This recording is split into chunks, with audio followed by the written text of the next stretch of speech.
He had once been nothing more than a weak errand runner, slower than a snail, and unable to defeat even the lowest level monster. Yet, thanks to a strange ability, he suddenly became a cheating hero. Back when demons and monsters first began appearing everywhere, Kwang had used every ounce of his strength to barely manage to escape and bring his younger sister to shelter. Although he saved her, her leg was badly injured in the accident. To earn money for her treatment, he joined a team of scavengers. Scavengers were people who followed behind heroes into monster caves to collect abandoned items. If they were lucky enough to find a complete piece of equipment, they could make a decent sum. And today, while scavenging with his teammates, Kwang discovered a well-hidden underground shaft in a monster cave. When he leaned down to look inside, he saw a white skeleton that seemed to have been dead for a long time. What was more, it wore a ring that looked quite valuable. Without another word, Kwang used his gear to climb down. Looking at the ring in his hand, he could barely contain his joy. This was perfect.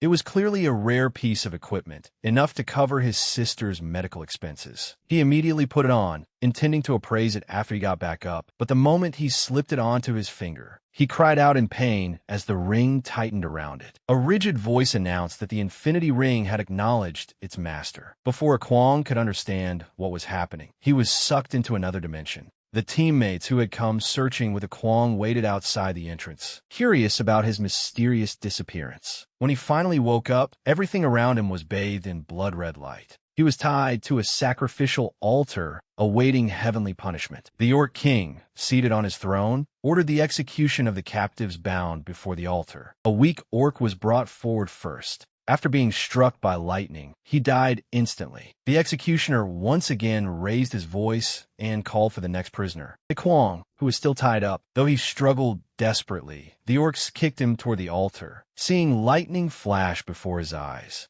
Kwang sprang up and tried to run away. The surrounding orcs were astonished. But before he could celebrate, another bolt of lightning struck him. His final thoughts kept flashing through his mind as Kwang's body began to disintegrate. Then the golden ring lit up, accompanied by a notification, announcing that he had activated the Infinity Ring's God-chosen system. Kwang's body rapidly recovered, to the orcs' astonishment. They watched in terror as his body seemed to absorb the lightning striking it. A notification sounded slowly as his body finished recovering, followed by the acquisition of new skills. His body no longer obeyed his brain, and unconsciously walked toward the center of the sacrificial altar where the thunder god hammer rested. Kwang grabbed the enormous hammerhead and lifted the hammer high with a resounding shout. At the same time, his body fully returned to normal. The large orcs were startled by the unexpected sight. Bolts of lightning seemed to possess a will of their own as they gathered around the hammer, which gradually shrank in Kwang's hand. Thunder God Hammer, if you are calling to me. Lightning wrapped around his palm in a dazzling white radiance. In the end, Kwang grasped it. The once enormous hammer now fit perfectly in his hand. His eyes flashed, and a powerful, oppressive aura spread around him. Then let me use you. A congratulatory notification appeared, announcing that Kwang had obtained the Thunder God Hammer, along with rewards and the requirements needed to wield its power. The girl who had been about to receive heavenly punishment was also stunned. He really lifted it? That human, Liao Dao, observed the scene in silence. You lowly mortal, return our Thunder God Hammer. No imposible. How could a lowly human touch the great divine hammer of the orc tribe? He frowned, the wrinkles on his face bunching together as irritation filled his entire body. The Thunder God Hammer. Even our mighty Orc King cannot lift it. How could a human possibly raise it? According to the Orc prophecy, whoever lifts the hammer will become the future leader of the Orc tribe. There must be some mistake. Meanwhile,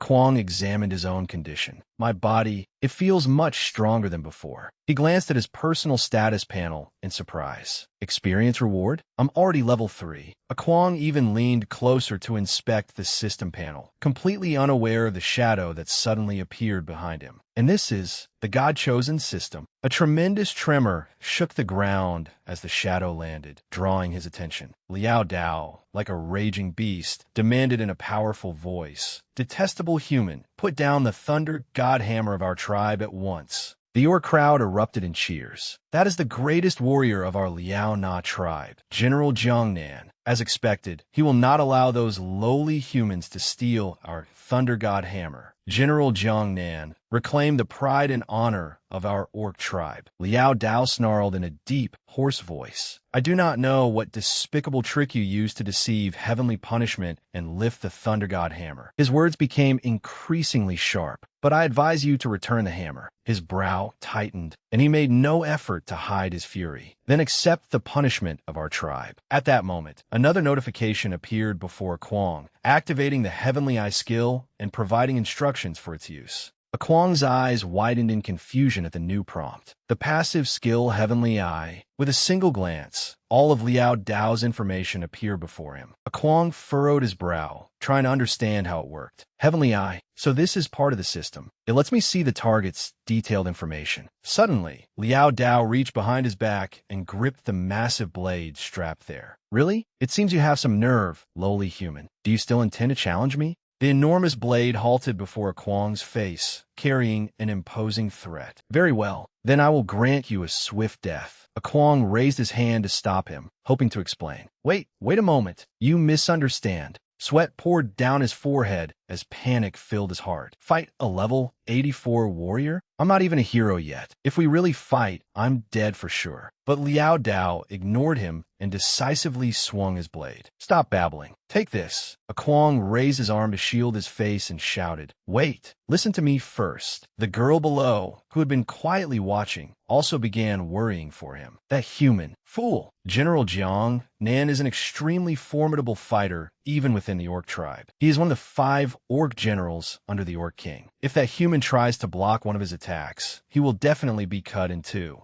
A brilliant pillar of light suddenly erupted from the middle of the sacrificial altar. Liao Dao unleashed a shockwave blade slash, and Kwong barely managed to block it. He gritted his teeth and struggled to keep himself from being pushed back. When everything finally stopped and the dust settled, he cautiously opened his eyes. I blocked it, but the recoil hurts so much. This Thunder God hammer is unbelievably powerful. Not only Kwong, but Liao Dao, standing opposite him, was also shocked. He blocked my shockwave blade slash. It must be due to the divine hammer's tremendous power. But his body can actually withstand that shockwave. A powerful gust surged between them as Liao Dao sneered. Be grateful for the supremacy of our tribe's divine hammer. But you will not be so lucky with my next move. I will definitely send your head flying. Kwong continued trying to make peace. Hey, I told you already, this is a misunderstanding. Sweating profusely, he struggled to stop the stubborn orc. Listen to my explanation. I am not from this world. Just listen to me. Liao Dao's huge body suddenly rushed at him with incredible speed. What is there to explain? He seized Kwong despite his struggle to break free. Fly. Liao Dao turned, calculating his next move. I'll throw this stinking human bug into the air, then use heaven-shaking earthquaking to take his life. At that moment, the system appeared again, notifying Kwong that absolute replication had been activated and providing detailed instructions. As his entire body flew through the air, Kwong was startled by the new skill. A replication skill? His body spun in the air like a huge ball. He frowned, apparently deciding to use it. Use my hand to feel the opponent's heart? Then, his hand reached toward Liao Dao's exposed chest. I need to poke his chest, right? At last, his 2 fingertips pressed down in a straight line upon the protruding flesh on Liao Dao's chest. It was as if Liao Dao's hidden softness had been awakened. His entire body stiffened, and he let out a soft cry like a young maiden. Kwong was utterly dumbfounded and could hardly believe his eyes. At the same time, a series of system panels introducing techniques appeared, leaving him even more confused. Is this for real? Which one should I choose? Liao Dao gripped the hilt of his blade and roared. Bastard, why did you touch me there? How dare you humiliate me like this? The more he spoke, the angrier he became, and he immediately swung his blade. You pervert, go meet the king of hell. Heaven shaking, earth quaking. At that moment, one technique caught Kwong's attention. This one looks pretty good. Doesn't the Thunder God hammer have a skill enhancement for it? Then I'll take this one. The instant the notification announced that the skill had been copied successfully,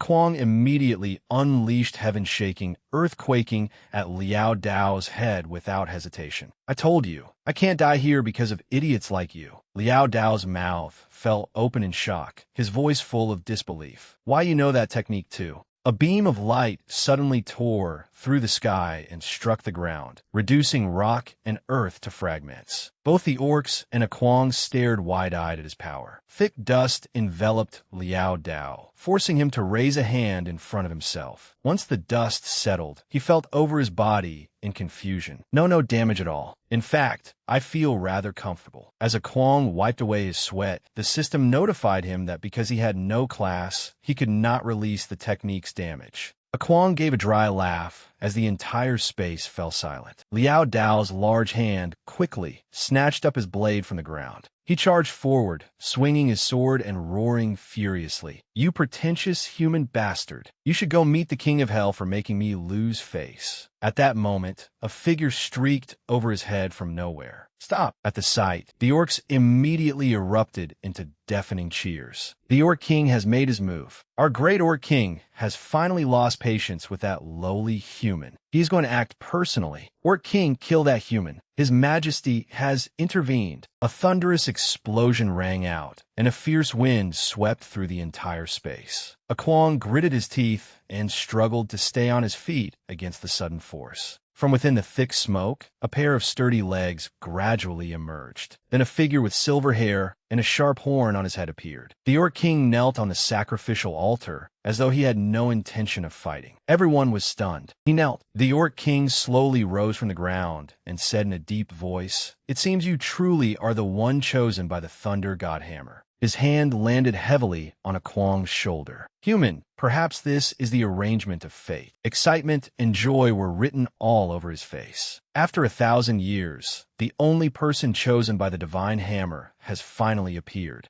The Orc King turned to the crowd and declared loudly, "My people, for countless years, no one has ever been able to lift this divine hammer. Today, a human has lifted it. He is the one acknowledged by the divine hammer." The orcs fell silent, their faces filled with confusion. But he continued, unconcerned with their displeasure. "Then this human will truly become the future leader capable of leading our orc tribe. Let's wait and see." "Why not?" The orcs began murmuring among themselves. "This is indeed what our ancient prophecy says. Whoever lifts the Thunder God Hammer is chosen to become the future leader. But he is not an orc."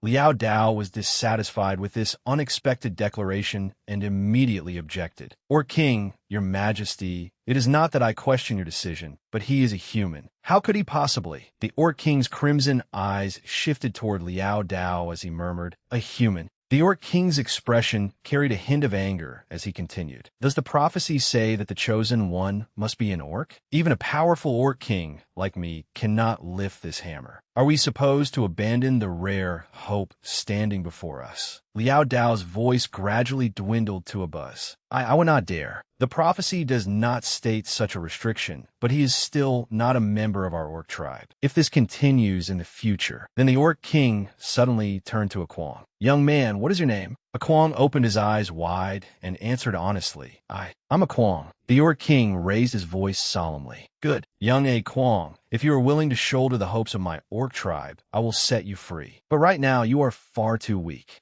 He extended a hand with a violet flame burning above it and gave his instructions. "You must train and return within 1 year. At that time, I will determine whether you are qualified to become the leader of our tribe." The Orc King raised his finger and sent the violet flame into a Kwang's forehead. "However, if you do not return after 1 year, this spiritual mark of mine will guide me, and the orc tribe will hunt you to the ends of the earth." Finally, he offered a Kwang a small bargain. "This way, I can also explain matters to my people. What do you say? Will you accept?" A Kwang rubbed his head in confusion.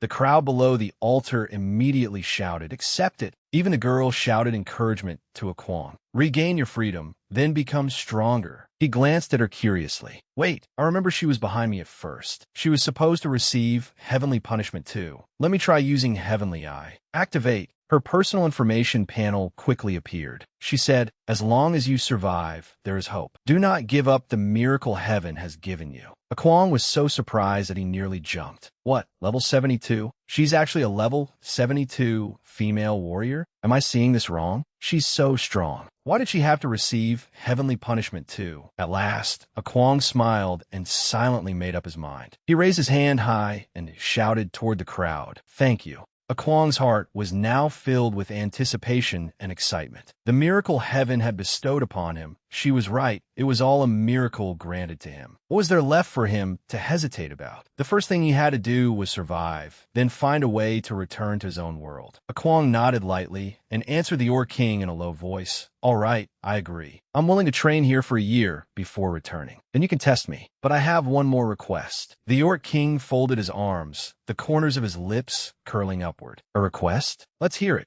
He pointed at the young woman standing among the orcs and declared loudly, I want to take her with me. She'll be my assistant. Startled, she could scarcely believe what she had just heard. Me? Akwang stood tall, a confident smile on his lips. This is my thanks for your warning. Standing outside the gates of the Orc tribe's camp, Akwang fell into deep thought beneath the bright moonlight. It seemed that all of this had begun when he put on this infinity ring. Staring at the golden ring on his hand only made him think more deeply. He remembered that, at the time, a voice in his head had explained everything in such detail. Akwang pressed his lips together as more and more thoughts crowded his mind. This ring couldn't be removed, and it gave him miraculous powers as well. But how could he return to his old world? What exactly was happening in this other world? Suddenly, a clear voice interrupted his thoughts. I'm ready, Master. Akwang was slightly startled by the form of address. Master, the beautiful, delicate bee-steer girl standing before him replied. That's right, Master. You saved my life, so my life belongs to you. I am willing to risk my life for you, Master. May I ask if we can set out now?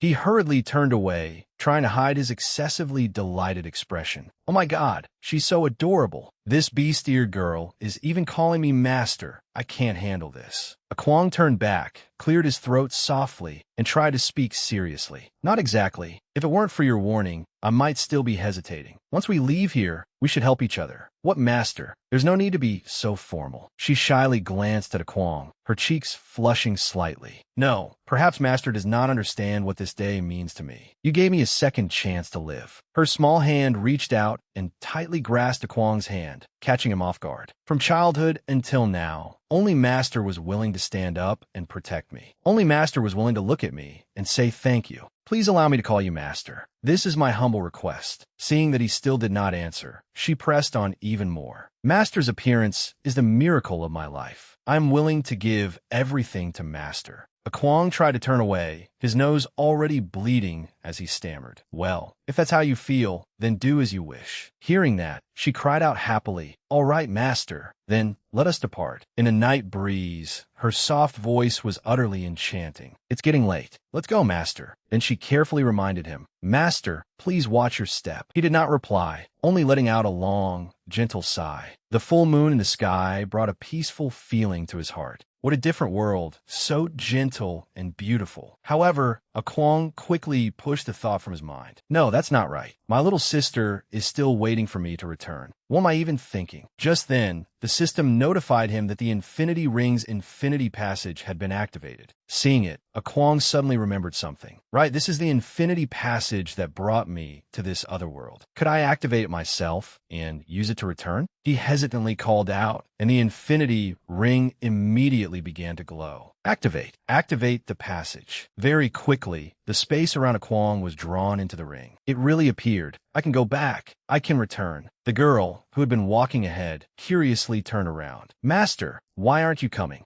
Akwang's entire body was swiftly pulled in, making him cry out. The feeling of space twisting around him was just as awful as before. In an instant, his senses returned, along with his usual work uniform. He lowered his head to look at his hands, his breathing slightly hurried. I'm back. Suddenly, he furrowed his brows and tried using the ring with a thought. The familiar notification panel appeared before him, and Akwang excitedly clapped his hands. It's still here. These miraculous abilities are still here. Great, this is great. He began examining the information on the panel, muttering to himself, Level 3. I can survive in the real world too. But what about this Thunder God hammer? As soon as he touched it, the system informed him that Akwang could not use the item unless he stored it in the spiritual inventory. He rubbed his chin and pondered for a long time before figuring it out. So that's how it is. In other words, the levels in both worlds are the same, and I can level up anywhere. Since the Thunder God Hammer was automatically placed into the inventory, it was brought back to the real world with me too. Is that what it means? Wait, I'm already level 3 now. Could it be? Uncle Lai suddenly appeared above the well and called down. Hey, Akwong, what the hell are you doing down there? This mine is about to close. We need to get out of here quickly. From inside the well, Akwong looked up and quickly replied, Uncle, you're all still here? Didn't I leave a long time ago? Curiosity and confusion quickly filled Akwong's mind. What is going on? I spent at least 5 or 6 hours in the other world. Why are they still waiting here? Uncle Lai said nothing, merely chuckling as he reminded him. What are you talking about? Have you collected so much junk that you've gone stupid? We saw you go down the well and got worried, so we came to check on you. All right, come up. Another person called out as well. What are you standing around for? Let's get out of this cave quickly. If the entrance closes, we'll never be able to leave. As Akwong grabbed the cable to climb out, he could not help wondering time. Has time stopped? Halfway up, Akwong quickly understood. I get it. Time has stopped. He frowned as he continued climbing, thinking to himself, as long as I travel to the other world, time in this world stops. Then, once I return, time begins moving again? That's absurdly overpowered. Akwong climbed with all his strength to the mouth of the well, no longer paying attention to the skeletal hand at the bottom. Could it be that time in the other world? Is frozen as well? Just what kind of being was the first owner of this ring? As he gripped the edge of the well, he immediately spoke up. Uncle, I want to ask you something. Uncle Lai looked at him sincerely. What is it? A delighted expression quickly appeared on Akwong's handsome face. I remember that tomorrow is the next hero assessment, right? Beneath the heavy downpour, ragged breathing echoed from a face covered in wounds. Akwong carried his little sister on his back, her legs badly mangled, and desperately ran through the storm until he was nearly exhausted. Barefoot, he raced through alleys filled with rubble, surrounded by scenes of devastation. Ahead of him, a massive, ferocious monster that seemed to reach the sky was growling as it destroyed everything around it. Akwong was helpless, not knowing what to do, when Chu Ham's pained voice suddenly rang out. Brother, my legs. I can't feel them anymore. Tears of despair streamed down her cheeks as she forced herself to ask, what about Mom and Dad? At that moment, a horrifying collision erupted above the buildings, followed by dreadful crashing sounds. Akwong struggled to stop before piles of flying rubble. Unable to suppress his terror, he instinctively looked up. Anger filled Akwong's eyes. Trembling, he gritted his teeth in despair. No, no, no. The colossal monster struck again, destroying the building above, the very home that was all Akwong had left. He screamed madly, Mom, Dad. In rage and helplessness, Akwong could only stare blankly for a moment. At last, he could bear it no longer and ran toward his home, crying and screaming in anguish. Suddenly, an arm reached out and stopped him. Akwong! Uncle Lai desperately grabbed hold of the boy as he cried out in despair. Uncle Lai, my parents. The older man shouted, do you want to die? Come with me. He tried desperately to convince him with painfully realistic words. Can you save them? If you go there like this, your sister will die alongside you at the hands of that dark demon. At least think about your sister. What strength do you have to fight a dark demon? Akwong had no mind to listen. He stared toward his home and screamed, my parents are still in there. My parents. The scene above was like hell itself, as even more demonic monsters appeared and covered the sky. Uncle Lai quickly ran toward a sheltered corner and firmly said, look at Chu Ham's legs. Come on, we're going to the hospital. After things had calmed down somewhat, Chu Ham sat sadly in the hospital and asked anxiously, brother, you said you're taking the hero assessment again tomorrow, right? But I'm afraid you'll push yourself too hard. The nurse preparing her medicine heard this and praised her warmly. Chu Ham, you're so thoughtful to worry about your brother. You need to rest properly too. Akwong stood there awkwardly, scratching his head before giving a vague reply and changing the subject. It's fine, I'm not tired. What about you? Do your legs still hurt? The nurse approached and explained the after effects of nerve damage are bouts of spasmodic pain, so Chu Ham must receive her injections and take her medicine on schedule. Trembling, the girl pulled up her clothes and looked fearfully at the needle, yet she still tried to act strong. It's okay. I've had this done before, but it still hurts. Really? But I'm used to it. It's fine, brother. Don't worry. Kwang looked sadly at his pitiful little sister, his heart aching in silence. So what she means is that she truly can never stand again, right? To home. It hurts so much, doesn't it? Kwang activated the heavenly eye on her. The information displayed that both her legs had been crushed, leaving her 98% paralyzed. There was no hope of natural recovery and only a 1% chance that she would ever stand again. He swallowed the pain as he looked at the information. A 1% chance of standing on her own again. Chuham is actually very sad inside. She wants to be like she was before, to go to school like an ordinary girl, play with her friends, and go anywhere she wants. Recalling her innocent smile, he longed for things to return to how they once were. I only have this little sister left. Kwang silently walked through the bustling crowd, his heart heavy with countless thoughts. How could he let her continue suffering like this? Even if the chance of natural recovery was practically zero, he would definitely help her stand again. He swore it. Kwang's resolve strengthened. If the system said there was a 1% chance she could stand again, then that meant there was still hope. It was not hopeless. There had to be a way. At that moment, he solemnly set himself a goal. If I become a hero, I'll have access to more information. There must be some way. Kwang abruptly stopped walking, realizing it was possible. Not only would he help his little sister stand again, but he would never live with his head bowed again. He raised his hand, letting the golden ring shine beneath the moon as he made a firm vow. Therefore, I must become a hero, and not just any hero, but the strongest one. That same night, as clear moonlight filtered through the clouds, an excited announcement sounded inside the official hero assessment arena at the Hero Association. Final assessment result, Level 3 Hero. Combat Power, 540.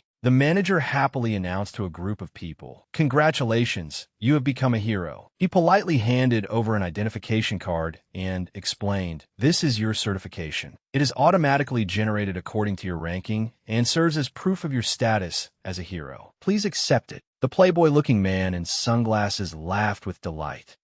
From now on, I'm a hero too." His mother, standing beside him, joyfully praised him. "As expected of my son, you're amazing. Work hard and become a C-class hero, all right? Keep it up, dear. Tonight, I'll cook you the most lavish meal. What a wonderful day. My son is going to become famous someday." After the two of them happily left, the manager began receiving the next examinee. Looking at the list, he said, "Let's see. The name is Kwang. This is your second assessment, right? You did not meet the minimum passing score in your first assessment, so you are not qualified." He adjusted his glasses and sighed, openly complaining, "Holding me up from getting off work and eating. What a waste of time. When you're ready, go in. Just place your hand on the detector, and when you're done, come back out." Kwang, now stronger and healthier looking than before, confidently entered and said, "Whether it's a waste of time or not, you'll find out soon enough." The manager turned and mocked him. "What are you bragging about? If you failed the first time, it'll be the same no matter how many times you take it. The assessment provides the most scientific evaluation and estimate based on a person's overall physical condition." Then he laughed loudly and said, "I've seen plenty of fools like you who keep taking the test over and over." Kwang paid him no mind and walked through as the door closed behind him. Soon, he entered a fairly spacious room. In the center stood a glowing machine displaying strange readings. He considered it carefully. 4 heroes of the same level. Combat power determined both strength and potential. That man earlier was also level 3, with a combat power of 540, which was within the normal range. Without hesitation, Kwang stepped forward and placed his hand on the machine. "I'm already level 3, so I definitely qualify to become a hero. I just haven't tested my combat power yet." He frowned slightly, staring anxiously at the machine as he silently cursed, "Be honest with me." Kwang immediately focused and tensed his body, his muscles bulging as powerful magic energy spread outward. The pressure was so intense that the scanner turned red. The machine continuously beeped as it announced, "Please do not move while your hero rating is being assessed." Kwang's power shook the entire building, startling the manager outside. An earthquake. The machine shook violently as every indicator turned bright red, filling the room with deafening mechanical alarms. Finally, a red number, 5,400, appeared prominently on the display, followed by the system announcement. "Assessment complete. Your level is 3. Your combat power is 5,400. Your combat power has set the highest record among level 3 heroes, placing you first among all level 3 heroes. The combat power of the previous second-ranked holder was 930. This record has remained unbroken for 30 years. Hearing this, even Kwong was somewhat surprised. 5,400? That's 10 times the guy from earlier. He suddenly felt proud as he stared blankly at his hand. Not bad. I knew my body was in great condition now, but I didn't expect it to be this strong. Then he suddenly shifted his stance, clenched his fists, gritted his teeth, and struck a strange victory pose as he howled inwardly. No matter what, haha, just as I expected, my goal must be to become the strongest. Then he suddenly remembered something and wondered, wait, I'm really curious about just how much energy this hammer contains. With that, Kwong opened his palm, and a dazzling flash of lightning instantly burst forth. Immediately afterward, a brilliant golden hammer appeared, surrounded by spreading lightning. The system announced, you do not meet the ability requirements to activate the Thunder God Hammer. Current activation time, 1 second. Kwong stared at the weapon, curious and unwilling to accept it. 1 second? My current strength can only activate the hammer for 1 second, but if I test it with the machine, would 1 second be enough for a rough estimate? If I activate the Thunder God Hammer, just how much will my combat power increase? A man does what he says. He immediately stepped forward, placed his hand on the machine again, and said eagerly, 1 second is 1 second. It shouldn't be a big problem. Let's try it. Kwong's eyes flashed as he tensed his body once more. The system announced, you have activated the Thunder God Hammer for 1 second. At once, the hammer flared with blinding light and rapidly began absorbing the energy radiating from Kwong. He panicked. Ow! It's almost instantly draining all the energy and life force from my body. The absorbed energy kept expanding and intensifying until he trembled, nearly unable to endure it any longer. Hurry up and assess me. Kwong had no intention of giving up. Veins bulged across his sweat-soaked face. Let's see just how much it can increase my combat power. The glowing hammer now resembled a massive vortex. Its effects were so immense that a bizarre black hole appeared in the sky, releasing flashing lightning dragons that flew through the air and shook the entire city. What's happening in the sky? Is it an earthquake? The machine shook and jolted repeatedly as it replied, the energy level is too high. Assessment impossible. At last, all the disturbances suddenly ceased, followed by a somber darkness blanketing the entire city. Every corner within the hammer's area of influence suddenly lost power. The manager rushed in, threw open the door, and shouted, Hey, the earthquake caused a power outage. There's no need for any more testing. Get outside. Then he froze in shock at the sight of a gaunt, skeletal-looking young man weakly crying beside the smoking machine. Oh my God, young man, who are you? A while later, Calm returned to the Hero Assessment Building. Kwong trudged wearily down the hallway, reproaching himself. I was too careless. I never thought that hammer would be so terrifying. In just 1 second, it completely drained me. It seems I'd better not touch it again until I'm strong enough to use it. And Kwong suddenly smirked proudly. Still, he skipped out of the building with his hero certification badge, smiling in exaggerated delight. I'm a hero now. Several days later, inside the training hall, a vigorous voice introduced himself. I'm the level 9 hero assigned to lead you. My combat power is 1,200. The long-haired, silver-haired man continued. Just call me Instructor Kai. My requirements are very strict, so I hope you will cooperate with me. The trainees below stood at attention excitedly. Hello, Instructor Kai.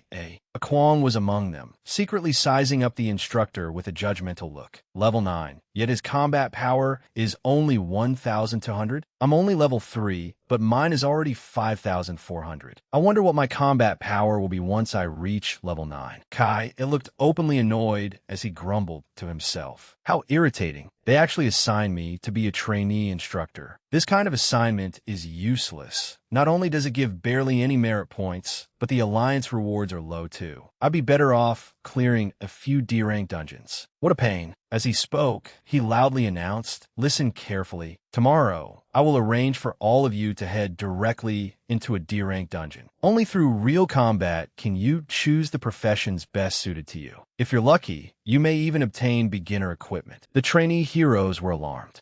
We're entering a dungeon directly tomorrow. Several new warriors immediately protested. Instructor, I heard that all new warriors must undergo a week of physical training first. Another agreed nervously, and we still have to choose our professions. Aren't we supposed to do that before entering a dungeon? Kai curled his lip, looking furious. Physical training? I don't have time to guide you through physical training. You've already become heroes, yet you're still talking to me about physical training? Like a tyrant, he continued, I've already said it. My requirements are strict. If you can endure it, stay. If you can't, get out. Do you understand? A gloomy atmosphere descended over the trainees, as if declaring, this is my style. These are my rules. Frightened, they hurriedly answered, understood. Only Akwang was completely unfazed, inwardly sneering. Isn't he just trying to establish authority? He's annoyed, so he wants to take it out on us. Heroes really are just ordinary people after all. Then Akwang remembered something and smiled slyly. But it's fine, because I have the Infinity Ring. The Infinity Passage will recharge tonight. I already have a plan. I have a level 72 beast-eared warrior made. After all, after the first day of training ended, Akwang was in his modest apartment that evening, busy with something while the television reported on the chaos he had caused. At 7 p.m. yesterday, a minor earthquake occurred in our city, causing a brief power outage. Fortunately, there were no casualties. The Hero Alliance has ruled out the possibility of dark demon involvement.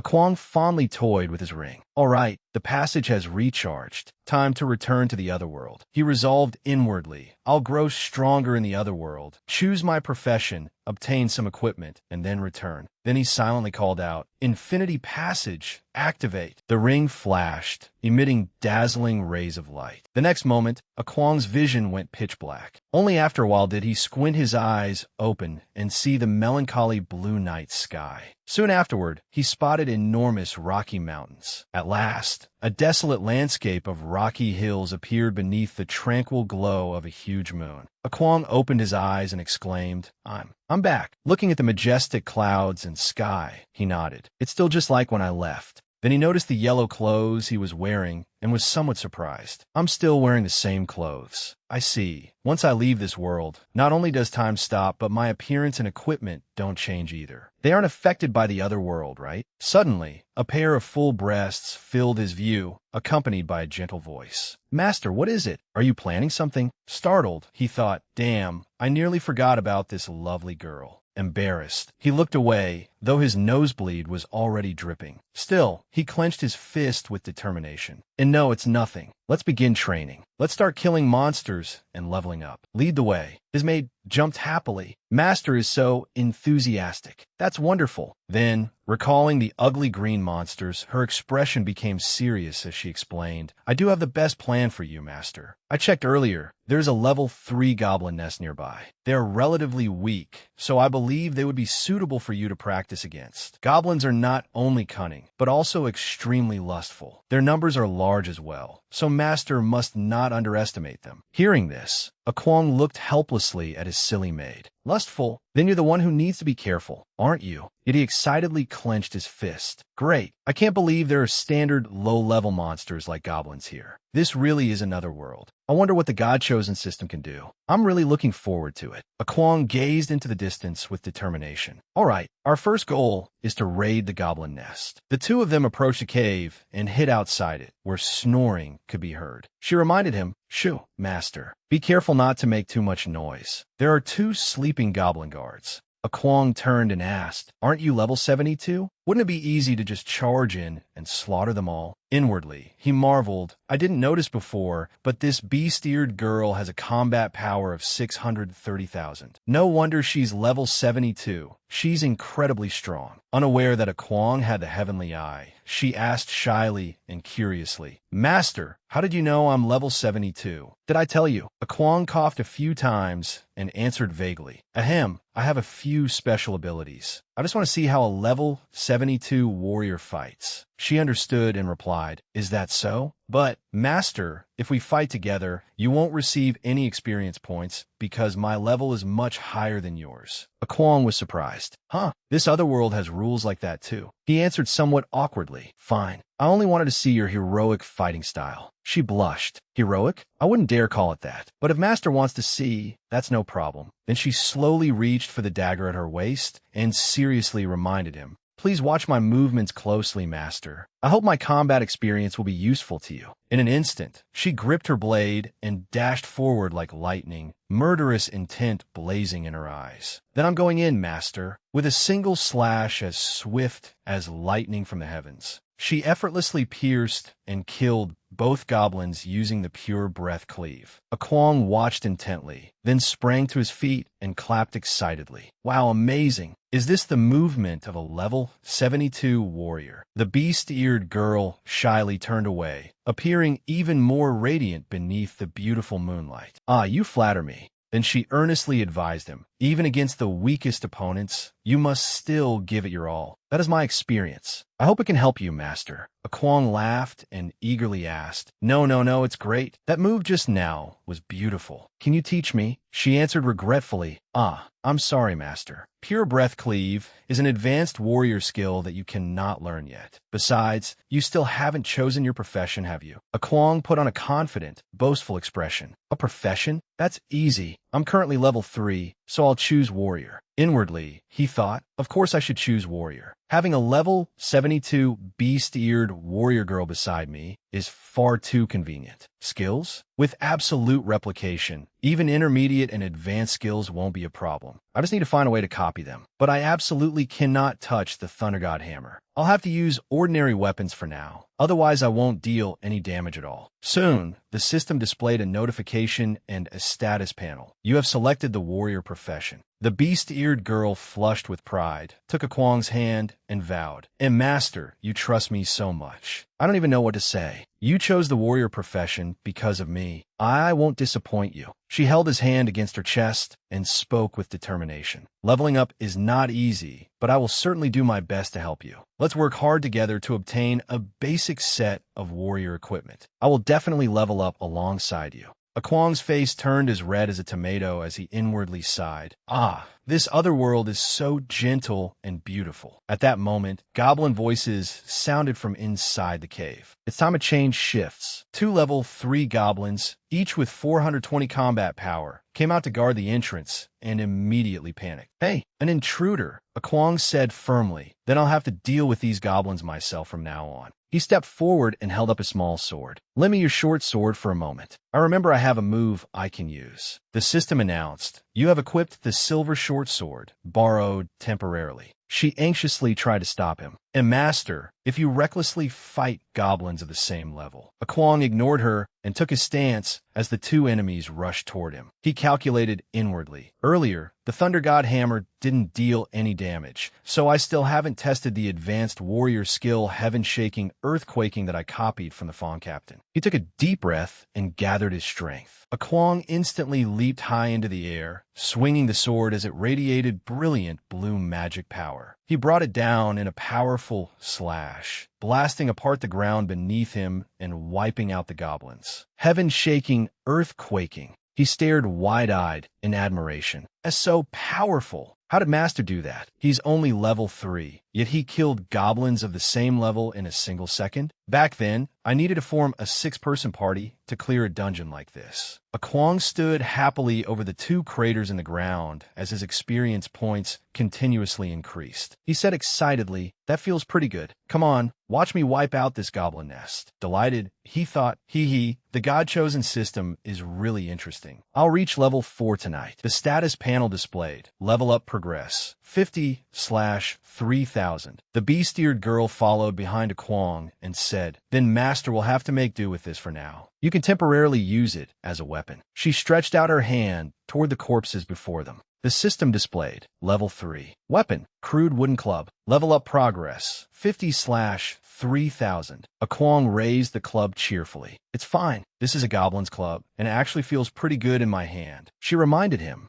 Our top priority is to get Master a basic set of equipment. Master is currently wearing this strange outfit, which offers almost no defense. Kwong suddenly turned to look. The system displayed, current equipment defense strength, 0. He tugged at his sleeve and thought, right? If it isn't proper equipment, it has no defensive function at all. If I'm attacked, I'll be injured immediately. It seems I don't just need weapons, I also need good defensive gear. As Kwong walked, he contemplated the function of the spiritual backpack he had just checked. Text appeared, spiritual backpack. This magical storage space is not restricted or affected by multidimensional worlds. Kwong reasoned, the difference between this and an ordinary backpack is that anything put into the spiritual backpack can be used in both this other world and the real world. That's pretty useful. He studied it carefully. At present, this spiritual backpack has only 2 slots. The Thunder God Hammer has automatically occupied 1 slot before it has even recharged, so there is only 1 slot left. The system explained, the spiritual backpack is similar to a tool. Kwong considered this. It seems that the more I use it, the higher its level will become, and it will eventually gain more storage slots. I don't know when it will be upgraded, but I can't discard the Thunder God Hammer. With only 1 slot left, this is really inconvenient. Kwong looked ahead. After all, whether in the other world or the real world, a complete set of equipment is divided into 5 parts. The beast-eared girl blinked blankly. Master, what's wrong? Is there something on my face?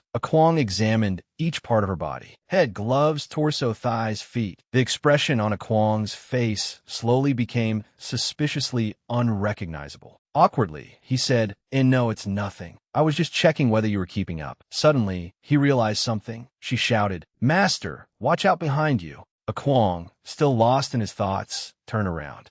A group of level 4 goblins charged at them. Intruder, a female, a female. The beast-eared girl, swiftly moved in front of Kwong. Master, the deeper we go, the higher the goblins' levels become. We must be careful. Kwong shouted. Even better. That means they'll give more experience, right? He rushed past her. Then don't interfere, or I won't get any experience points. The goblins flew into a rage. You want to die? Kwong suddenly leaped onto the wall and pushed off it. Take this. He pounced down and swung the wooden club fiercely at a goblin. Kwong attacked relentlessly, leaving them unable to react. His eyes glowed red. By the time he planted the club into the ground, goblin corpses were strewn all around him. The system announced, Level 3. Weapon, wooden club, broken. Level up progress, 150/3000. Kwong slowly stood up and clenched his wrist. Oh, the higher my opponent's levels, the more experience I get. But this garbage weapon really isn't durable. The beast-eared girl thought. Master's body possesses such terrifying explosive power. The force contained in that club just now absolutely shouldn't be possible at his current level. Her cheeks reddened as she continued. Not only did he defeat 3 at once, but they were instant kills against higher-level enemies. Instantly killing 3 level 4 goblins is something ordinary people could never do. No wonder he is my master.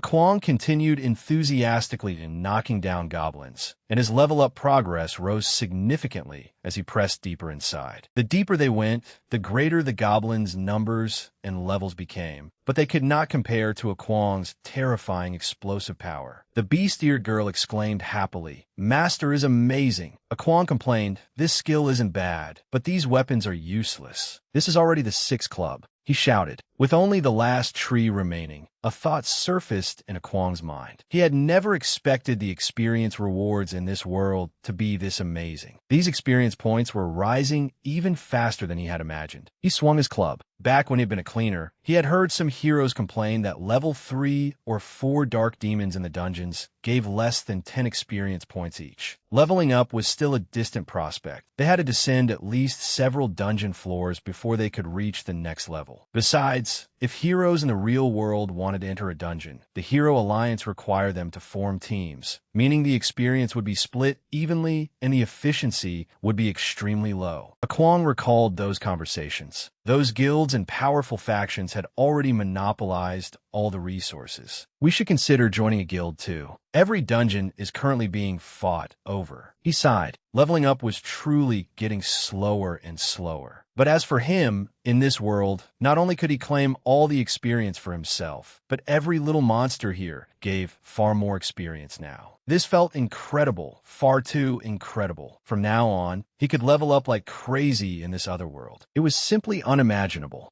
Kwong and the beast-eared girl were now hiding behind a pile of straw. He poked his head out to observe. Cold sweat ran down his face. That's the goblin boss's form? The monster's back appeared before him. He whispered, "What rotten luck. I never expected the boss to be possessed by a dark demon this time." Kwong looked up. A dark demon?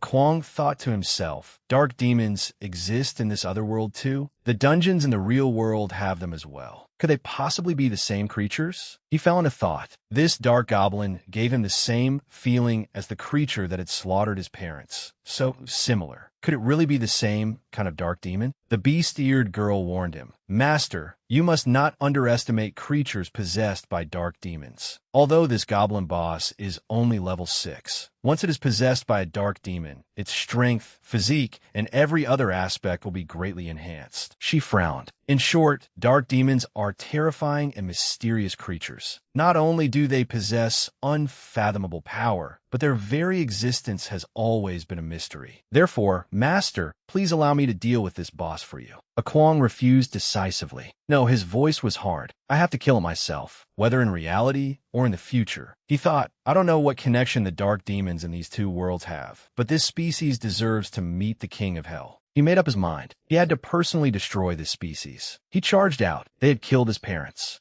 The beast-eared girl hurriedly tried to stop him. Master! The goblin boss turned around and opened its huge mouth. Kwang leaped high into the air. You damned creature! Heaven shaking, earth quaking. He thought of how they had ruined his sister's life. Kwang unleashed his full strength and roared, Die! Before he could even hurt it, the goblin boss casually flicked him away with one hand. Kwang rolled a long distance across the ground, and by the time he stopped, his clothes were in tatters. Kwang struggled to his feet and cursed inwardly. Damn it! Suddenly, something shot from the goblin boss's mouth. An endlessly long tongue burst out of the goblin's mouth. It shot straight toward Kwang, but the beast-eared girl blocked it. Master is in danger. He doesn't have a weapon anymore. Kwang shakily rose to his feet. You want to kill me? I haven't avenged my parents or my sister yet. A fierce light flashed in his eyes. How could I possibly be defeated by a lowly dark goblin like you? The system notified him. The strongest body has been activated. Kwang raised his fist, the veins bulging with power. The muscles in his arms swelled as he slammed his fist into the ground. Kwang clenched his hand. No weapon. The system reminded him, you have concentrated your physical strength into your right arm. Warning, this will place a heavy burden on your right arm. Kwang tensed every muscle. My body, his arm shot out like lightning. He twisted with the momentum. It is my weapon. The goblin boss drew everything around it toward its tongue. Kwang unleashed his maximum power and roared, Die! The beast-eared girl covered her face from behind him. Kwang drove his fist down, creating an explosion. The massive blast sent the surrounding dirt and rocks flying. Soon afterward, Kwang slowly rose from the rubble. The system displayed, Level 4 achieved. Warrior class, heaven-shaking, earth-quaking copied. You have received 1,000 points upon leveling up. Kwang trembled as he grasped his right arm. Dark demons, none of you deserve to live. The system displayed, Level progress, 0/6,000. The beast-eared girl immediately panicked. Master, your right arm. Kwang's arm was trembling uncontrollably. The system notification read, Your right arm has suffered severe injuries. Prompt treatment is required to prevent necrosis. Kwang's voice shook. I think I used a little too much force. This isn't good. The system notified him. You may freely adjust the location and intensity of the strongest body. Because all energy was concentrated in your right arm, your current physical condition cannot withstand such a high intensity of power. Kwang's vision gradually blurred, and he collapsed to the ground from exhaustion. Master, cradled in her arms, Kwang whispered, My right arm hurts so much. She rummaged through her bag for something. Please don't worry, Master. I brought medicine. About 2 hours later, the two little goblins were playing together. Kwang sat up. Oh, this medicine is really effective. He thought to himself, although it restores me much more slowly than the capsule injections in the real world, its healing effect is still amazing. I get it. Perhaps the formula in this world is more ancient. He clapped his hands excitedly. It seems Master has recovered. That's wonderful. Kwang struck a confident pose. Not only have I recovered, I'm even better than before I was injured. She suggested, Master, now that you have recovered, let us go claim the reward. Kwang brightened. Right, we cleared the stage, so there's a reward too. The system notified him. Additional reward granted. Because you quickly defeated the goblin boss, You have set a new boss clear time record. Your reward has been upgraded from a single piece of equipment to an equipment set. Kwong read the contents of the system panel in astonishment. When he spotted a treasure chest in the distance, he was overjoyed. We found a treasure chest, Master, and it's a dark demon treasure chest. Kwong thought, an extra reward? It's actually a dark demon set? Dark demon equipment sets were extremely rare in the real world. Even at auctions, dark demon equipment rarely appeared. He recalled that all this time, he had only ever been able to obtain leftover equipment fragments.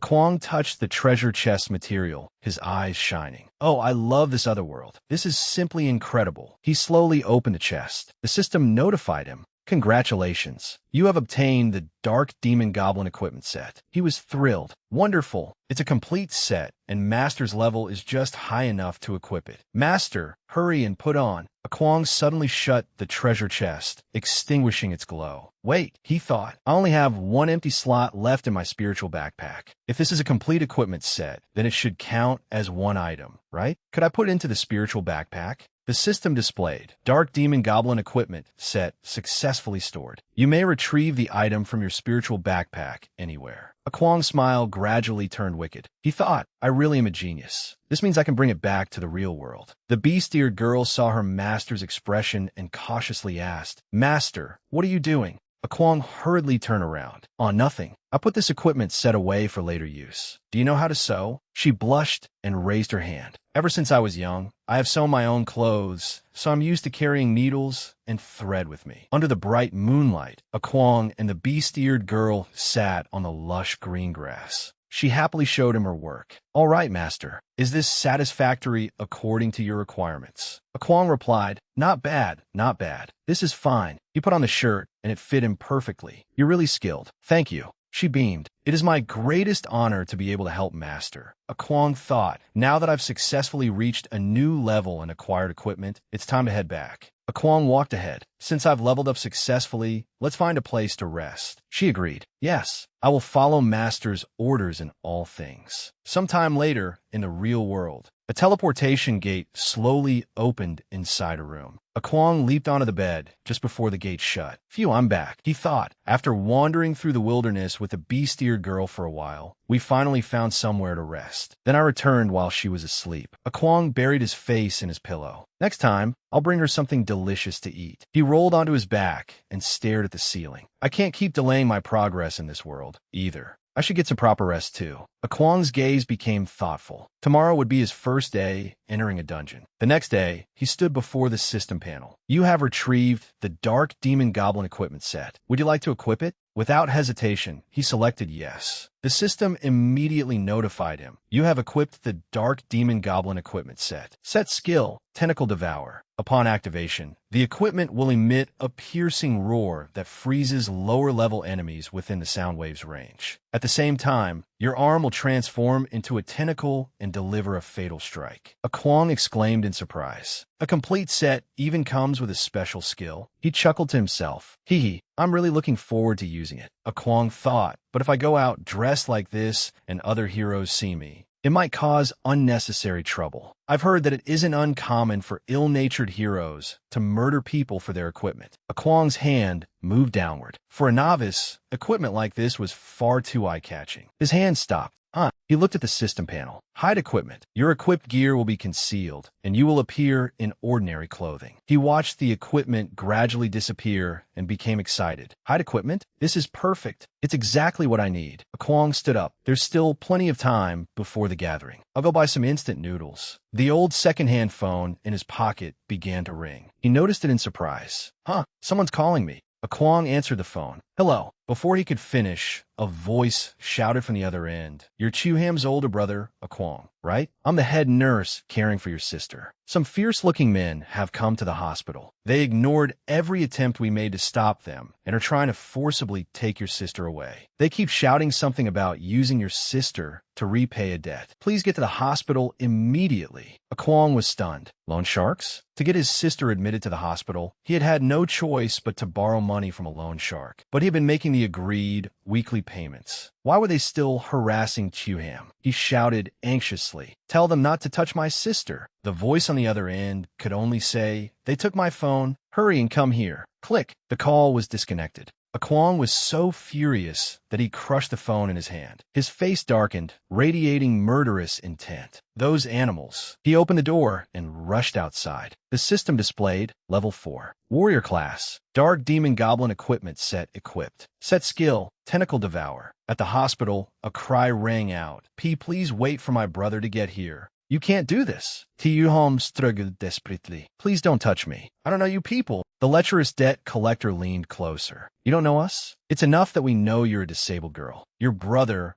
Kwong, borrowed money from us before, but he failed to repay it by the deadline. According to the agreement, we have no choice but to take you back to settle his debt. He thought smugly the reason we lent that idiot money was because the second boss had his eye on his disabled little sister. Such a cute, delicate girl would be highly sought after on the black market and would definitely fetch a good price. And with those crippled legs, she suits the tastes of plenty of rich old men. I tampered with the contract back then. That idiot would never understand it. Besides, these siblings have no background to speak of. Even if we take her away, it won't matter. I have plenty of experience with this. Him shouted. My brother and I would never have signed such a clause. You must have tricked my brother. The debt collector asked. The money your brother gives us every week is barely enough to cover the interest. So when will he ever repay the principal? He squeezed Ham's face. I'm warning you, wheelchair girl. Tears welled up in Ham's eyes as the debt collector said, don't reject a toast only to be forced to drink a penalty. Be obedient and come with us. Then you'll suffer less. His expression grew indescribably sinister. Otherwise, don't blame me for showing no mercy. Suddenly, there was a loud sound from the doorway.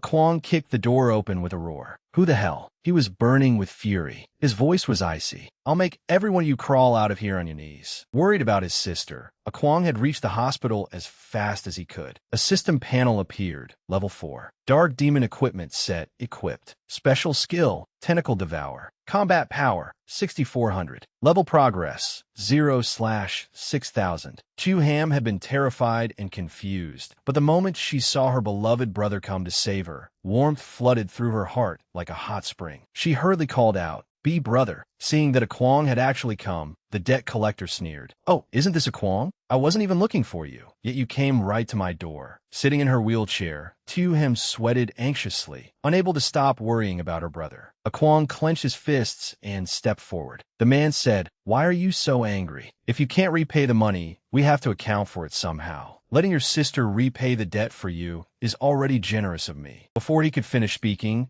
Kwong punched him in the face, knocking his jaw out of place and sending a tooth flying. The force of the blow spun him through the air 3 times like a top. A cold red light flashed in Kwong's eyes, while every vein on his muscular arm bulged sharply. The system notified him, adjusting the strength in your body and feet can increase movement speed. After spinning 3 times, the man crashed to the floor. He only had time to let out a pain groan. One of the debt collector's underlings saw his boss get beaten and hurried over. Be boss. Another underling immediately charged forward to avenge his boss, threatening Kwong. You trying to get yourself buried? As the bald man's hand neared his face, a chilling gleam flashed through Kwong's eyes. He threw a powerful punch straight at the man's fist. Kwong's blow was so strong that it deformed the underling's hand. Bones cracked loudly. The pain made the underling's eyes roll back as he cried inwardly, My hand. He clutched his mangled arm, shaking in agony and screaming continuously. The debt collector regained consciousness. He gritted his teeth, his voice filled with fury as though he wanted to devour Kwong alive. You damn bastard. You actually dare to hit me?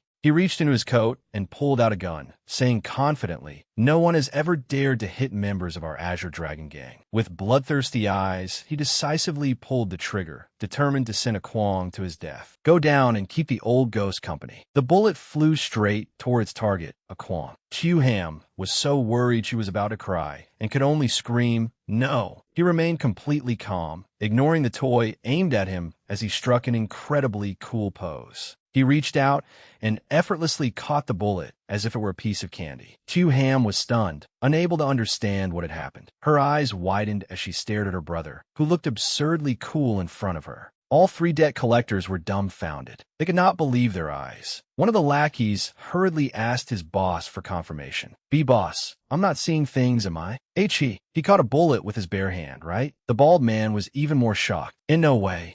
How did you?" Kwong could not help feeling proud. He was no longer the weak, easily bullied person he had once been. He was now a hero capable of protecting the people he loved. Just then, the nurse hurriedly led several police officers over. She anxiously urged them onward. "It's right up ahead. Someone is harassing one of our patients, and they don't look like they mean well. Hurry." The three thugs were still clinging to each other, their faces bruised and battered. They wore ingratiating smiles as they babbled to a Kwong. "The second boss is a level 10 warrior with 2,300 combat power. A Kwong still looks like only a trainee hero. We'll need the second boss to deal with him. We must get revenge for this beating." He gently reminded his sister, but that scumbag was right about one thing. If we don't repay the loan soon, the Azure Dragon Gang will come knocking again. I'll find a way to pay it back over the next few days. I'm a hero now, so don't worry. After saying that, he gloomily thought, to cover my sister's hospital bills, I borrowed 300,000 from the Azure Dragon Gang. If I try to earn money honestly in this world, it will take a long time even if I become an ordinary hero. I need to return to the other world, bring back some equipment, and sell it. A man stood with his arms folded, looking over everyone. He spoke sternly. "Is everyone here? Come gather over here." Standing amid the crowd, a Kwong thought, I've heard about this kind of practice before. The Hero Alliance turns a blind eye to it. Forget it. There won't be anything good in a low-level dungeon anyway. Kaya continued, "As for your assessment, don't worry. I'm a level 9 warrior. As long as you strictly follow my instructions, I guarantee that all of you will pass." He clasped his hands behind his back, pretending to be unconcerned with profit, then asked, "No problem with that, right?"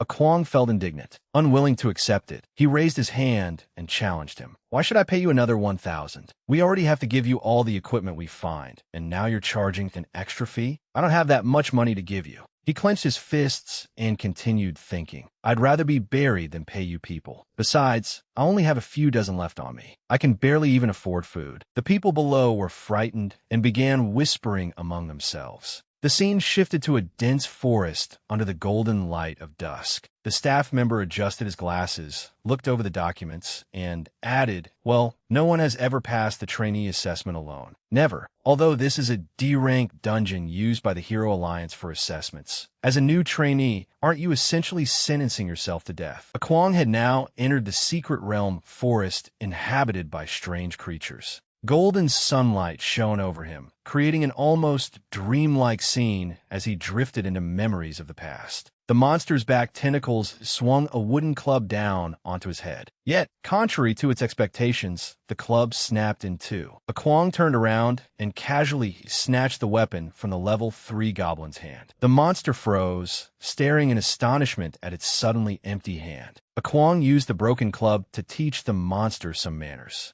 A Kwong complained, "If this is true, then the experience provided by monsters in the real world is far too little. They're the same kind of fodder, yet they don't even give half as much experience as the ones in the other world. No wonder heroes worry about leveling too slowly." The ugly monsters howled as they poured in from every direction, surrounding him. As the monsters charged enthusiastically at him, he finished equipping his armor. The armor made a Kwong look like an octopus as he unleashed Tentacle Devour. In his octopus-like form, a Kwong seemed to grow several extra arms, which lashed out in every direction and sent the monsters flying. A Kwong shouted excitedly, "More dark demons at this level. Send more at me." Even so, he sighed, "What an arrogant, reckless rookie hero. An individual assessment? You'd have to be insane to apply for that. No one has ever applied for one before." The Hero Alliance was originally planning to eliminate that option altogether. "I bet the detector will soon pick up his tragic end and send out a report." A Kwong emerged from the trial covered in blood and grime. "Excuse me, is there somewhere nearby where I can clean up a little?" One trainee, upset at being scolded for no reason, whispered, "He won't let us retreat, but if we do, he says we're causing trouble. He says our spells are too slow, and after charging us 1,000, he still says it's too little." He stopped mid-sentence and quickly raised it to his ear. "Hello, Hero Assessment Center? Speak quickly. I don't have time."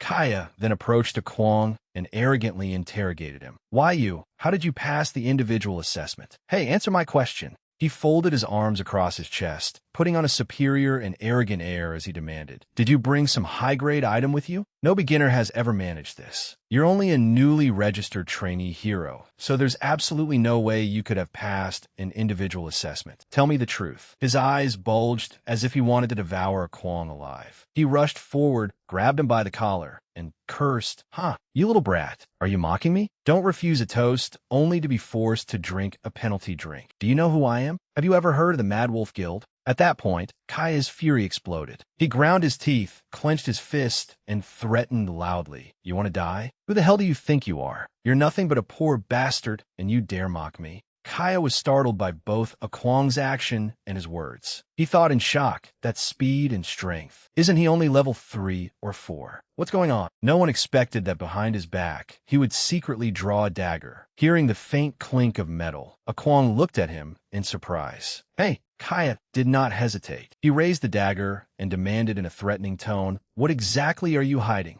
Kwong tensed at the question and suddenly realized, damn it, I was too careless. I shouldn't have displayed my abilities like that. If people in this world learn my secret, it will definitely bring me huge trouble. Suddenly, Kaya curled his lips into a sly, malicious smile. His gaze turned strange as he said meaningfully, "What treasure do you have on you? You can even hide it? Good, very good. Whatever you have must be valuable."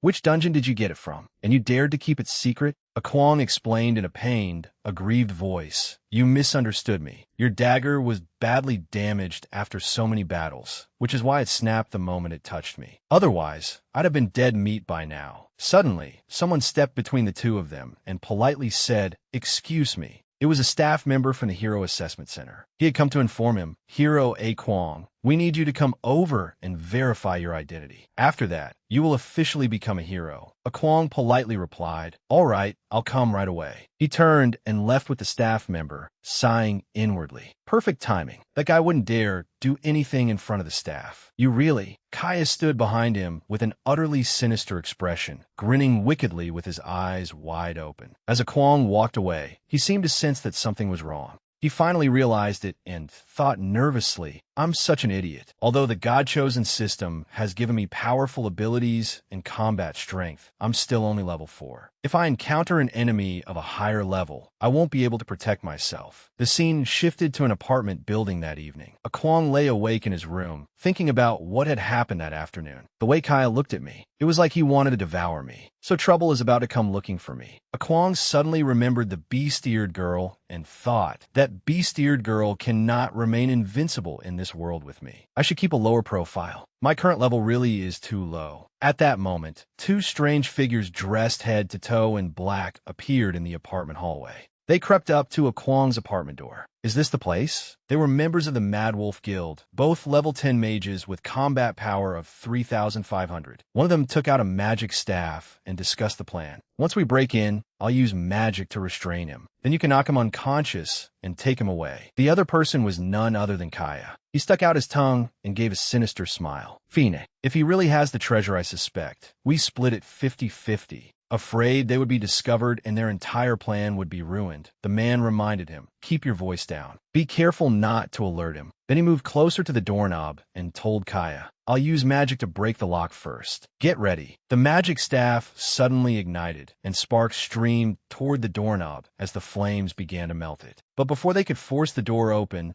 Kwong burst out from inside, wielding a huge club and startling them both. He was equipped with the Dark Demon Goblin equipment set, possessed the special skill Tentacle Devour, wielded a club, had copied Heaven-Shaking Earthquaking, and had combat power of 6,400. Kwong glared at them furiously. "Damn it, you showed up at my door fast." Enraged, he slammed his club down with Heaven-Shaking Earthquaking and ordered through gritted teeth, "Kneel." Kwong frowned nervously as a thought flashed through his mind. They actually brought a level 10 mage? Even though his combat power is only 3,500, he's still 6 levels above me. Facing him head-on would put me at a disadvantage. He carefully observed Kaya's menacing movements and reasoned inwardly. Combat power is a direct measurement of a hero's strength. Although my combat power is currently 6,400, I'm only level 4, so fighting someone 1 or 2 levels above me is not a problem. But against a level 10 opponent, even if his combat power is lower than mine, the 6-level gap is is enough to make up for it. It's like a low-level expert running into a powerful boss in an RPG. In a game world, a level 3 warrior might bravely charge at a huge, grotesque level 72 boss with twin swords in hand. Naturally, the warrior would be defeated instantly. Kwong gritted his teeth and thought, maybe I can barely turn this around with my equipment and new skills. But there's almost no room for error. One mistake could cost me my life. Kaya's accomplice from the Mad Wolf Guild shoved Kaya aside and charged forward angrily. You little bastard, you actually ambushed me? Good thing my cloak had just enhanced my physical defense. Whatever, kill him and take everything he has. Do it quickly. Using fire annihilation, blazing red magical flames erupted from the tip of his staff. He raised it decisively and aimed directly at Kwong. The power of fire annihilation created an ever-spreading firestorm that bore down on him. Kwong raised an arm to block it and thought uncomfortably, it's so hot. This dark demon goblin armor, along with the strongest body's physical defense, really is powerful, but its magic resistance seems lacking. This is different from fighting goblins. Those low-level creatures only knew how to swing clubs. Realizing the situation was unfavorable and that he could not endure much longer, Kwong turned and fled in a hurry. Running is the best option. I can't take on both of them, or I'll definitely be at a disadvantage. Seeing him flee, the mage shouted, after him. Under the moonlight, Kwong ran along the corridor and leaped out of a window in the high-rise building. If I focus my physical strength into my legs and add the protection of this equipment set, I should be able to withstand the impact of the landing. Just as Kwong was about to hit the ground, the strongest body system issued a warning. You have focused your physical strength in your legs. The rest of your body is no longer protected. Just as he failed to notice, another guild member suddenly rushed out from nowhere. He struck Kwong hard in the abdomen without warning. Clutching his stomach, Kwong thought there was an ambush too. This man was a level 12 warrior with combat power of 3,900. His arms bulged with veins, his eyes burned with anger, and he smirked wickedly. All warfare is based on deception. Didn't expect us to come 3 at once, did you? With a single punch, he sent Kwong crashing down from above. He sneered, for a little level 3 or 4 brat like you, this is already showing you plenty of respect. He. Kwong lay face down on the ground, trembling as he struggled to prop himself up. His body was covered in scratches. Luckily, I recovered my strength before landing. When I fell just now, my abdomen wasn't protected and my knees hit the ground hard. If not for the basic defense of the Dark Demon Goblin equipment set, those 2 attacks would have been enough to knock me out. Kwong struggled to sit up. The other man had landed and was standing before him. You still haven't passed out? That's surprising. The Mad Wolf Guild member from earlier rushed over and snapped. What skill did you use to attack me just now? You're obviously a newcomer, so how do you have a skill like that? Kwong's face suddenly distorted. Veins bulged all over his body, and his eyes filled with hatred. If you want to kill me, then die. Kwong activated Tentacle Devour. Level up progress, 960/6000. His entire body transformed into a ferocious monster. The mage immediately raised his magic staff and chanted, Action Restraint. Action Restraint immobilizes targets for 1.5 seconds. If the target's level is lower than the caster's, it can forcibly interrupt the target's movements. Kwong thought helplessly, damn it, my skill was interrupted. He said to his companion, good thing I came prepared. He may be low level, but he must have plenty of treasures. The other man laughed. We kill him and split the loot. Wasn't that the purpose of this trip? Ha. Then the system issued another notification. The Infinity Ring's cooldown has ended. The Infinity Passage is ready.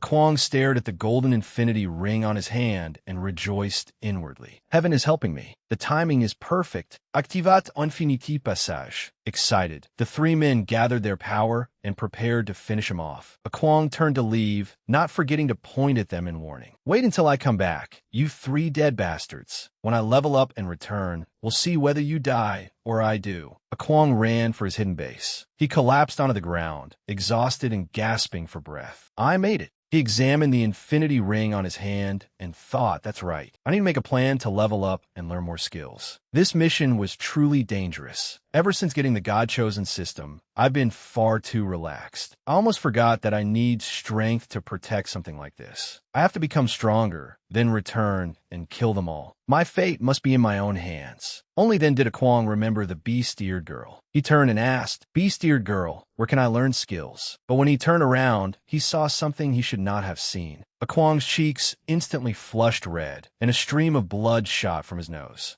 The beast-eared girl was sleeping soundly on a fur rug, completely unaware that her sleeping posture was somewhat unrestrained. She was already fast asleep when I left. He caught a faint scent of cherry blossoms. The beast-eared girl always smelled like cherry blossoms. Oh no! Akwang's whole body began to heat up. His muscles and abs bulged as he cursed inwardly. Damn it. As a man, how can I just ignore this? Strongest body. Due to a surge of adrenaline, your muscles have expanded. Your strength, speed, and vital bodily functions will be mysteriously enhanced. Akwang recalled the 3 bastards attacking him so aggressively. Kill him. A warning sign appeared. Do not watch while driving. Akwang helplessly braced himself on the ground and tried to regain his composure. No, this isn't right. What am I doing? Now isn't the time for this. I need to resolve the crisis in the real world before I can relax. Calm down, buddy. You need to calm down too. The sky had turned completely dark, with only the bright moon silently illuminating the tranquil landscape. His voice continued to echo. First, I need a plan to level up and learn more skills. Time flew by, and a new day arrived. After a good night's sleep, the beast-eared girl woke up and stretched. It's been so long since I slept this well. Akwang sat opposite her with dark circles under his eyes, managing only a bitter smile. I slept well too. His mind had been full of distracting thoughts, so he had tossed and turned all night without being able to sleep. Then he quietly asked, please make me another shirt, and then we'll set off. She gently advised him, Master, learning skills requires skill scrolls. I've heard there's a very convenient way. You can go to a combat academy to learn them. At the Orc tribe's small combat academy, the Orc guard immediately warned Akwang when he saw him. You're the suspicious human designated by the Orc King. There are requirements for entering the combat academy. First, you must reach level 6. Second, you must pass the academy's trial. You're only level 4, so leave at once. Akwang replied in confusion. It's that troublesome? I have to reach level 6 and pass an academy trial too. Akwang was wearing a black shirt with a small heart embroidered near the chest. It was a new shirt carefully sewn by the beast-eared girl, with a little private sentiment woven into it. Suddenly, she turned to Akwang and apologized politely. I am sorry, Master. I didn't know there were requirements like this. I bypassed those special rules because I obtained skill scrolls while clearing nests. Akwang looked at her blankly and asked coldly, Why are you apologizing? I need to level up anyway. I'll just reach level 6 and come back. At last, they turned to leave. After a while, the beast-eared girl finally dared to suggest, Master, I know of several low-level nests nearby. They can help you level up. The Orc guard deliberately raised his voice and mocked them.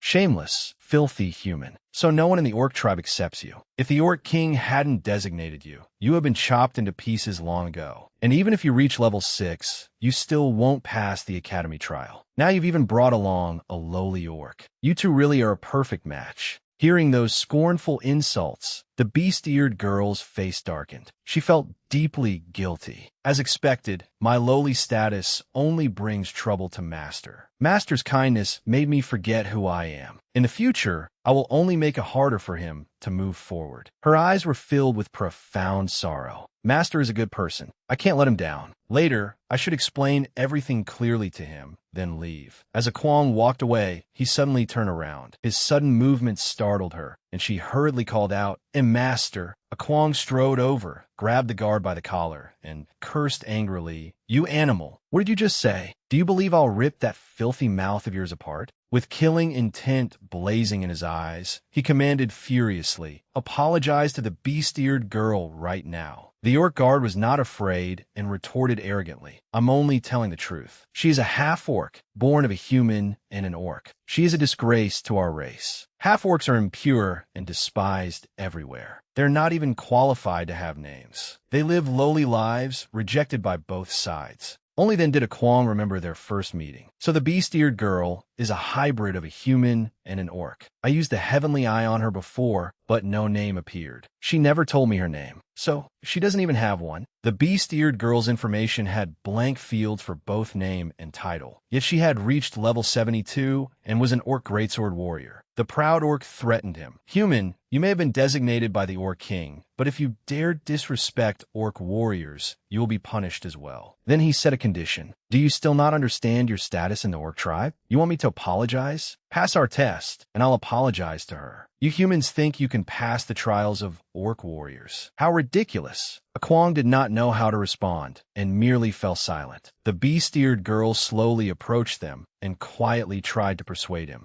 And Master, he's right. Please don't get yourself into trouble over me. Kwong released the guard's collar, then suddenly called out, On. Kwong stared at the guard solemnly and declared firmly, her name is On. Remember it. She stood there in a daze, thinking On. Master gave me a name? Kwong turned to leave, but did not forget to look back and say, Since you said you would apologize to On if I passed the test, I hope an orc warrior will keep his word. Then Kwong put an arm around her shoulders and said, Come on. Let's go level up. Afterward, they headed to a waterfall where the lake folk dwelled. On held a sword in her hand, standing tall and heroic as she said powerfully, This is quite rare. Good, let's use them to level up. But she had not been thinking about leveling up at all. Her mind was still on what had happened earlier, and she hesitantly asked, Master, why did you name me On? Kwong looked at her in surprise. Huh, you don't like it? I made the decision on my own. Seeing that her master had misunderstood her, she hurriedly explained, No, that's not it. I like it. I like it very much. Then she shyly lowered her head. I only wanted to know why Master chose that name. Kwong gave an awkward smile. This is a little embarrassing to say, but whenever I'm near you, I can smell the faint fragrance of cherry blossoms. Maybe it's your natural scent. I thought On suited you, so that's what I named you. Sorry, I was too presumptuous. Suddenly, an arm wrapped around Kwong's neck. A warm, gentle voice spoke, making him blush. Thank you, Master. The beast-eared girl was overwhelmed with gratitude and kept thanking him. Thank you, Master. I really like this name. Thank you so much. My name is On. I finally have a name now. Kwong scratched his head awkwardly. Don't mention it. Then the two of them walked deeper into the waterfall cave. Kwong took the initiative and said, All right, let's start leveling up On. Limestone stalactites stretched throughout the cave. On asked Kwong with genuine concern, Master, have you gotten used to the sword you temporarily bought from the weapon shop? Kwong lightly tightened his grip on the sword as he listened to her. Although it isn't high-quality equipment, it's still far stronger than that goblin's wooden club. Kwong replied happily, I'm very satisfied. Is it because I was able to lift the hammer? Why does every kind of weapon feel surprisingly light in my hands? His combat power had now reached 6,400, and his leveling progress was 960/6,000. Before him stood hungry foxfolk with razor-sharp fangs and glowing red eyes. In front of Kwong were 3 level 5 foxfolk, a black foxfolk, a white foxfolk, and a red foxfolk. Foxfolk were fox-like creatures with swift, sharp movements, and they were also smarter than most other monsters. Any adventurer who underestimated them would surely regret it. They were all level 5, with combat power of 720. Kwong turned and instructed her, same rules as before On. Just stand behind me and guide me. Don't take any action, or the system will judge us to be in party mode, and I won't receive any experience points. She nodded excitedly.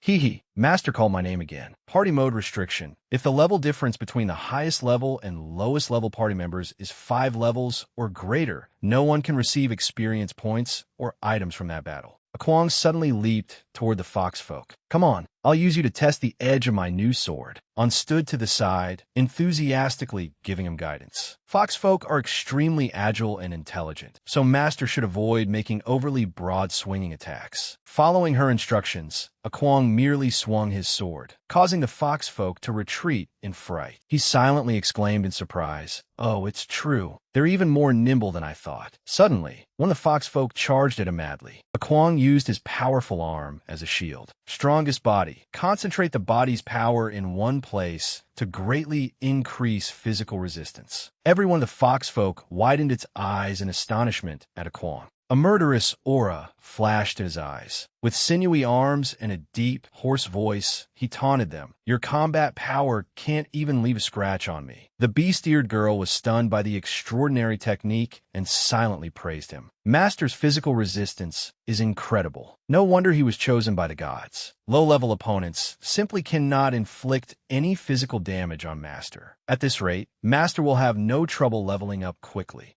Kwang cleverly applied the skills he had practiced to take down the foxfolk. To deal with high-speed enemies, I need quick attacks rather than powerful, heavy strikes. That's what I learned. After finishing them off, Kwang stood still in thought. As expected, leveling up in this world is much more satisfying. Not only do I get plenty of experience by myself, but I don't have to fight anyone over resources either. His combat power continued to rise, and his leveling progress had reached 1,860/6,000. His expression hardened as he thought. At this rate, among those three, the strongest only has combat power of 3,900, but he's level 12. No matter how high my combat power is, it's useless if the level gap is too large. The system panel displayed the party's information. Kaya, level 9 warrior, combat power 1,200. Second member, level 10 mage, combat power 3,500. Final member, level 12 warrior, combat power 3,900. Kwang thought, they're too strong. I can't confront them head-on. On suddenly turned to him and apologized politely. "I am sorry, Master. I didn't know there were such requirements." He needed to narrow the level gap and choose the right 4 active skills. A serious expression appeared on Kwang's face, but he calmly told on, "Let's push straight to level 6 on. I want that self-righteous orc to apologize to you." She obediently agreed. Okay. As Kwang and On proceeded deeper inside, they suddenly spotted a towering white back ahead of them. It turned out to be a level 7 dark demon foxfolk boss. It had not noticed their arrival and continued walking forward slowly. Kwang noticed the blade on the foxfolk boss's back. It was large, long, and gleaming. The more he looked at it, the more he wanted it. He whispered to On, "I really want that blade on its back. Do you think it can drop? It feels like it would suit me perfectly. It's the right length and looks powerful." On replied, "Master means equipment drops, right?" Seeing that she understood, Kwang rubbed his chin and nodded. "Yeah, I just wanted to ask whether that large blade can drop." On immediately answered, "Generally speaking, anything can drop, Master." On continued explaining, "The drop rate depends on the equipment's rarity. If Master wishes, you can repeatedly clear the same dungeon until the desired item drops. Every dungeon has a different refresh time, but special items can speed it up. Generally, the better the equipment, the lower its drop rate." Hearing that, Kwang thought, so there really is such a thing as a drop rate. This other world is practically built around the setting of a game. Perhaps that is why the system exists within my body. That makes much more sense. A panel displaying the Dark Demon Foxfolk boss's information appeared. In addition to its level 7 status, it showed combat power of 1,500. An equipment information panel appeared. Kwang thought happily. Looking carefully really does reveal more information. On read aloud, Dark Demon Cold Glow Blade. Drop rate, 6%. Kwang thought, that's quite low. It would be a shame if it still doesn't drop by the time I reach level 6, because this blade really suits me. Suddenly, the system screen changed color and displayed a new notification. System exchange notification. The system has detected a need and activated the exchange system. Corresponding items may be exchanged upon fulfilling the required conditions. Exchangeable items will continuously refresh according to the host's level and strength. If an item remains unexchanged for a long period, it will be replaced after a certain amount of time. As he read, Kwang analyzed it. An exchange feature. Use fulfilled conditions to trade for items. It seems this God-chosen system in my body still holds many secrets I don't know about. At the moment, there appeared to be only one item available, a high drop rate scroll. Let me see. Untap the scroll's information. This scroll increases the drop rate of all items by 30% for 1 minute. There are 3 scrolls available for exchange, but each requires the defeat of 30 ordinary level 1 to level 5 monsters. The screen also showed that Kwang had defeated 114 monsters so far. Seeing the record, Kwang was astonished. Wait, 114? Doesn't that mean I can exchange for them directly? Defeating 30 monsters gets me 1 scroll, so I've already killed a total of 114 monsters. This count includes monsters from both worlds. If I exchange for all 3 at once, the drop rate will rise to 96%. Then there's no way it won't drop this time. One scroll added 30%. Exchanging for 3 scrolls would raise the drop rate to 96%, making the drop virtually guaranteed. As he spoke, Akwang pressed the exchange button. In an instant, 3 scrolls appeared in his hand. The system displayed a notification. Exchange conditions fulfilled. You have successfully exchanged for 3 high drop rate scrolls. As you currently do not possess a regular backpack, the items cannot be stored in your inventory. Not having a backpack is no problem. Akwang tucked the 3 scrolls into his back pocket and said, I want its great blade to drop. It'll definitely make me stronger. I'm deeply happy, Mamanga. Do your best, master. Drop. Akwang wiped his chin and said, no more talking then. I'll be counting on your guidance. He then gripped his sword and charged at the unsuspecting foxfolk boss. It was struck by a slash and howled in pain. Then it drew its cold glow blade and swung it at Akwang. Akwang immediately sprang back to evade the blade, but he had not expected shards of ice to form around its slash. He was shocked.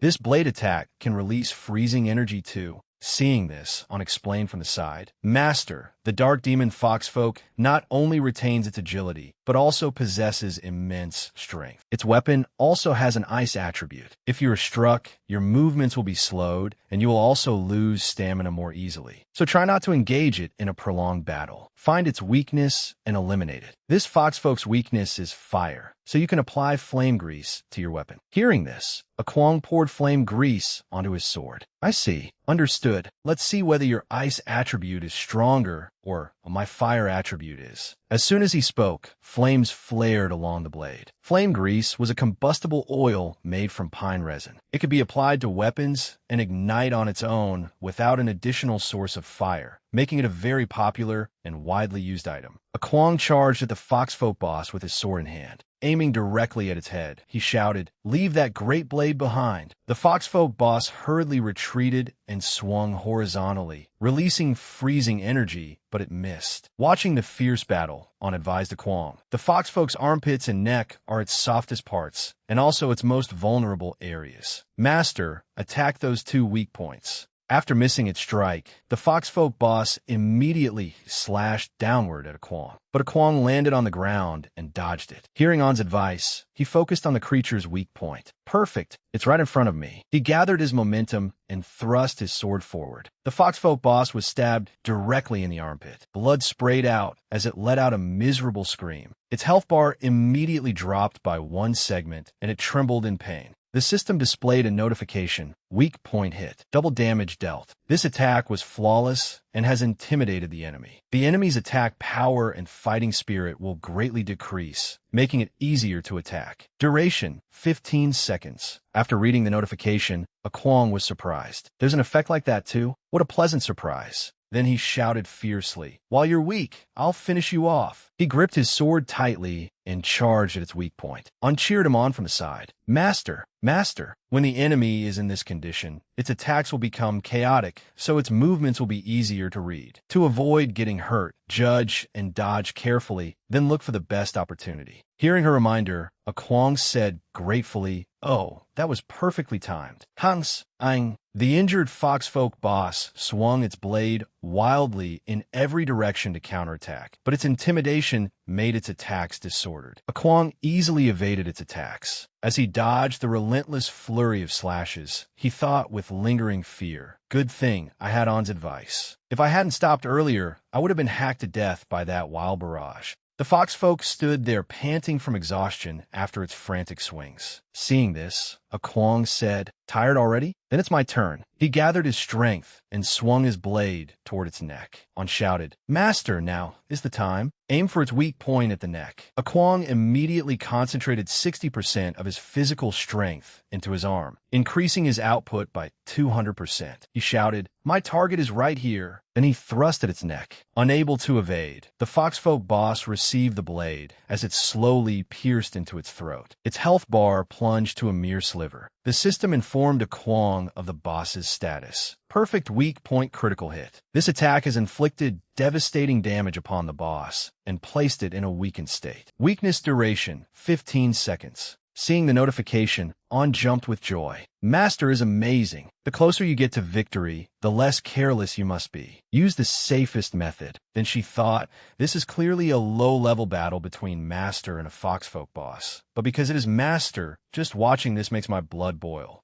My name is On. It's such a wonderful name. Taking advantage of the boss's weakened state, Kwong jumped toward its head and raised his sword. Time to end this with a skill. He swung his sword and unleashed heaven-shaking, earth-quaking, driving it down with all his strength into the center of the creature's head. Seeing this, On leaped up and cheered, Master is incredible. The foxfolk boss was killed. Kwong wiped the blood from his face and sighed with satisfaction. That was awesome. It was truly an exciting battle. On suddenly turned to him and apologized politely. I am sorry, Master. I didn't know there were such requirements. Then Kwong remembered the items and took out the 3 high drop rate scrolls. Seeing the boss gradually dissolve, he cried out in alarm internally. Damn it, I have to use the scrolls before the rewards are calculated. I almost forgot. At that moment, the system displayed a notification. You have used 3 high drop rate scrolls. Please note, the drop rate of all items has increased by 96%. Duration, 1 minute. Kwong pressed the use button and sighed in relief. Finally, I made it in time. Nice. The system displayed a series of additional notifications. Level 7 Dark Demon, Foxfolk boss defeated. Obtained 3,000 experience points. Current experience, 5,430/6,000. Obtained Dark Demon Weapon, Cold Glow Blade. Seeing the notification, On cried out in excited delight. 3,000 experience points. It dropped. It really dropped.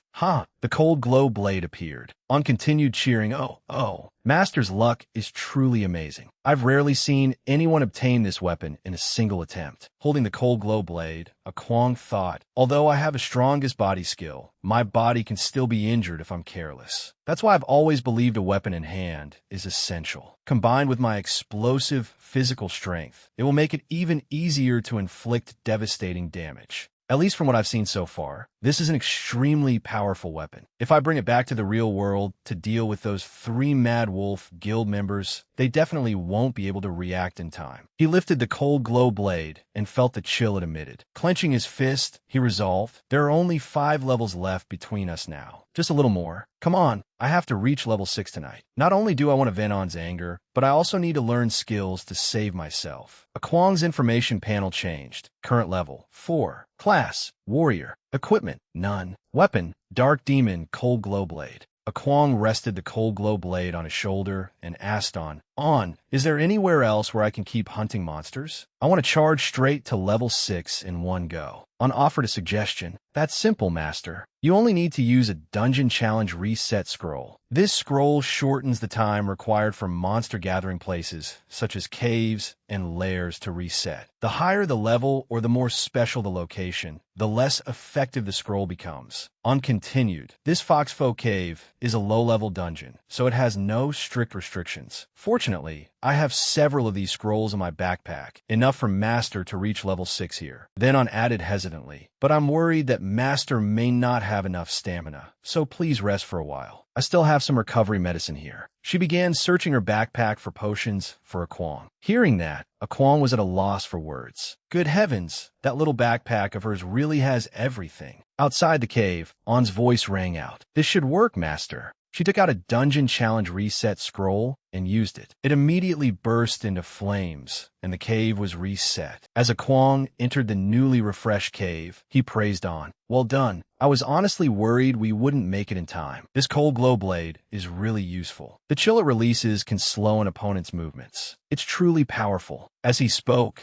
Kwong swung his blade and killed a monster nearby. Hearing On's admiration, he continued, yes, some weapons have special effects, and some of them are incredibly powerful. I believe Master will obtain even stronger weapons in the future. Kwong thought to himself, speaking of powerful weapons, there is still a divine artifact belonging to the Orc Mace God King in my spiritual storage backpack. Unfortunately, my current strength does not allow me to lift it. Even if I forcibly activate Strongest Body, I can only use it for 1 second. Once I can unlock that mace, I'll become invincible. After countless battles with the foxfolk, their bodies lay scattered all over the ground. Only the boss remained, trembling as it looked at him. A Kwong raised his blade and charged forward. "Hello, Foxfolk boss. Long time no see. I just finished off a bunch of your underlings, and I'm already level 5. Come on, let's fight." And so, a Kwong used all 3 dungeon challenge reset scrolls. Every time, he encountered that Foxfolk boss again, and it trembled whenever it saw him. With a sword in one hand and a blade in the other, a Kwong charged in and shouted, "Hey, Foxfolk boss, I'm back." Then he cheerfully greeted it again. "Hee, buddy, I really want to skewer you." On kept cheering him on from the side. "Master Go."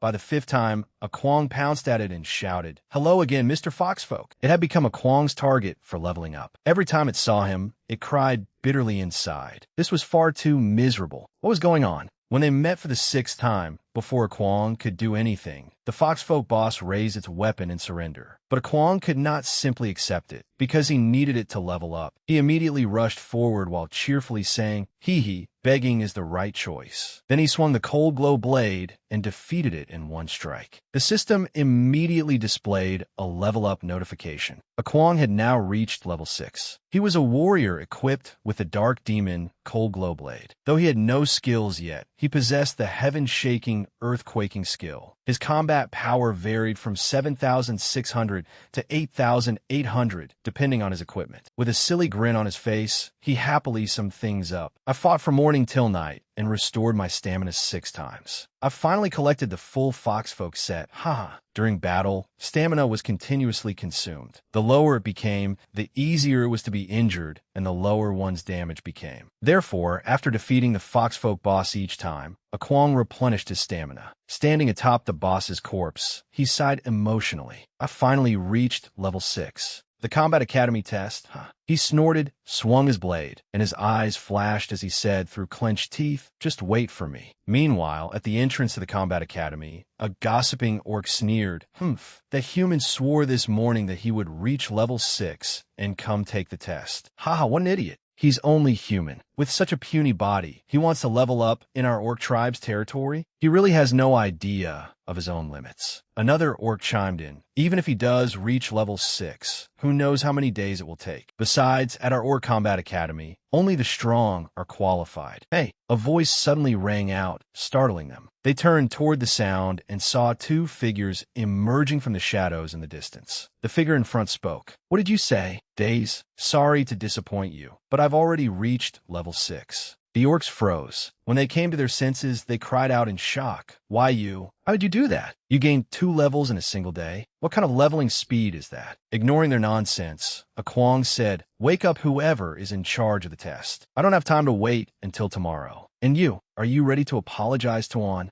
The system displayed a Kwong's updated information, level 6. With the complete Foxfolk boss equipment set, his combat power was 8,800. "What the hell? I almost slept through it. You're the human who wants to take the test." An orc appeared. He wore a gold nose ring, and gold ornaments were woven into his hair, making him seem higher ranking than the orcs guarding the entrance. He continued, "If you came here to waste my time, I won't make things easy for you." He was the official in charge of the Vocational Academy, a level 20 warrior. A Kwong was not intimidated. He calmly replied, "I am here according to the rules. Please begin the test. Once I pass, I will carefully select skills suitable for myself from the skill library." The skill library was where every Combat Academy stored skill scrolls. After passing the Combat Academy's test, one could learn the skills contained within.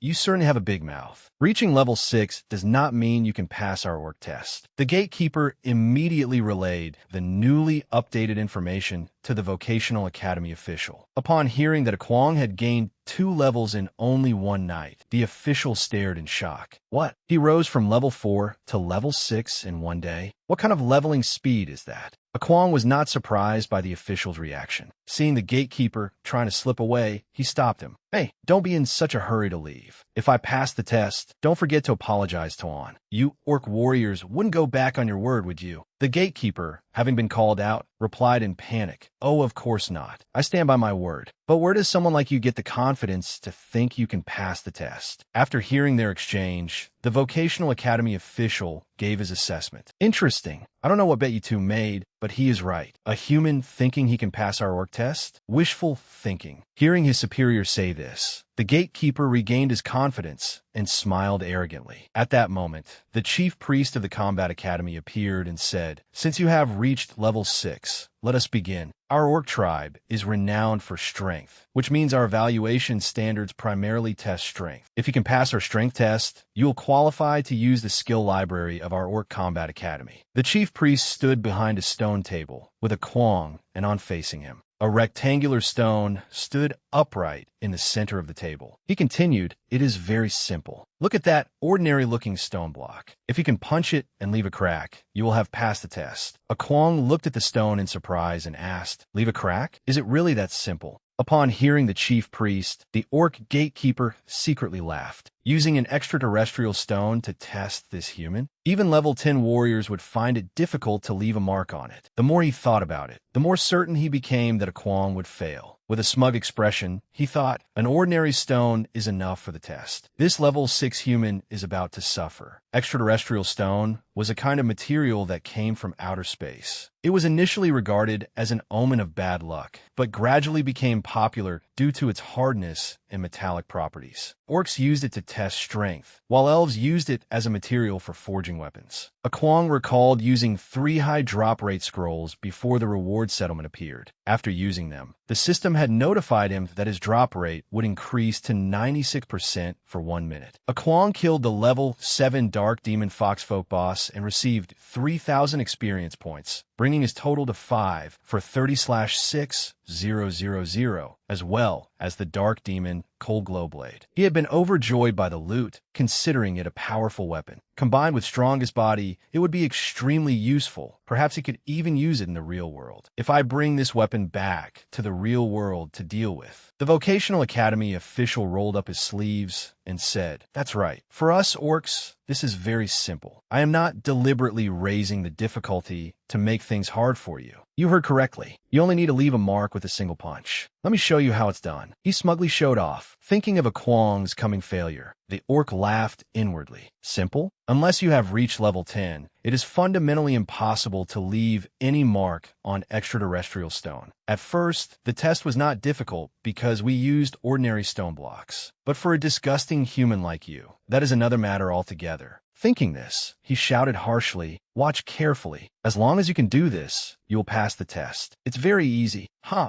As he spoke, he swung his arm and punched the stone. He thought to himself, "Even though I'm level 20, unless I use all my strength, I might not be able to leave a mark." After receiving his punch, a few fragments flew off the stone and a small crack appeared. Seeing the crack, the Vocational Academy official arrogantly stroked his brow, though he could not hide the beads of sweat from exerting himself so greatly. He proudly said, "See, as long as you can leave a mark this easily, you pass the test. Whether you can do it or not depends on you." After witnessing the hardness of the extraterrestrial stone, a kwong clenched his fist and resolutely said, "Fine, let me try." Seeing a kwong prepare for the test, On encouraged him, "Jigo, master," and she slowly raised her index and middle fingers. A kwong immediately analyzed the situation. "Leave a mark? Although my strength far surpasses others of the same level after activating Strongest Body, I still need to adjust its distribution to increase the impact and power of my punch." He immediately redistributed his strength, concentrating it in his right arm. The system displayed a notification. "Warning, you have concentrated 50% of your physical strength in your right arm. Your right arm will exert tremendous power." Seeing that a kwong still had not made a move, the official described the extraterrestrial stone's hardness again. "Let me say this first. This may be easy for us orcs, but human bodies have always been weak." Ignoring the orc's mocking words, a kwong focused his strength into his right arm and swung his fist. The orc continued babbling, "If you cannot leave a mark." Before he could finish speaking, a kwong punched the extraterrestrial stone, sending stone fragments flying everywhere. Before the orcs could react to what they had witnessed, debris rained down on them, forcing them to shut their eyes and dodge. After punching it, a kwong had not expected such an effect. Feeling slightly embarrassed, he scratched his head and said, "Haha,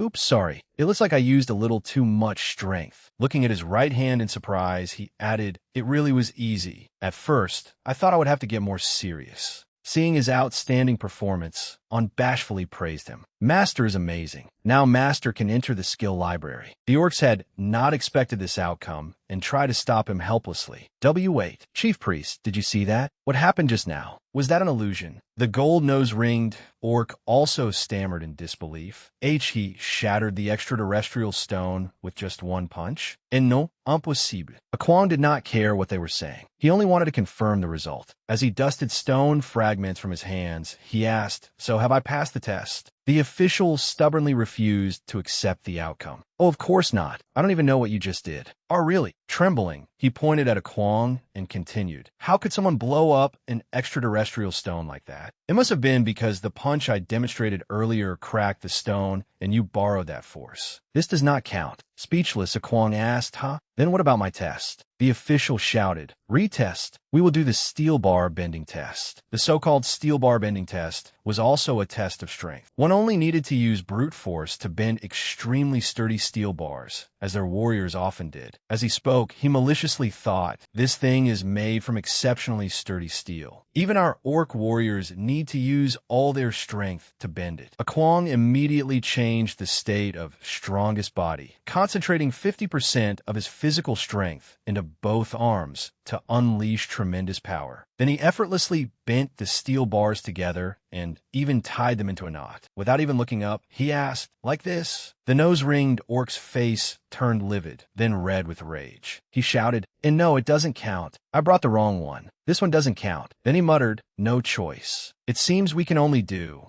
the most basic strength test, arm wrestling. If you can hold your ground against our strongest warrior for 10 seconds, you will pass the test." As he spoke, the official smiled smugly to himself.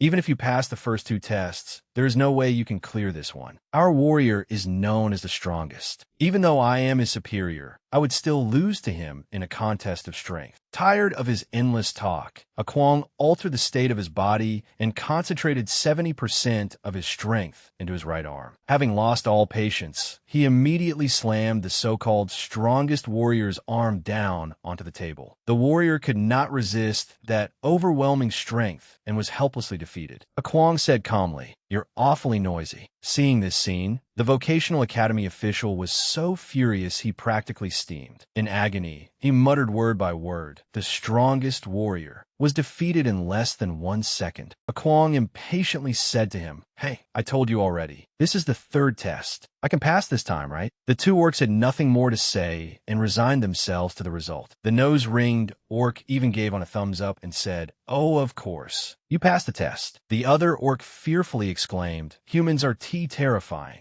Kwong took On's hand and led her before the orc. "In that case, according to our agreement, you have to apologize to On." Having been called out, the orc said awkwardly, to her, "Damn it, fine." An orc warrior never goes back on his word. Then he bent over, lowered his head, and loudly said, "I'm sorry. I apologize for what I said to you earlier." Seeing him apologize, On was startled and hid behind a Kwong. Then she said, "Ever since I was little, I've always been judged like that, so I'm used to it. I never thought about it. It's okay." Seeing her say this, a Kwong told her, "On, you do not need to say it's okay. He needs to apologize to you, because you deserve an apology from people like them. All you need to do is hold your head high and accept his apology." On had not expected a Kwong to say such things. Feeling respected at last, she said, I understand, Master. I accept your apology." As she spoke, she raised her head, puffed out her chest, and smiled. The four of them arrived at the entrance to the skill library. The chief priest said, "This is it. Listen carefully. Every time you enter, each person may take only one skill scroll." Hearing that, a Kwong rubbed his chin and asked, "Only one skill scroll each time? Why so stingy?" The nose-ringed orc said irritably, "Do you think you can just come here, take whatever you want, and leave? Every combat academy has strict rules. Otherwise, how could they continue to function? Remember the rules. After entering, you have a 3-minute time limit. You must find the skill scroll you want within those 3 minutes, break the magical seal on it, and bring it outside. Only then will it belong to you. If you fail to take it out within the time limit, the rules inside will expel you, and you will not be able to enter again for a while." Hearing this, a Kwong noticed many questionable points and asked, "There's a time limit too? And what is this seal?" Were these rules? Why would they throw me out? The orc replied gravely. Human, you must understand that combat academies everywhere are among the most important institutions. They do not merely symbolize combat strength. They also represent this place's inheritance and continuation. A sealed scroll has a magical seal that must be broken before the scroll can be used. A rule barrier is a barrier that can only be created by powerful spellcasters or mages. This magical barrier can impose rule-based conditions that allow or deny creatures entry. Therefore, to protect the skill library from intrusion and robbery, high-level mages or spellcasters place magical seals on the scrolls and finally establish a rule barrier around the skill library. That is the magical barrier. Only in this way can the skill library remain secure and orderly. Hearing this, a Kwong concluded, "It seems things are more complicated than I thought." On, standing beside him, comforted him. "That is indeed the case, Master. When I traveled with my former party, I heard that the requirements for entering the skill library at the Combat Academy were even stricter. The doors of the skill library opened. The orc stood outside instead of entering and told them, 'Go on in. But do not foolishly try to steal any skills from inside, or the magic barrier will immediately throw you out.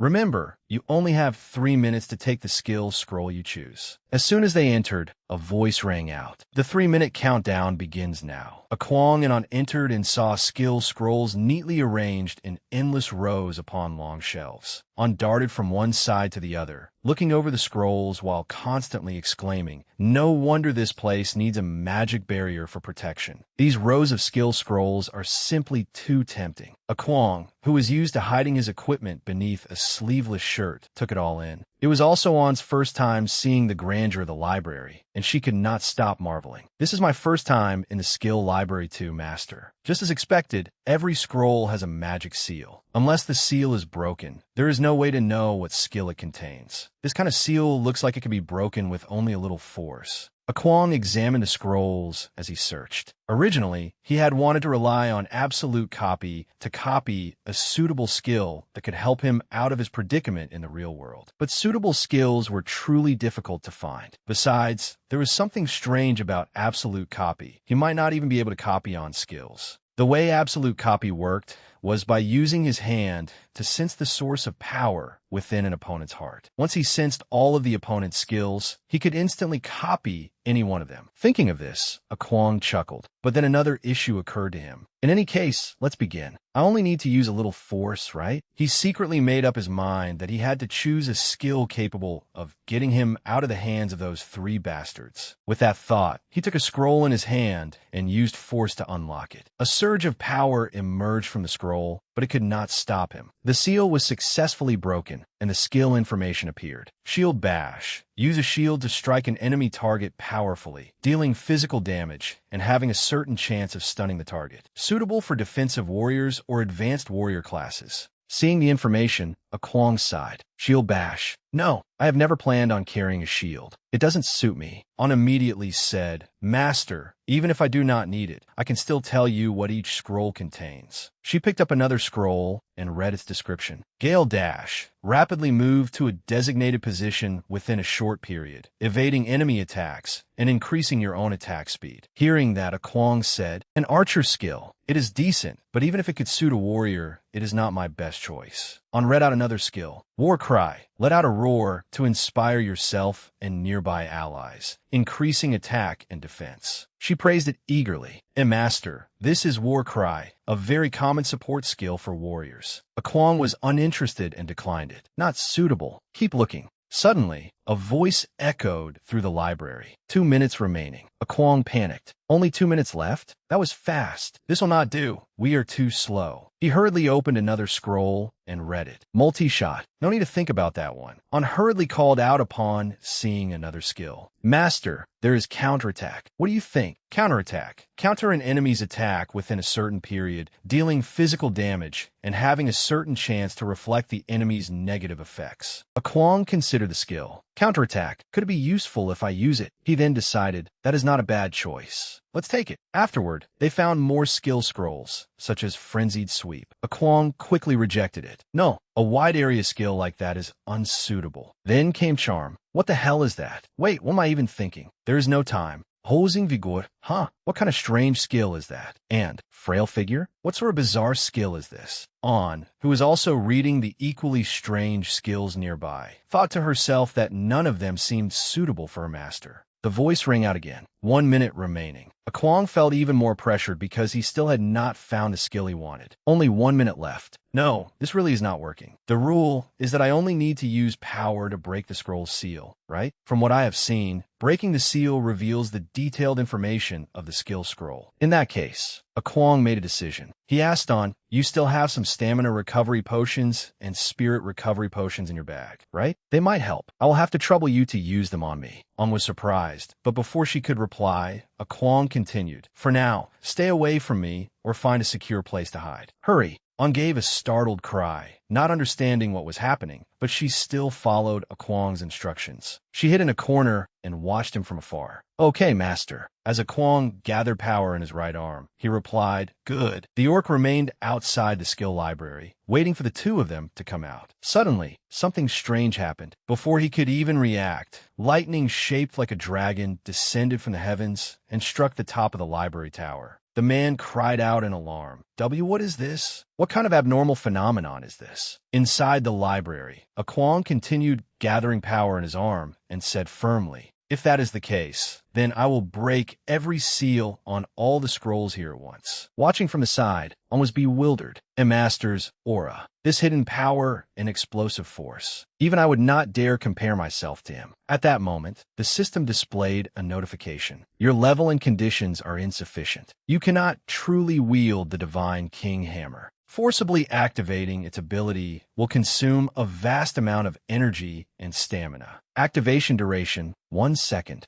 Kwong raised his hand as bolts of lightning began to coil around him. He shouted, activate the Divine King Hammer. 1 second is enough. Thunder boomed across the dark skies above the frigid Forbidden Zone. Streaks of lightning formed the shape of a gigantic dragon twisting through the air, illuminating the entire sky. Witnessing this miraculous scene, the orc warrior was shocked. His eyes widened in panic as he cried out in disbelief. That kind of power was created by that human. Meanwhile, Kwong raised the war hammer high and drew the thunder dragon into it. A vortex of electric light surrounded his body, and the overwhelming force pressed him down. The ground sank beneath him, while rocks and dirt were flung in every direction. On stared at Kwong with admiration, her mouth hanging open in astonishment. What a terrifying aura! If I had not seen it with my own eyes, I would never have believed it. A moment later, after the absorption process was complete,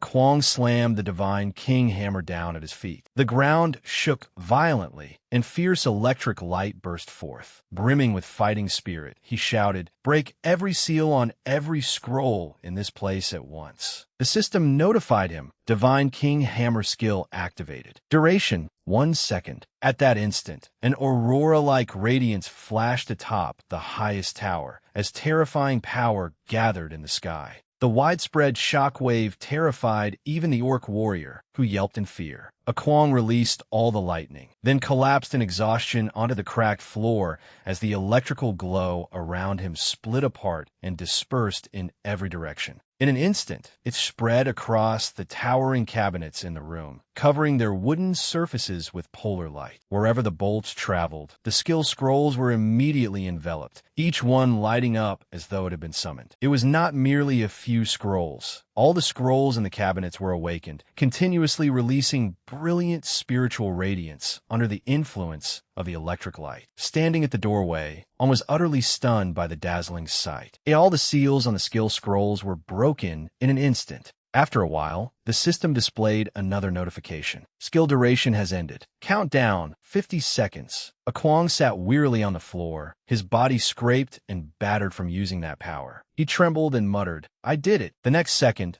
Kwong suddenly raised his head, his gaze turning frantic. Countless ancient words rushed toward him at incredible speed. Excited, he thought, come on, the information from all the scrolls. On watched him intently from the corner, full of admiration. Oh no, there is too much information. Even the space around him is starting to distort. The more she thought about it, the more worried she became. Taking in so much information at once is already difficult enough to sort through. Can Master's brain even endure it? She suddenly rushed out as Kwang remained focused on absorbing the information. Countless glittering ancient characters poured into his body. On shouted anxiously to encourage him. And Master, you must hold on. But Kwang's condition was worsening. He clutched his head in pain as he absorbed an enormous number of skills. Gritting his teeth, he thought, my head, it is about to explode. This hurts too much. I've seen them all already. Give me the strongest, most suitable skill. 40 seconds remained. Veins bulged across Kwang's face as his body continued devouring the glowing characters. He stubbornly reminded himself, no, not suitable. It is still not enough. Give me an even stronger skill. Thousands of chaotic characters continued flooding through his vision. Suddenly, Kwang saw a strange glowing flash of lightning amid the torrent. That scroll. It seems to resonate with lightning. Just as he suspected, a unique scroll remained still on the bookshelf, fiercely resisting Kwang's power and refusing to let its seal be broken. Time was growing short. Only 30 seconds remained. On was alarmed and hurriedly reminded him, Master, time is almost up. Hurry.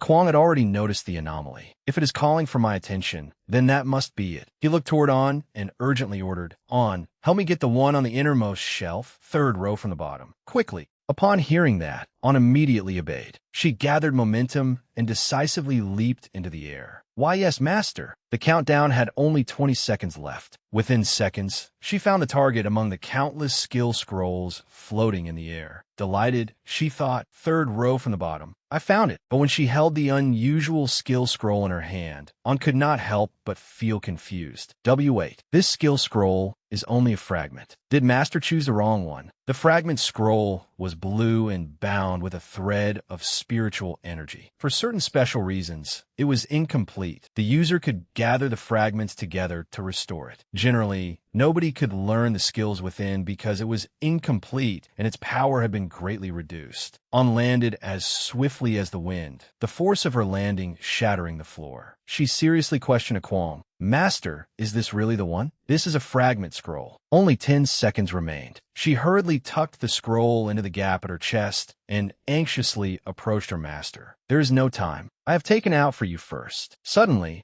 Kwang stood up again. He scooped the little cat-eared girl into his arms and, forcing himself to stay calm, reassured his subordinate. I can hold on a little longer. I can get out by myself. The system issued a warning. You have concentrated half of your physical strength into your legs to unleash explosive power. Your body has also reached its limit. Outside, the orc warrior had long been waiting for them and was anxiously anticipating the outcome. He muttered, after that earlier change, everything has become quiet. There are only 5 seconds left. Whether they found a suitable scroll or not, once time runs out, the magic will force them out of the skill library. His face was drenched in sweat as he frowned and began counting down each second. When he counted to 2, cracks suddenly appeared across the stone door before him, and light leaked out from within. When he counted the final second, 1, a violent gale burst out from behind the doors, its force so immense that the orc warrior recoiled in shock. After the whirlwind dissipated,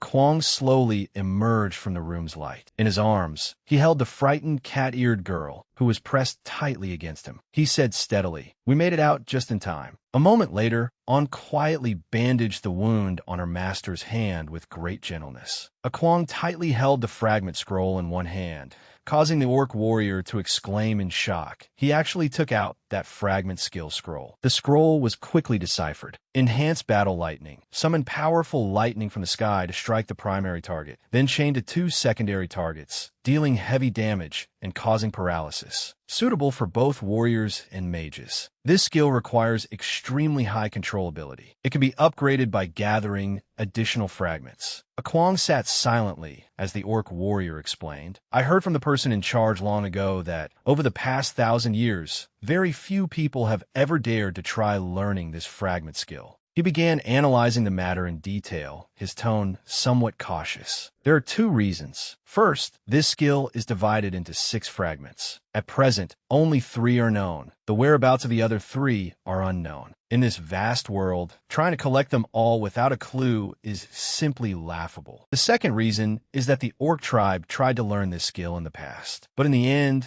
they suffered a backlash from the skill's evolution and died horribly. It was a terrible tragedy. I fear they could not control the power of the fully formed skill. After hearing this, Akwang looked doubtful and disappointed. He curiously asked, after going through all the trouble of gathering the fragments and cultivating it, it even evolves as a skill, yet can make your body explode and kill you? That is terrifying. Has no one ever completely mastered it? As soon as he finished speaking, the high priest suddenly called out, "Yes, there was one person," he proudly declared, "that was the strongest orc king from thousands of years ago, known as the Divine King. He was also the former owner of our tribe's divine artifact, the Divine King Hammer. This skill was the only skill the Divine King left behind." Akwang picked his nose indifferently and questioned him skeptically. This was the skill left behind by the Divine King Hammer's owner? Why would a skill of that level be casually placed in a skill library like this? Offended, the orc immediately shouted angrily, "Hey, are you looking down on this skill library, you filthy human?" He sighed and said solemnly, "No matter how powerful a skill is, it is useless if nobody can learn it. It is like a peerless weapon. If it cannot be wielded, it is not even as useful as a small knife. Although this skill was left behind by the great Divine King, no one has successfully learned it after all these years, so it gradually faded into the past. In truth, few people still believe this skill even exists, just like the glory of the orc tribe in the old days. It is gone now." In contrast, Akwang remained extremely optimistic. His eyes sparkled as he looked at the scroll in his hand and said excitedly, "It is fine. Maybe I'm the right person for it. On, let's go." The cute cat-eared girl happily agreed. "Yes, master." Seeing the two of them so confident, the high priest was left speechless. As the two of them left, the high priest silently watched their retreating figures and carefully reminded them, the skill in that fragment scroll is only the beginning of the complete technique. Whether you can find the remaining fragments and learn the full skill will depend on your strength and luck, human. Then he suddenly paused, "And you as well." He turned to On and bluntly asked, "You are that half-orc condemned to execution, aren't you?" He glared at her, murderous intent flashing in his eyes, and warned in a harsh voice, "After what you did to your people, you truly do not deserve to keep living. That human probably still does not know your real identity, does he? Will he become your sacrifice as well?" On narrowed her eyes at him in displeasure. Her pupils trembled slightly as she coldly enunciated each word. "It is none of your business." She followed her master with a dark expression, leaving the old man behind to laugh strangely. The two left arm in arm beneath the setting sun. The warm, romantic scene made the high priest sigh. "Let me see just how far the two of you can go together." Back at the inn, the recovery medicine had fully healed Akwang. He removed the bandages from his arm and let out a refreshed groan.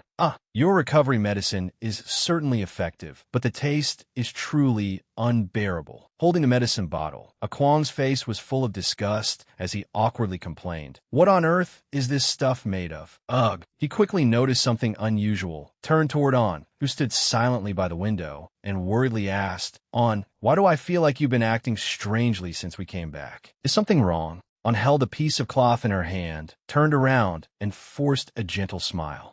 It's nothing. I'm just a little tired. Please do not worry, master." Her appearance made Akwang hesitate. After some uncertainty, he finally dared to speak. "Well, On, I'm just a little curious. Why were you also being taken to the heavenly sin execution platform back then? Was it because of your identity?" The words struck on like thunder. Her face darkened, revealing her nervous guilt. Akwang continued to recall the scene as he said thoughtfully, "I remember. There was someone else below me at the time." On quickly changed the subject. Stretching lazily, she asked her master with renewed enthusiasm, "Let's not talk about unpleasant things. By the way, master, have you learned the skill from that fragment scroll yet?" Akwang answered honestly, I just finished learning the skill in that fragment scroll. That old orc made it sound incredibly impressive, but I think it suits me well." He thought to himself, chain lightning. This skill appears to require a strong body as its foundation. It is perfect for me. Since I possess the strongest body, this is the ideal choice. I'm already looking forward to collecting the remaining fragments. I wonder what this skill will eventually become.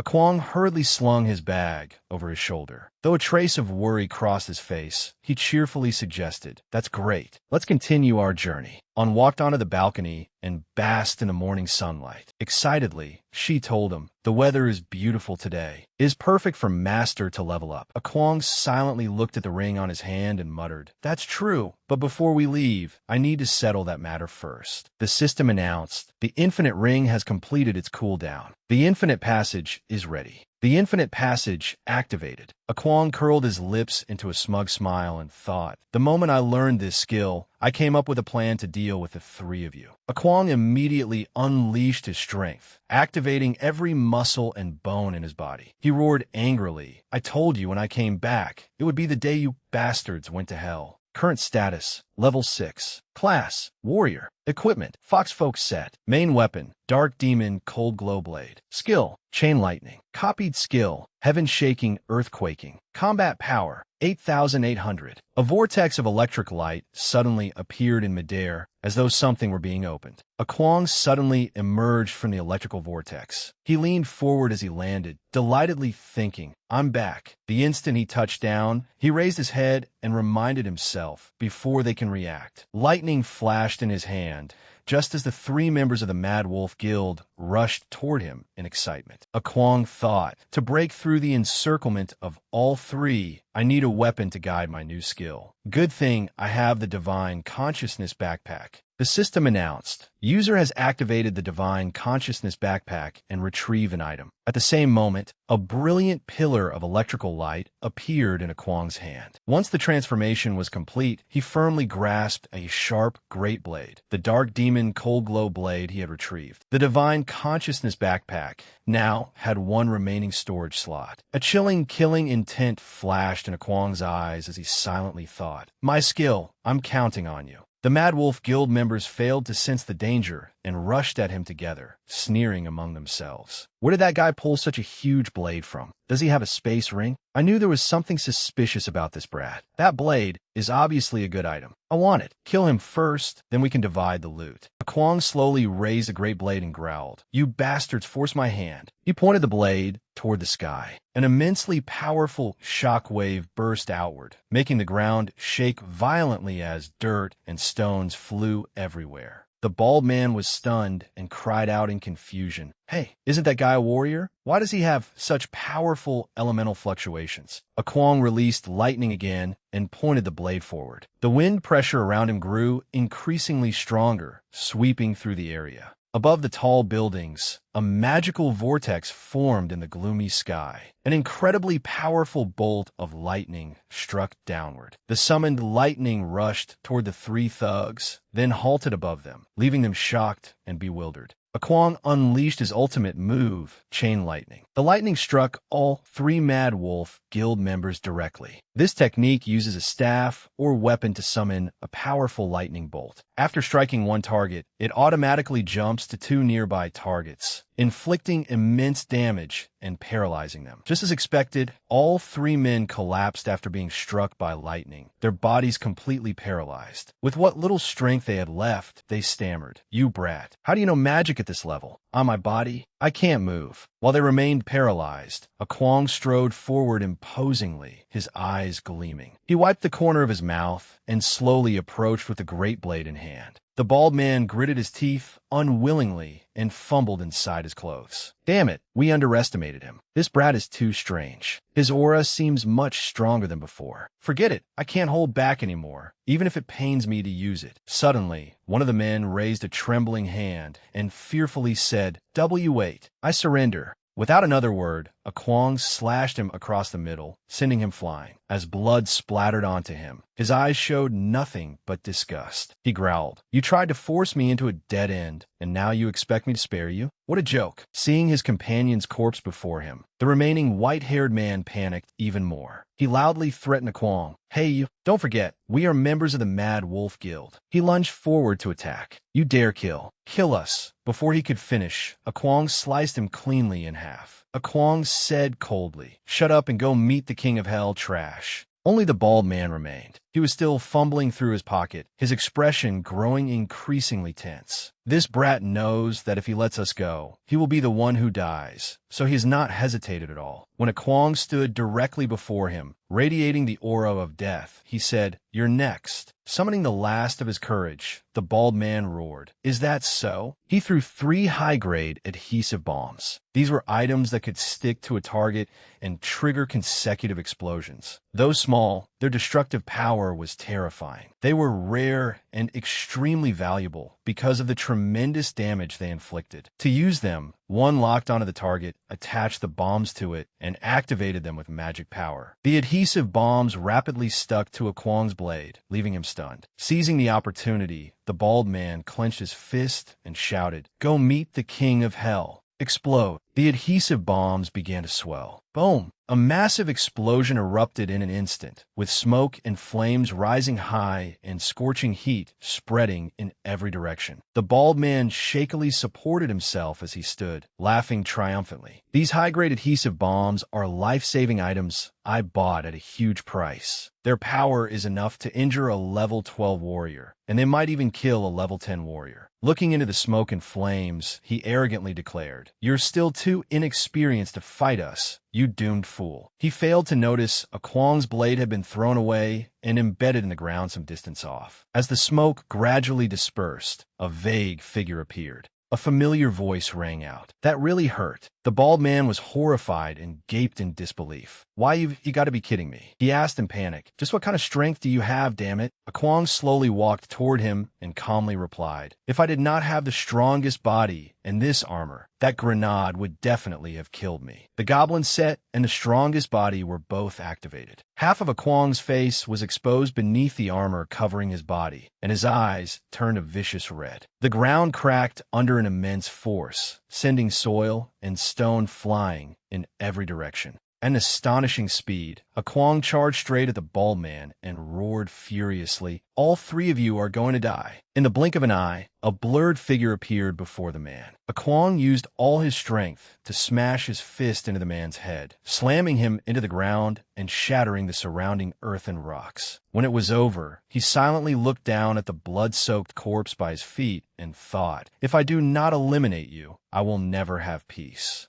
A short while later, after everything was finished, a Kwong picked up his blade and said calmly, "Those 3 were all members of the Mad Wolf Guild. They were brought here by Kaza. Because my level was low and my strength was weak, they thought they could kill me." Before leaving, he looked back with a trace of pity and sighed. What a world where the strong devour the weak. Then he spotted a yellow cloth bag inside the bald man's clothes. A Kwong went over and searched through it curiously. "What is this?" When he poured out the bag, several silver rings fell into his hand. A Kwong exclaimed in shock, "These are space rings. They are incredibly precious treasures. They could store items in compressed spaces, and the internal capacity of each ring varied. Low-grade rings held only small spaces, while high-grade rings could contain an area as vast as a valley, or even larger, depending on their rank, rarity, and crafting materials. Even low-grade space rings were exceedingly rare and expensive. A Kwong hurriedly put one on and cheered. "It really is a space ring. My God, I got an unexpected windfall." To use it, one only needed to channel magic power into the ring to activate it. The same method was used to store items. If the ring already had an owner, it could not be used unless that owner relinquished ownership or died. A Kwong happily examined the ring on his hand and muttered eagerly, "A space ring. Ordinary heroes can hardly ever obtain something like this. It is not only expensive, even money cannot always buy one. Let's try it." He directly channeled magic power into the ring, activating it. He could not help marveling, "Amazing. This is my first activation. Why is this ring completely new?" The system announced, "A basic storage space has been activated and bound to your magic power." A Kwong rubbed his hands together, turned toward the men he had killed, and smiled strangely. "That's fine. In that case, I won't be polite about taking the things on their bodies."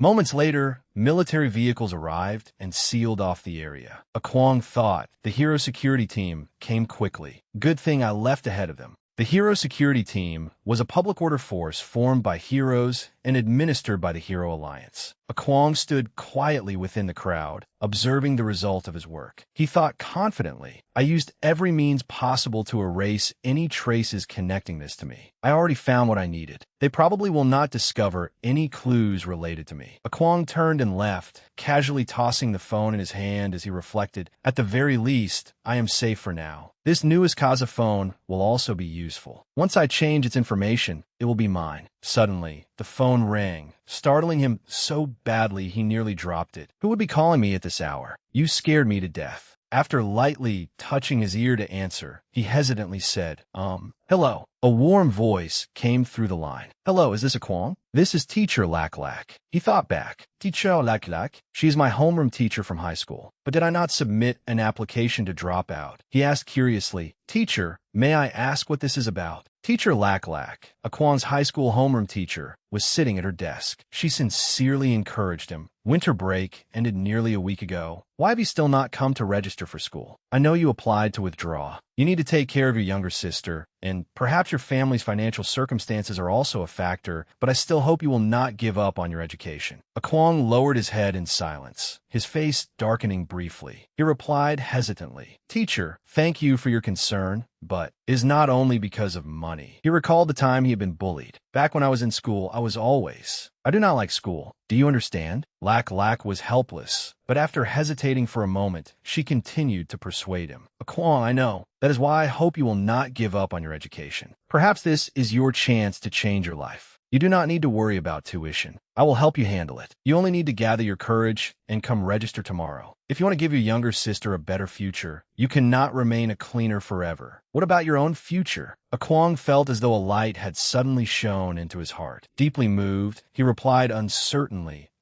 She did not know that he had become a hero, but she had always been the only one who truly cared about him. Lak Lak frowned and earnestly tried to persuade him. Kwong, you must be a man and face your difficulties. You cannot give up on your education. I will do everything I can to help you, for your sister's sake, and even more so, for your own. Do you understand? Kwong quietly scratched his head, a smile forming on his lips as he thought. Funny enough, I had already decided that I did not want to go to school anymore. There were no good memories for me there. But Teacher Lak Lak's words reminded me of something. He continued in his thoughts. I have become a hero. I am no longer the weak and helpless Kwong who let others bully him. I need those people who bullied me to get to know me all over again. He clenched his fist, raised his eyes toward the sky with determination, and said, Thank you, Teacher Lak Lak. I will definitely come register tomorrow. Kwong was now level 6. Elsewhere, someone sat before a monitor and mused. Kaza's group was taken out by an unidentified hero, and everything on their bodies was stripped away. He tapped his ring-covered hand against the tabletop. That person even took the space ring I told him to bring back. He gritted his gold-capped teeth, clenched his fists, and cursed bitterly. That damn thief probably does not know that the ring carries a tracking spell. A tracking spell placed a magical mark on an item and used a linked tracking device to locate it. This type of magic was usually quite discreet, though it could be removed by a more powerful mage. Looking at the device on the table, he smugly said, I have located you, thief. He suddenly sprang to his feet and slammed his hand down, cracking the table. He roared furiously, You dare steal from me, Mad Wolf? Today, I will definitely take your head. Mad Wolf angrily ordered his underlings. Brothers, bring that thief to me. They replied in unison.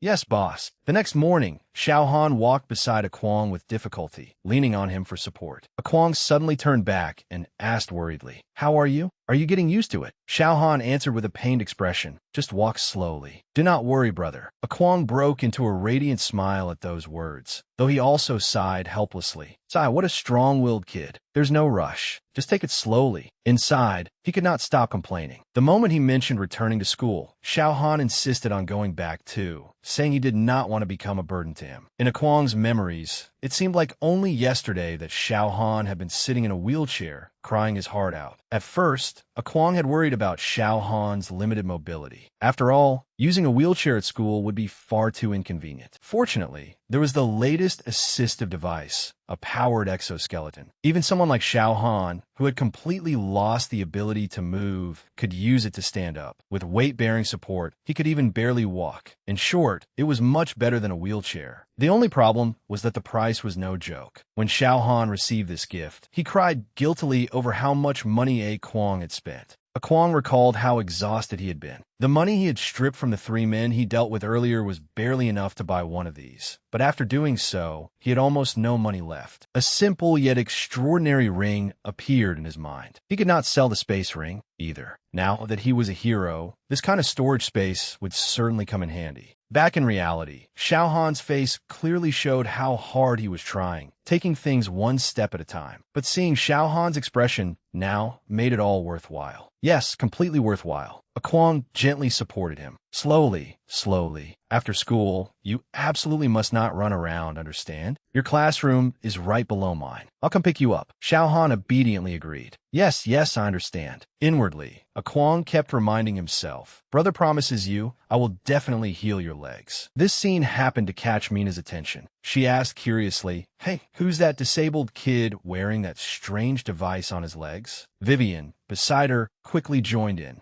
Ooh, Yahan. Didn't his parents die early because of that dark demon incident? His legs were crippled too. After hearing this, Mina burst into laughter, her face full of scheming. Ah, really, Vivian. Then he's quite pitiful. He went from being a poor nobody to a cripple. Vivian continued feeding Mina information. The news reported on that incident before. I overheard two teachers talking about Xiao Han in the restroom. Mina's expression suddenly turned sinister. A bunch of poor trash living in the slums. So what if they died? Why even report it? What a waste of public resources. Anan stood beside her with her chin propped on her hand, looking troubled. She gently reminded her classmate, Mina, are you still planning to bully him like before? Xiao Han used to be healthy, but now he's disabled. If he reports it to the school, it may be harder to deal with. However, Mina found that concern unnecessary. She said indifferently, so what if he's disabled? Does that mean he can't be bullied? That brat didn't dare tell his family or the school before. I bet he still won't dare to now. Besides, I've thought of something very interesting.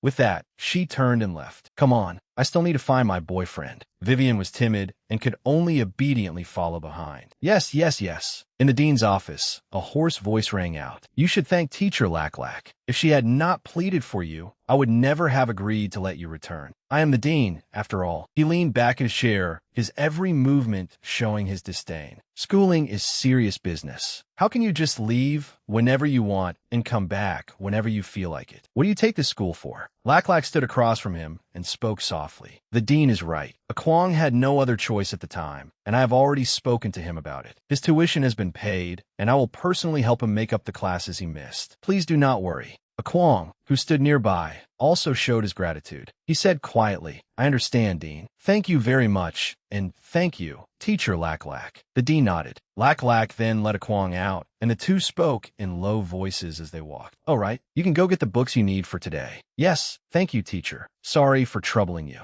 After they left, the lecherous dean kept staring at Lack Lack's slender legs. He wore a vulgar grin. Who cares about some student's education? You're what interests me. This time, you owe me a favor, Teacher Lack Lack. Haha. Out in the hallway, Lack Lack walked beside a Kwong and gently showed concern for her student. I have also paid your brother's tuition for you. Do not worry. You two really are a resilient pair of brothers. A Kwong replied politely, Thank you, teacher. My brother and I have truly caused you a lot of trouble. I will definitely repay the tuition you paid for us. Lack Lack gave him a few more instructions before quickly waving goodbye. There's no rush. We can discuss that later. More importantly, you're already in 10th grade. You need to start preparing for the college entrance examinations. This is extremely important for you. A Kwong was very surprised by what she said. What makes me happiest is that you seem much more spirited than before. That is wonderful. He quickly hid his surprise and replied resolutely, Really? Maybe I've been working hard lately. Do not worry, teacher. I will not let you down. A Kwong's expression became even more resolute. He thought to himself, Forgive me for not being able to reveal that I am a hero. The matter with those 3 Mad Wolf Guild members has not blown over yet. I have to be cautious. But I really want to tell you, Teacher Lack Lack, that I am no longer the A Kwong I used to be. Above them, a butterfly emerged from its chrysalis. Lack Lack's voice sounded through the quiet space. Hurry back to class. You have art class now.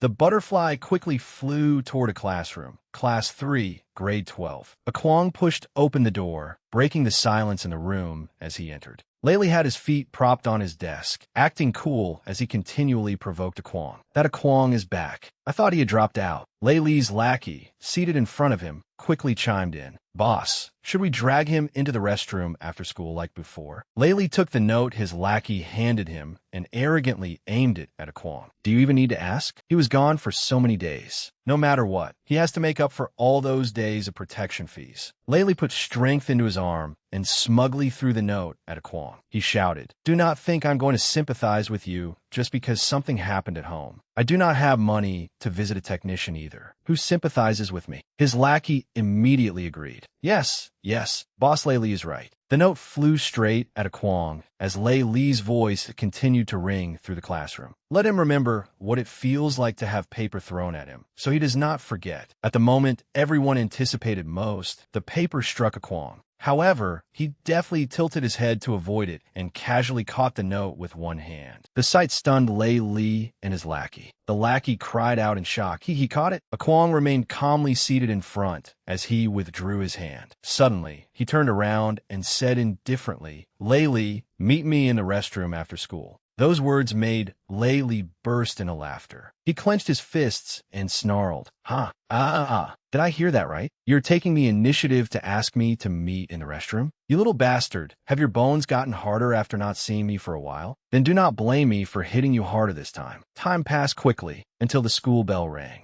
A lackey stood at the restroom entrance and viciously warned the other students. Boss Lei Li is handling business inside. Go use another restroom. Inside, Kwong faced Lei Li seriously. Lei Li spoke first. I heard you had originally dropped out to work at a junkyard. What was it you said? Something about becoming a hero. Lei Li's tone gradually changed as he shamelessly threatened him. Shouldn't you make up the protection fees for all that time? The lackey beside him chimed in.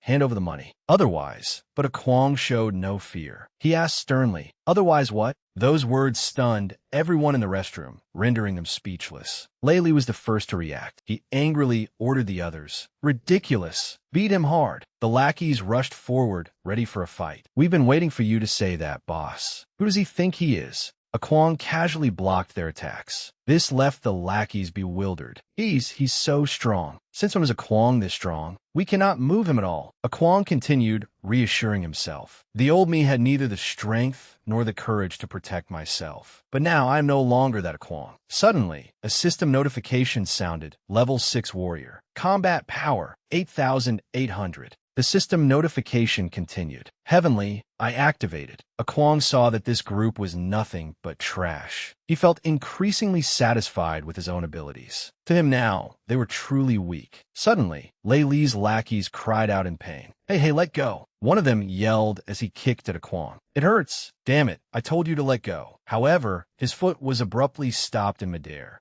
Kwong moved faster, easily kicking away those blocking his path. The lackeys were promptly sent flying backward. Lei Li stood amid the chaos, his face darkening as he wondered, what just happened? In his memory, Kwong had been an extremely weak person, constantly bullied and tormented by others. The weak Kwong from before, why? But now, the Kwong standing before Lei Li was tough and incredibly powerful, completely unlike before. Suddenly, a lackey threw open the door and shouted, Boss Lei Li, we need to go. A teacher is coming. Lei Li quickly left, helping up his seriously injured lackeys. He gritted his teeth and looked back at Kwong. Then they staggered away in defeat under Kwong's watchful gaze. Kwong thought to himself, judging from that look in his eyes, this will not end with just this. Kwong's face remained cold, his gaze never leaving them. Fortunately, I held back. If I had used the power of the strongest body, those 2 kicks might have killed them. Elsewhere, Xiao Han softly thanked the student sitting in front of him. I may have to trouble you even more from now on. Thank you, Shunzi. Shunzi quickly replied, as if it were only natural. It is nothing. Just tell me whenever you need help. Shunzi turned around and handed Xiao Han a notebook. These notes are for you. Suddenly, something struck Shunzi on the head, startling her. A voice rang out. Get lost. I want to talk to the cripple. Shunzi clutched her head in pain and kept trying to persuade Mina. Mina, Xiahan. He has trouble moving now. You two should not. But Mina did not care. She threatened Shunzi, say one more word, and there will be another handprint on your face. Upon hearing this, Shunzi could only fall silent and shakily move aside. Mina kicked the chair away with her foot. Mina sat on the desk across from Xiao Han with an imposing manner and snapped at him. Hey, cripple, you have been absent from school for a long time. During that time, no one was around to buy things for me. It has been very inconvenient. How are you going to compensate me? Xiao Han trembled, his voice stammering. Please do not do this anymore. I really do not have any money. Mina braced her hands on the desk and looked at Xiao Han with a sinister gaze. Her tone gradually became strange. No money? That equipment on your legs looks very expensive, does it not? Xiao Han trembled as he looked at the people before him. My walking aid? I cannot. This. Brother A. Kwong worked so hard to buy this walking aid for me. I need it. His words surprised Mina and Vivian, who looked at him with contempt. Mina propped her chin on her hand and said arrogantly, Oh, you need it? That is true. Your legs are crippled. Without that thing, you cannot even walk. Xiao Han sat obediently in front of Mina, stammering as Mina pushed herself to her feet. Why, yes, I need it. Suddenly, a slap landed squarely on Xiao Han's cheek, making his eyes widen in terror. What does that have to do with me?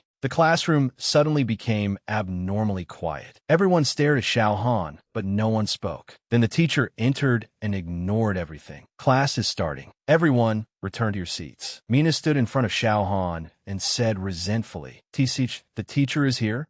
This is the last class of the day. Do not leave in a hurry after school, Xiao Han. We will talk again after class. The teacher calmly began the lesson. Turn to page. Today we are learning. Meanwhile, Xiao Han was terrified. He lowered his head, his eyes filled with fear, and began considering a different plan. No, I have to leave after school before they come for me. I cannot wait for brother anymore. I have to leave through the school's back gate and avoid Mina's group. Over in Kwong's classroom, class 353. Lak Lak slowly placed her book on the desk, her voice as gentle as ever. All right, that is all for today. Students, be careful on your way home. Class dismissed. The class rose neatly and spoke in unison. Stand up. Goodbye, teacher. Suddenly, Lak Lak called out, Kwong, come here for a moment. Kwong quickly walked up to her and politely asked, Is something wrong, teacher? Lak Lak replied cheerfully, How is it? Are you used to being back at school? Her face showed clear satisfaction. Do you need any help today? Meanwhile, Kwong forced a polite smile and answered, Do not worry, teacher. Everything is fine. Thank you for your concern.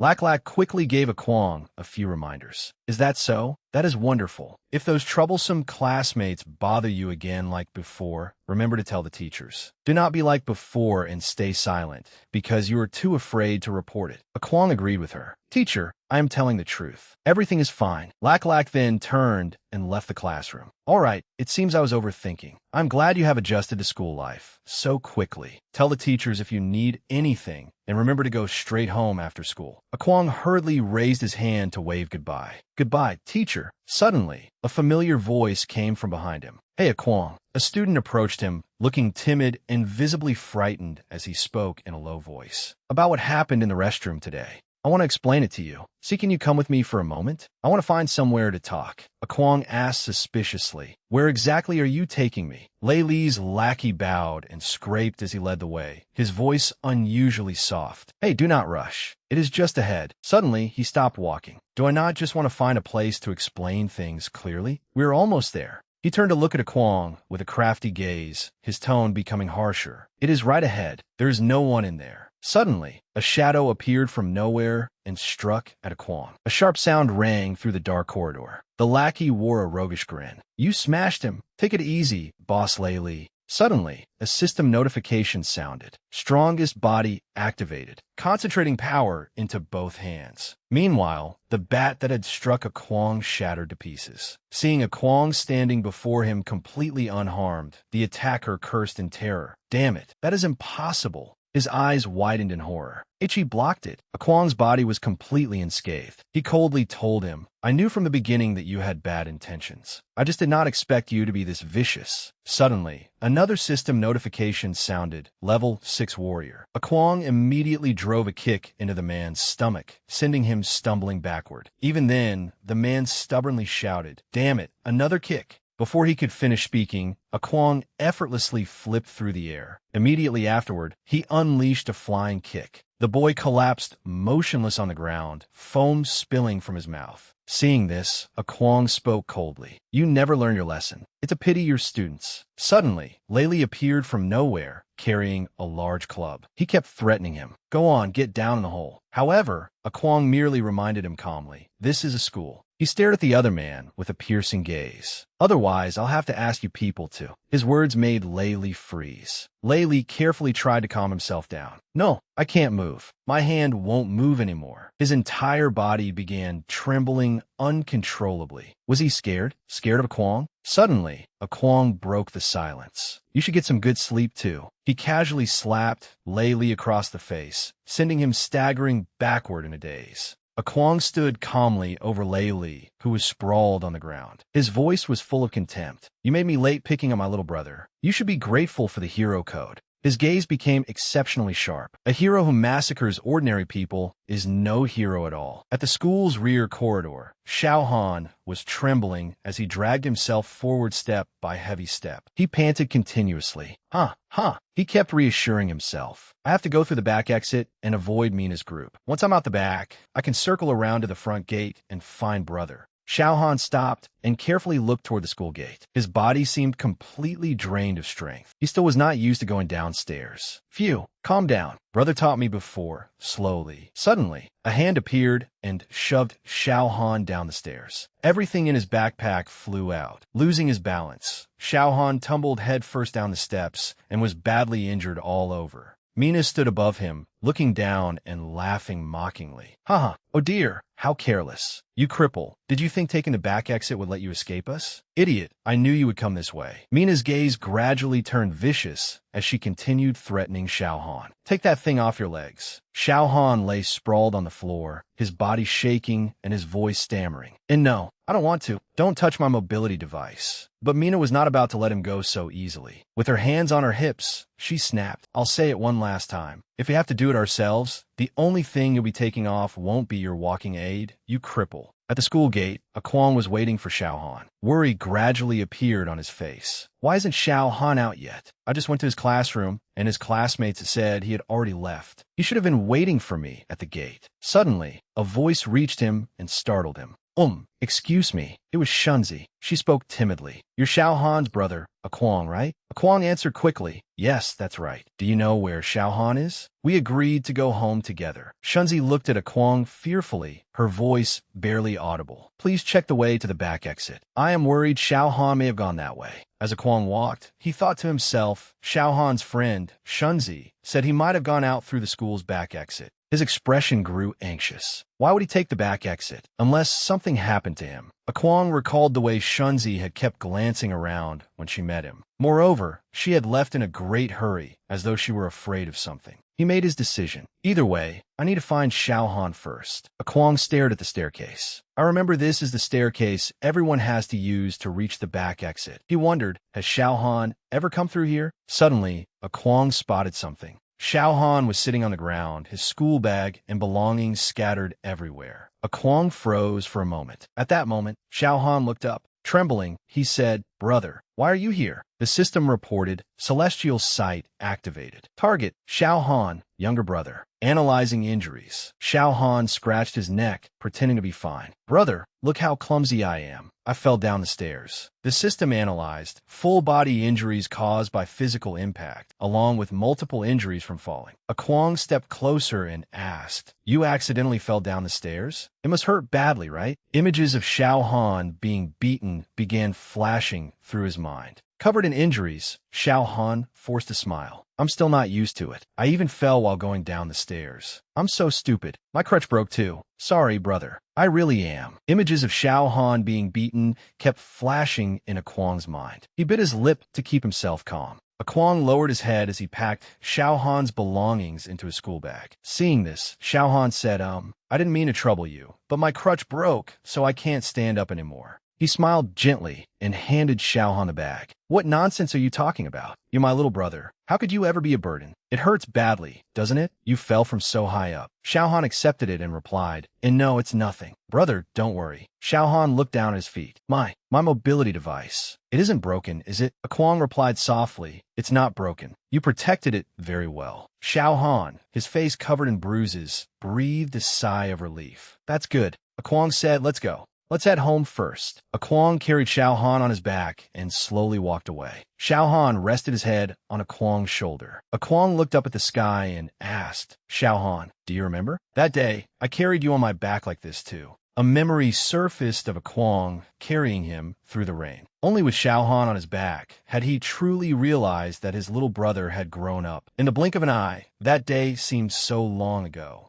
Xian smiled faintly. It has seemed like a long time ago, but it also feels like yesterday. The memory is still so clear. From that day onward, there were only the two of us. Kwang looked ahead and replied, that's right. You're the only little brother I have left. From that day on, I tried to become stronger so I could protect you. But back then, I wasn't capable of protecting you. Now, though, I'm a hero. I won't let you suffer any more harm or humiliation, not even the slightest bit. Xiaohan replied, I know, brother. You've always worked so hard, so I don't want to become a burden to you either. Kwang suddenly set him down on a bench by the sidewalk. There you go saying nonsense again. You'll always be my little brother. Wait here. I'll be right back. Sitting there, Xiaohan asked in confusion, Brother, where are you going? Kwang turned back toward Xiaohan and said, I forgot to get something. I'll be right back. Xiaohan replied, You forgot something? Oh, all right. Kwang loosened his tie, his face ice cold. Inside classroom 352, voices could be heard. That crippled brat, ha! He clung tightly to his precious legs, completely ignoring what I did to him. Mina looked at Zili and said, But what really annoys me is that I didn't get that cripple's mobility device. It looked pretty valuable. Help me take it, please. He was Mina's boyfriend, Zili from class 653. Zili asked curiously, Really? That thing is valuable. Don't worry, babe. I'll get it for you tomorrow. Vivian held a lollipop and said, That Xiaohan brat seems to have an older brother. His name is probably Kwang. He's also a third-year student and only recently came back to school. That won't be a problem, will it? I heard he dropped out before and worked as some kind of cleaner. Mina burst into delighted laughter. Huh, ha ha ha. A cleaner? Isn't that just a garbage collector? Ha ha ha. Those two really are siblings. One's crippled and the other collects trash. It's embarrassing for siblings like that to attend the same school. Why don't they just quit already? Why come back at all? Vivian put the lollipop to her lips and continued. Before he became paralyzed, Xiaohan was actually pretty popular. Even people in our class liked him. He was small and cute, did well in school, and had that gentle, pitiful look. His figure wasn't bad either. Zili rested his chin on his hand, and his expression immediately turned lecherous. Small and cute, with a nice figure too? Really? I like to have a look. Mina shot him a look. What are you planning to do? You already have me, and now you want that cripple too? Zili put his hand near her thigh. Don't be mad, babe. I was only saying. Mina faced him and said, Then remember to take that cripple's mobility device tomorrow. We can sell it for some money and go have fun. Kwang stood outside the room and heard Zili reply, No problem. He's just a cripple. I'll get it for you. Kwang calmly walked in with his school bag slung over his back. All three of them stared at him in shock. Zili shouted, Who are you? Strangers aren't allowed in here right now. Get out. Kwang ignored his question. You were the ones who beat Xiaohan and pushed him down the stairs, right? Vivian spoke up. He's Xiaohan's brother, but he seems different from before. Mina curled her lip. Oh, here to seek justice for your little brother? Then you picked the wrong time, didn't you, babe? Zili cracked his knuckles and asked disdainfully, You're Kwang the garbage collector, right? He clasped his hands together, showing off his strength. You're a third year too? You've never heard of young Master Zili? We were only playing around with your brother. What? He couldn't handle it. Kwang remained calm. He has trouble walking. How could you push him down the stairs? Do you know how much pain he was in? Zili picked at his ear and pointed at Kwang mockingly. Hey, this garbage collecting Kwang seems pretty upset with us. Why don't you two apologize to him? Ha ha ha. Mina leaned back on the desk and replied, Oh, babe, just teach him a lesson. I still want to go out with you tonight, so don't waste our time on trash like this. Suddenly, Zili's expression twisted in pain. Kwang had grabbed and snapped one of his fingers. Zili clutched his hand and screamed, My finger! You bastard! You actually dared to attack me. Vivian was startled. Ashi, what happened? Kwang slowly closed the door and said, Not just you. Kwang's face became savage. All three of you. The system announced, Level 6 Warrior. The system displayed information on all three of them. None possess a class. Combat power cannot be assessed. They pose no threat whatsoever. Mina cried out, W, what are you trying to do? Kwang placed a school bag on a desk and replied coldly, You dare act this arrogantly at school. I thought you were some young heroes, but it seems your malice toward others has no reason at all. Zeely clutched his hand in pain and cursed. Damn it, my finger! Mina hurried over to check on him. Zeely, are you all right? He threatened to Kwang. Why, you know who my father is? You dare lay a hand on me. Vivian appeared, unafraid, and stood in front of the two of them. Kwang, right? Xiao Han's brother. I do admire your courage in coming here alone to confront us, but you should know that although we aren't heroes, she gave him a warning look. We aren't people you can afford to offend either. Suddenly, Vivian took Kwang's punch squarely in the face, sending her flying as her lollipop shattered. The force of the punch flung Vivian backward, leaving her unable to resist. Kwang said, I've never hit women. Mina stared at Vivian in shock. Vivian. Zeely began to tremble in fear. H's speed is too fast. Is he an athletic student? No, that's not right. Even an athlete couldn't move that fast. What the hell is going on with this guy? He looked at Vivian, unconscious in the corner, and called out, Vivian. Zeely snapped, unable to conceal his fear. Hey, I am warning you one last time. In a flash, Kwang moved right beside Mina. But neither you nor she qualifies as a woman. Zeely still would not shut up. My father is... Kwang punched him, shattering his teeth and sending them flying. Shut up first. I'll deal with you later. Mina turned pale and cried, Zeely. Then Kwang grabbed her by the throat. He hurled her backward with tremendous speed. Mina slammed into the wall. She stammered, Why you? Let me go. Kwang placed a finger to his lips, signaling her to be quiet, then questioned her. I heard every word of your conversation outside the door. You're the one who led the bullying against my Xiao Han, aren't you? Kwang said with furious eyes. Then let's make things perfectly clear. I hope you remember every word of this. As Xiao Han's only brother, what you did to him makes me. The more he spoke, the tighter his grip became. Not extremely. Kwang's hand tightened around her neck.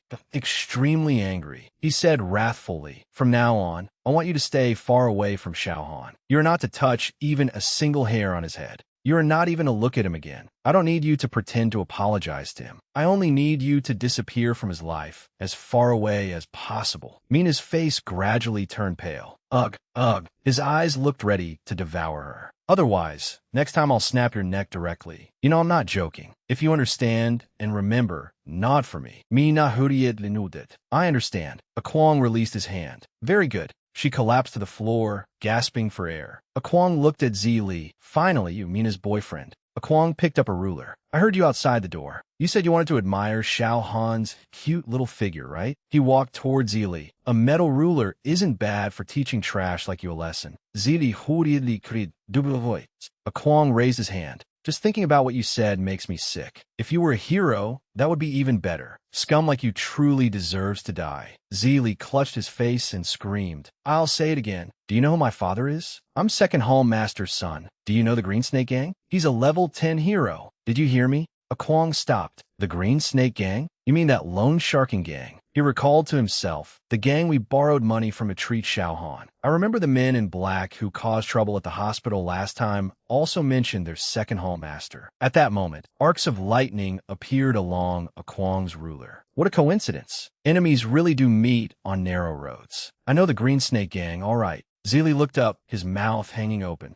Skill? You're a hero. Kwang swung the ruler. Lightning hunters flash. The lightning shocked Zeely so severely that his whole body convulsed. The system displayed a notice. Because he used an unofficial weapon, a metal ruler, to channel this skill, the skill's damage is reduced by 90%. Kwang tossed away the ruler. Against someone who isn't a hero, that much damage and pain is enough to make him wish he were dead. He picked up his school bag. Kwang paused and said, And you, Mina, don't forget what you just promised me. This is the only chance, and the last chance, I'm giving you. He looked at the mess around the room. Oh, right. Please take care of cleaning up this classroom. Smoke rose from Zeely's head as he thought. He left. Mina supported him. Zeely, are you okay? Do you need to go to the hospital? He waved her away weakly. And no, let me rest for a while. I never expected that guy to be a hero. Rubbing her throat where Kwang had choked her, Mina complained, What we do now? Are we just going to let this go? We can't let him act so arrogantly. Look at how he choked me. Help me get revenge. Zeely, tell your father, have your father. Zeely glared and shouted, Shut up. Are you telling me how to do things? I'll make him pay a terrible price. He picked the wrong person to provoke.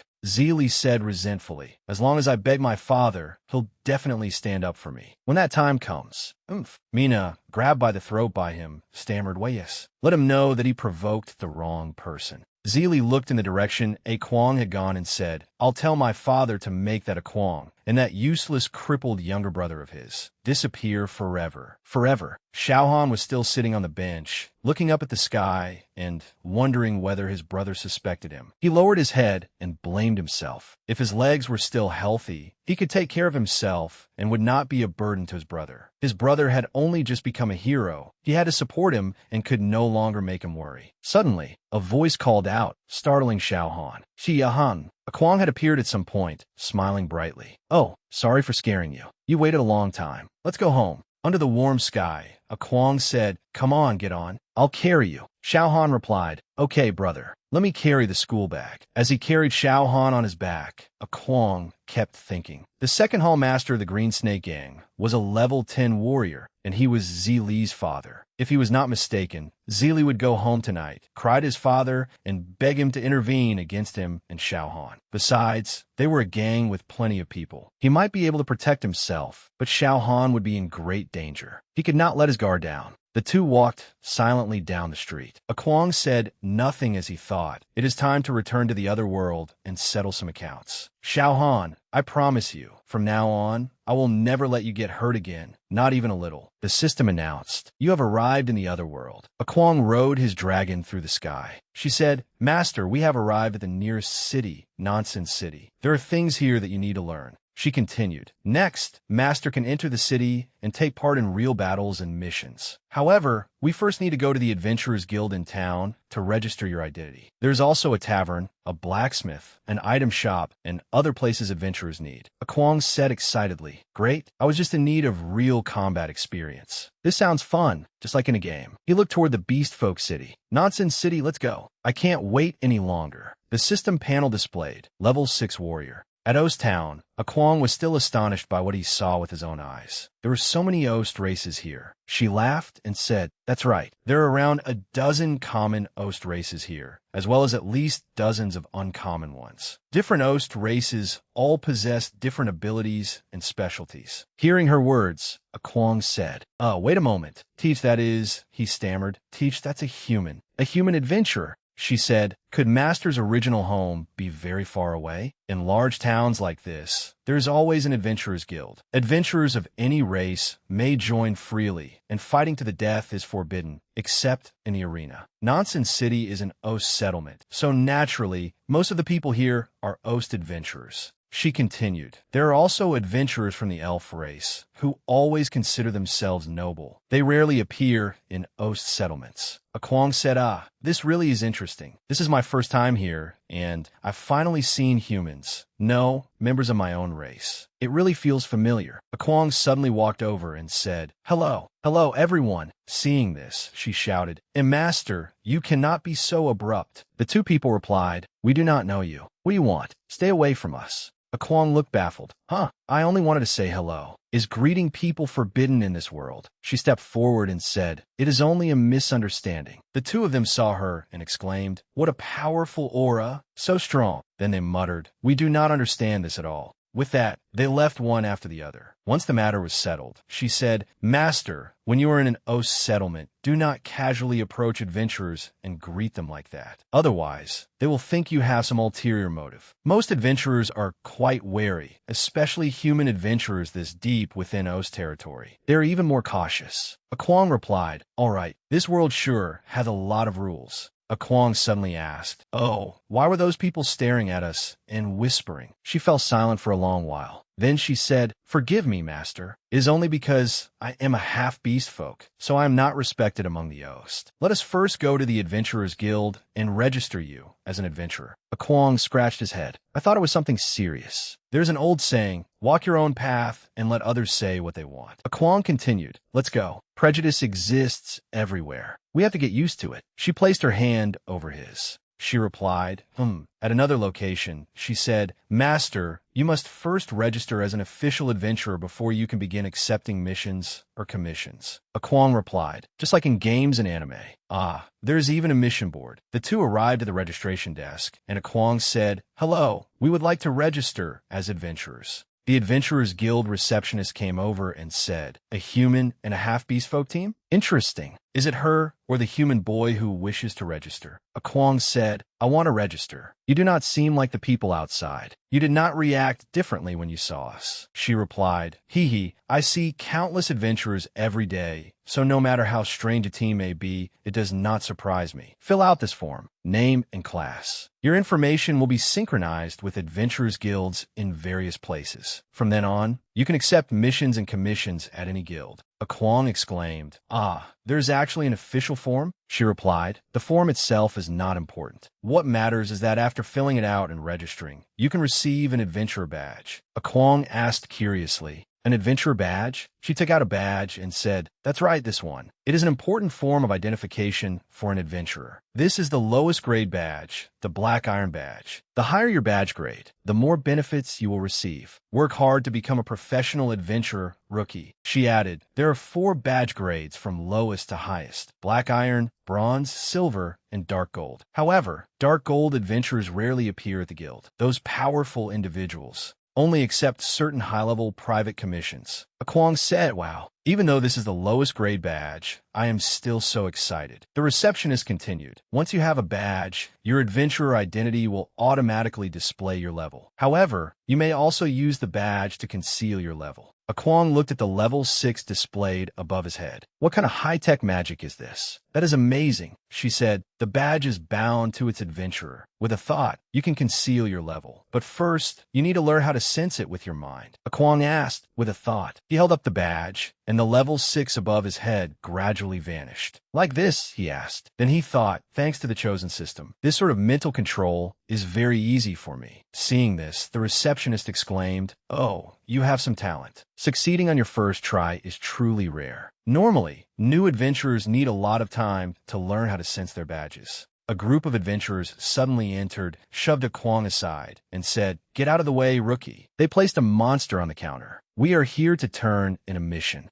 They asked, Hee, are there any other missions? Commissions are fine too. One of the adventurers said, No need. Let her rest for a while. Another added, How about joining the two of us for a drink at the tavern tonight? It is on us. What do you say? Despite their persistent invitations, the receptionist replied, I am not free. There's a rather urgent commission. I hear the reward is generous, but the difficulty is fairly high. The client hopes for adventurers of at least level 15. Do you have what it takes to accept it? They replied, This is a commission above level 10? What kind of commission is it? She continued, A pack of level 10 dark demon flesh eaters has occupied a farm, giving its owner a terrible headache. I heard that a 3-person adventurer team took this mission before, but they were severely injured and 1 person went missing. Their condition is still unknown. They asked, level 10 dark demon flesh eaters and a whole pack of them? Forget it. A commission of this level would need at least a level 20 adventurer team before anyone would dare accept it. She laughed. That is right. That previous adventurer team seemed a bit more capable than you.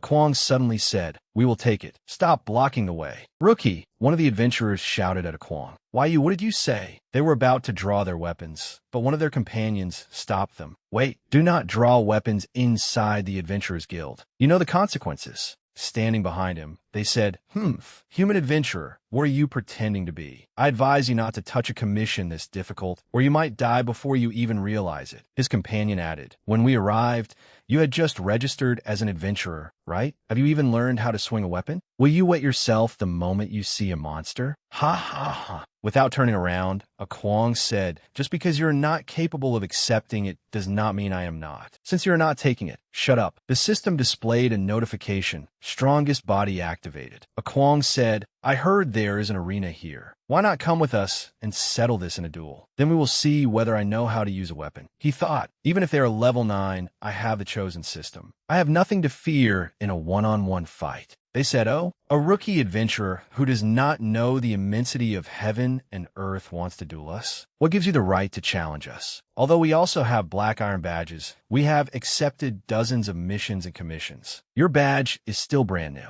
The client will not even agree to let you take their mission. How ridiculous. Ha ha ha. The receptionist said, well, although I admire your courage, human boy, they are right. Even if you wish to take it, the client will probably refuse because of your level. The adventurers laughed. Did you hear that, rookie? You should just take low-level missions, like finding someone's lost puppy. Ha ha, that would suit you. Kwong said no. We're taking this one. Hearing her say this, he was surprised. Everyone was stunned by her words. The adventurers sneered. Humph, so your companion is a lowly half-beast folk. Why do you have to say that? She took out her badge and said, a dark gold badge. Is that qualification enough? Seeing it, he shouted, a dark gold badge. Kwong's eyes lit up. This beast-eared girl actually had a dark gold badge, the highest grade. Oh my God, the receptionist said, a dark gold adventurer? Why did you not say so earlier? I will reserve this commission for you. I think the client will be very pleased. The two adventurers left one after the other.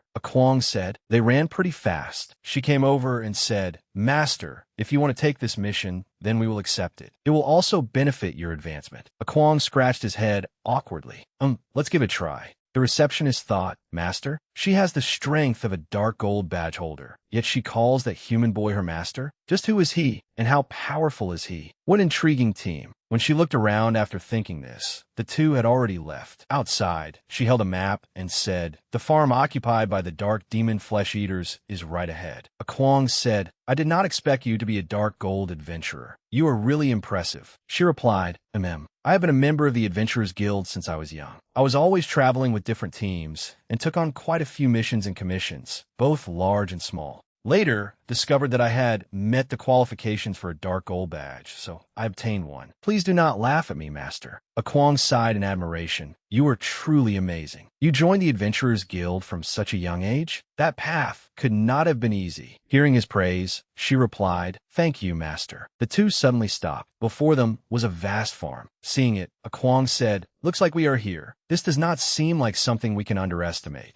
Kwong and his companion stood before the gate. Dark demon flesh-eaters lurked inside. She looked in and exclaimed, As expected, it is a pack of level 10 dark demon flesh-eaters. I wonder how many more are inside the building. Kwong said, Ugh, they look disgusting. She turned to him and said, After all, they are dark demons. Any creature corrupted by the dark demon race becomes more evil and powerful. Lower-level creatures even lose their minds completely. Like the dark demon goblins Master fought before, these flesh-eaters are slimes mutated by dark demon corruption. Kwong said, they were originally slimes? No wonder they look like twitching mud people. She continued, That is right. Flesh-eaters are only one form of dark demon slimes. Since they only fear lightning, they have given many veteran adventurers a headache. Kwong asked, They fear lightning? Then would the chain lightning potion I just learned be perfectly suited for this? Kwong said, I will go first. Just watch like before. He thought, I specifically brought a weapon here to make leveling up easier. The system displayed Kwong's information. Level 6, no skills, crafted skill, heaven-shattering, earth-rending, combat power, 8,800. She hesitated. Master, I am afraid I cannot let you act alone from now on. Hearing this, he turned around and asked, Ichem, what? She explained, We have already left the Beast Folk beginner zone. The battles you face now can truly cost you your life at any moment. They are completely different from the difficulty of the beginner zone. One monster would be manageable, but this is an entire pack of level 10 dark demon flesh-eaters. For Master to rely on yourself alone is truly, truly dangerous. Do you remember the expressions on those two beast folk adventurers' faces when they heard about the level 10 flesh-eaters? It is because they understand the danger involved. Adventuring is a profession that constantly faces death, but I do not want Master to risk your life merely to level up. At the very least, let me fight alongside you.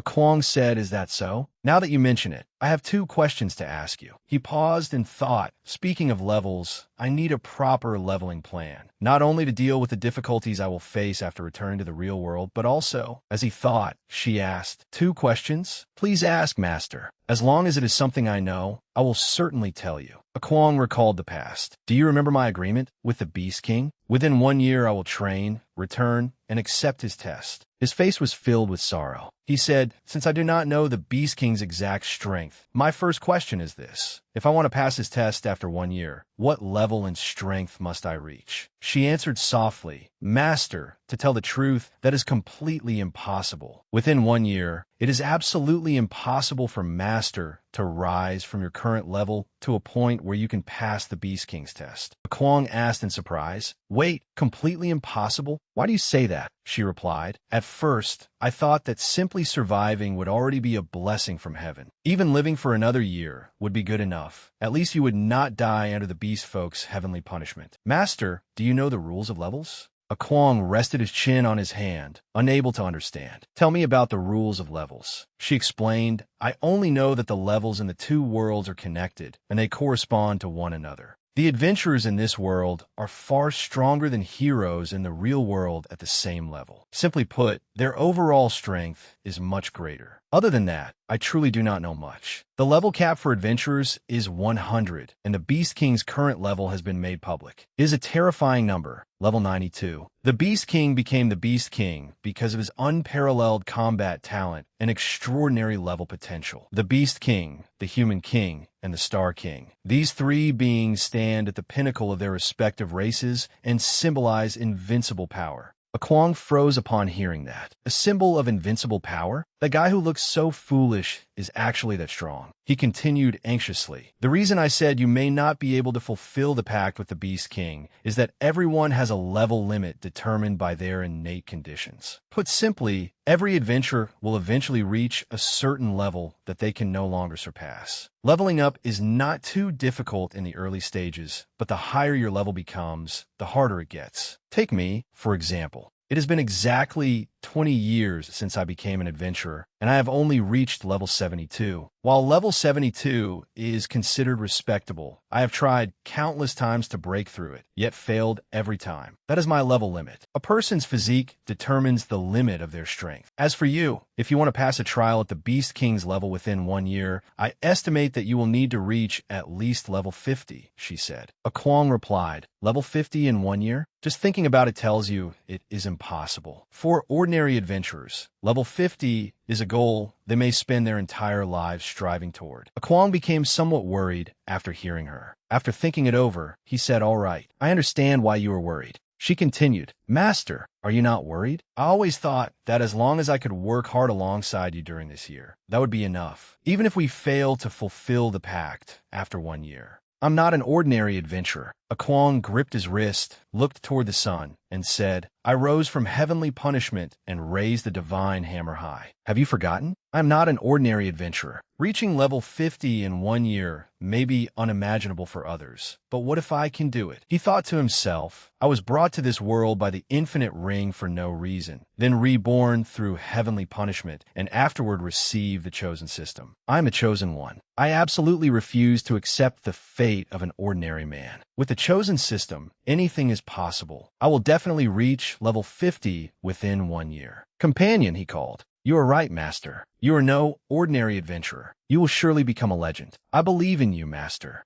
Kwong then picked up his sword. "All right, in that case, let us begin preparing." "All right, there was a second question." Kwong suddenly remembered. "That is right, Master. You said you had 2 questions. It is my fault for talking so much." After hearing her out, he asked, "If I have to deal with a level 10 warrior while fighting dozens of his subordinates at the same time, what level do I need to be at minimum?" She considered it for a moment before answering, "I do not know why you are asking, but if you find yourself in that situation, considering the number of enemies, you would need to be around level 12 at the very least to have a level advantage." "Level 12, is it? Then it is settled. Within 1 week, I will gain 6 levels and reach level 12. She replied, "All right." At that moment, the two of them approached a level 10 flesh eater. Kwong held his sword and said, "We agreed on this. You are not to intervene." He thought to himself, "From now on, I need to make proper use of the chosen system. A system notification appeared. Celestial Sight activated. The system displayed information on the level 10 Flesh Eater. It was immune to ordinary attacks and possessed powerful regenerative abilities. Its primary weakness was inside its body. Whenever its body was damaged, its core would glow as it healed itself, revealing its exact location. A Kwong thought, so that is how it is. Its elemental weakness is lightning, but its greater weakness is the core inside its body. At my current level 6 strength, ordinary attacks will definitely not deal enough damage. But if I use Chain Lightning, a lightning element attack, directly on its core, it may not be impossible. A Kwong made up his mind. Then I should find its core first. With that thought, he rushed toward the level 10 Flesh Eater. Seeing this, his companion shouted, "Master, be careful. Flesh Eater attacks are corrosive." A Kwong charged in to attack it. "Take this," he shouted. He thought, with the strongest body, I can withstand the attacks of a level 10 Flesh Eater.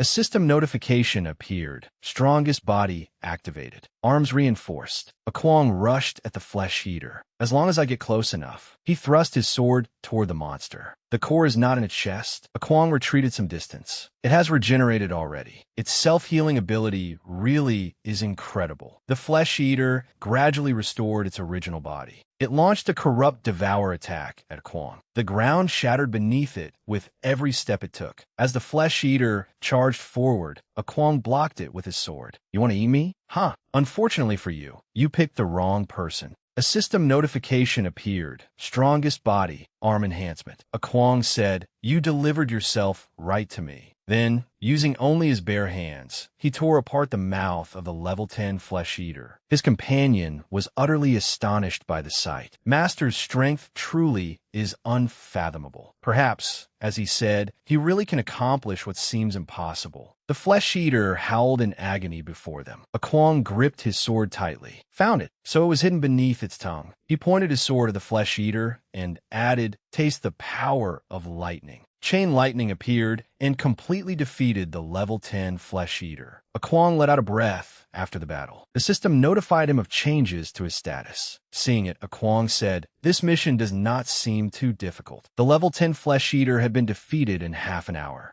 A Kwong said, "At this rate, we have cleared out nearly all the Dark Demon Flesh Eaters outside the farm." The system displayed his status again. Looking at his palm, a Kwong saw that his leveling progress had reached 3,600/15,000. He thought, just as she said, unlike before, the experience needed to level up has increased greatly, while the experience gained for minor monsters has gradually decreased. The difficulty is clearly much higher. Compared with ordinary monsters, these dark demons have already provided quite a lot of experience. But at this rate, even completing this commission will not be enough for me to level up. I need to find another way. Although it is much faster than in the real world, it is still not enough to meet the goal I set for myself. A Kwong steeled himself. Within 1 week, I must gain 6 levels and reach level 12. Within 1 year, I must reach level 50. No matter what, I will make it happen. A Kwong turned to his companion. "Right, do we still have lightning ointment? That stuff is very useful." She came over with a bottle. "Master, you did wonderfully. You must be tired." Lightning ointment was made by combining tree resin with lightning flowers. It could be applied to weapons, allowing them to deal lightning damage. She said, "There's still 4 bottles of lightning ointment in my bag. I originally prepared them for both of us to use, but since only you are using them now, they should be enough." "Oh, that is great. Just as expected of you. So that is why you dragged me to the item shop before we came here. You were preparing lightning ointment. By the way, is it expensive? Once we get back, should we stock up on all kinds of ointments? The flame ointment we used last time was quite useful too." She took out a sheet of paper and said, Master, you probably do not have any money on you, do you? It is time I gave you a simple report on our finances. These items are usually quite expensive, and I have just used up the last of my savings. I am sorry, Master." A Kwong scratched his head upon hearing that. It is my fault. Why are you apologizing? How much does 1 bottle of ointment cost? And how much will we earn from this commission? Give me a general idea so I can understand. I never really considered our financial situation. He thought, I'm such an idiot. I forgot that this world needs money too. I was only focused on leveling myself up. That was thoughtless of me. He recalled their time in the item shop. She must have used her own savings, yet she had never mentioned it. She explained, each kind of ointment has a different price. Lightning ointment is a relatively rare magical item and each bottle costs around 30 silver coins. For lower-level missions and commissions, such as finding lost objects, the reward depends on the value of the item. But based on my years of experience, rewards from low-level commissions accepted through the guild generally do not exceed 1 gold coin, because owners of valuable items usually hire adventurers directly. Kwang sat down and took notes as he sighed. So much new knowledge. She continued, as for more ordinary missions and commissions, such as clearing minor monsters from an area, the rewards usually range from 50 silver coins to 2 or 3 gold coins. Since this mission involves dark demons, we should earn at least 3 gold coins. The exact amount will depend on the commissioner. In short, we do not have a single coin left right now, she added. But once we complete this commission, we can collect the reward from the commissioner at the Adventurers Guild. Let me calculate it. If we receive 3 gold coins, and our daily expenses are only lodging and food. Let me see. That should last us about this many days. If we also buy healing potions for Master, then we will need about. Kwang was moved.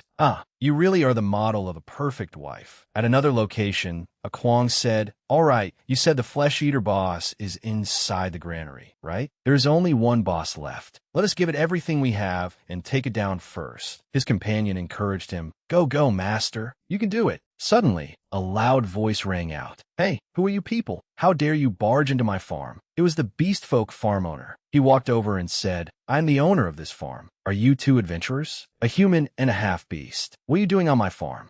Infuriating. 2 adventurers nearby spoke up in turn. There are traces of lightning elements left behind. Could it be that these 2 dealt with all the dark demon flesh-eaters outside? Another answered, how could that be possible? One is a human, and the other is a lowly half-beast, especially that human warrior. One look tells me he is a complete amateur. The previous group of adventurers probably struggled to clear the monsters outside, exhausted themselves, and then left. Could these 2 also be here for that thing? The other adventurer looked suspiciously at them. Is that so? Hey, are you here for the Domain Heartstone too? That will not do. The commissioner already agreed to give it to us. The Domain Heartstone dropped by the boss must belong to us. So you are after the Domain Heartstone too? Looks like the news has gotten out. Kwang asked, Domain Heartstone? What are you talking about? Are you the commissioner? Have you made a mistake? We accepted this mission through the Adventurers Guild. His companion stepped forward. Wait a moment. She asked the adventurers, did you just say that the boss can drop a Domain Heartstone? One of them replied, yes, I did post a commission at the Adventurers Guild. I did not expect someone to accept it so quickly. Do you not know that this boss can drop a Domain Heartstone? Another adventurer spoke. Since you did not know, leave this mission to us. Get out of here. We can discuss anything else, but since this concerns the Domain Heartstone, do not blame us for being rude. Hearing this, Kwang drew his sword and asked his companion, what is a Domain Heartstone? She answered, Master, we absolutely cannot give up this commission because of that rare item. The system introduced the item, Domain Heartstone, a rare item that has a chance of dropping only from Dark Demon bosses. It can open an independent Dark Demon domain. Adventurers entering a Dark Demon domain can gain experience and item drop rates 10 times greater than outside. It is a rare item that no adventurer seeking to level up can refuse. Even at an auction, an unpurified one costs at least 100 gold coins, while a purified one would never sell for less than 150 gold coins. Kwang replied, there is something like that? Then we absolutely have to get it. He thought, for the sake of my goal, I must obtain this. Suddenly, the farm owner stepped forward. Stop. No fighting on my land. I invited you here to solve my problem, not create more trouble. How about this? One side accepted the mission from the Adventurers Guild, while the other was hired directly by me. Settle it with your strength. There's only the boss inside the granary now. Whoever defeats, it gets the Domain Heartstone and the reward. That is fair, right? The farm owner pointed toward the storehouse. Kwang's companion said, fine, we will go first. She thought for Master's leveling plan, we must get it. The 2 adventurers interrupted. Why should you go first? Each side only gets one chance. Since we were directly hired by the commissioner, is it not only reasonable that our team goes first? The farm owner agreed. That makes sense. I did invite them personally, so I have decided to let them try first. The adventurers sneered. Come on, then. Let this amateur human warrior and this lowly half-beast broaden their horizons. It may be a little difficult since it is a dark demon boss, But for such a rare domain heartstone, everyone, give it 120%. We only have one chance. Seeing this, Kwang's companion said, Master, their party composition is very well balanced. A mage, an archer, a warrior, and a sturdy tank. With that lineup, they have a high chance of defeating the boss through teamwork. Then the domain heartstone may. Before she could finish, Kwang cut in, Is that so? Suddenly, he shouted, Wait, I have a proposal. How about I go first alone? I am only level 6. If I fail, then consider our team defeated. We will voluntarily give up this mission, including the domain heartstone. But if I defeat the boss, it belongs to me. What do you say? Do you not dare? The adventurers stiffened when they heard that he was only level 6. They burst into laughter. This human warrior really does not know his place. Ha ha, level 6? To solo a dark demon boss like this, you need to be at least level 18. Ha ha, I am dying of laughter. Level 6, and you say you will go alone? Fine, fine, go ahead. You have lost your mind over a single item. I have no objection. Kwang picked up his sword. Then it is settled. Seeing her master like this, his companion worriedly asked, And master, are you really going to do this? Bosses are usually higher level than ordinary monsters. I estimate it is around level 12, and it is also a dark demon. Can lightning ointment alone really handle it? Why not let me? Before she could finish, Kwang said, Companion, trust me. Reassured by his words, she replied, All right, I believe in you, master. The adventurers added mockingly, Yes, yes, believe in him. Ha ha, hurry up, level 6 human warrior. I truly cannot wait to see how that boss will be tormented beyond endurance by a level 6 warrior like you. Ha ha. Kwang scratched his head. Tormented beyond endurance? All right, I will give it a try. Saying that, he turned and walked away. Let's see if I can take it down in one hit. Suddenly, one of the adventurers noticed something and said, Is it my illusion? When he turned his back, his aura seemed to transform into a completely different person.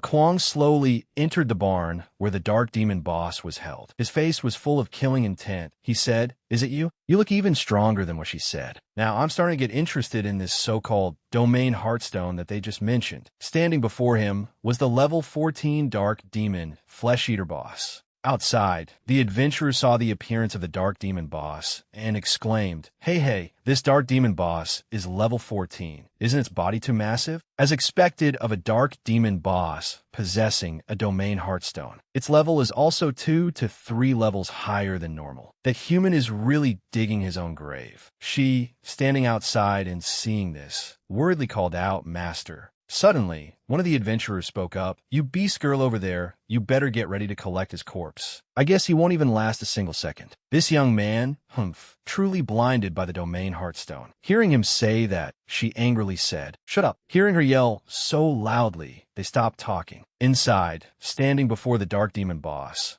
Kwang said, You are both dark demon flesh eaters. In theory, your weaknesses are the same. It's just that your size and strength are dozens of times greater than the minor mobs outside. If I fight the same way I did earlier, I definitely won't be able to defeat you. At this moment, the dark demon boss's giant eye opened and slightly moved. The system displayed a notification. You have unequipped the weapon Dark Demon Cold Glow Blade. Seeing this, Kwang looked up at the dark demon boss and said, Originally, I wanted to avoid using its power, but this time, it seems I have no choice. The longer this drags on, the more advantageous it is for this giant boss. Anyway, those guys outside did remind me of one thing. If I want to take you down instantly in one hit, then 1 second is enough. At this moment, the system notified, You have retrieved the Divine King Hammer from the Divine Consciousness Backpack. Due to insufficient level and conditions, you cannot fully utilize the Divine King Hammer. If you forcefully activate its power, it will consume a large amount of mental and physical energy. The activation time is 1 second. He held the weapon in his hand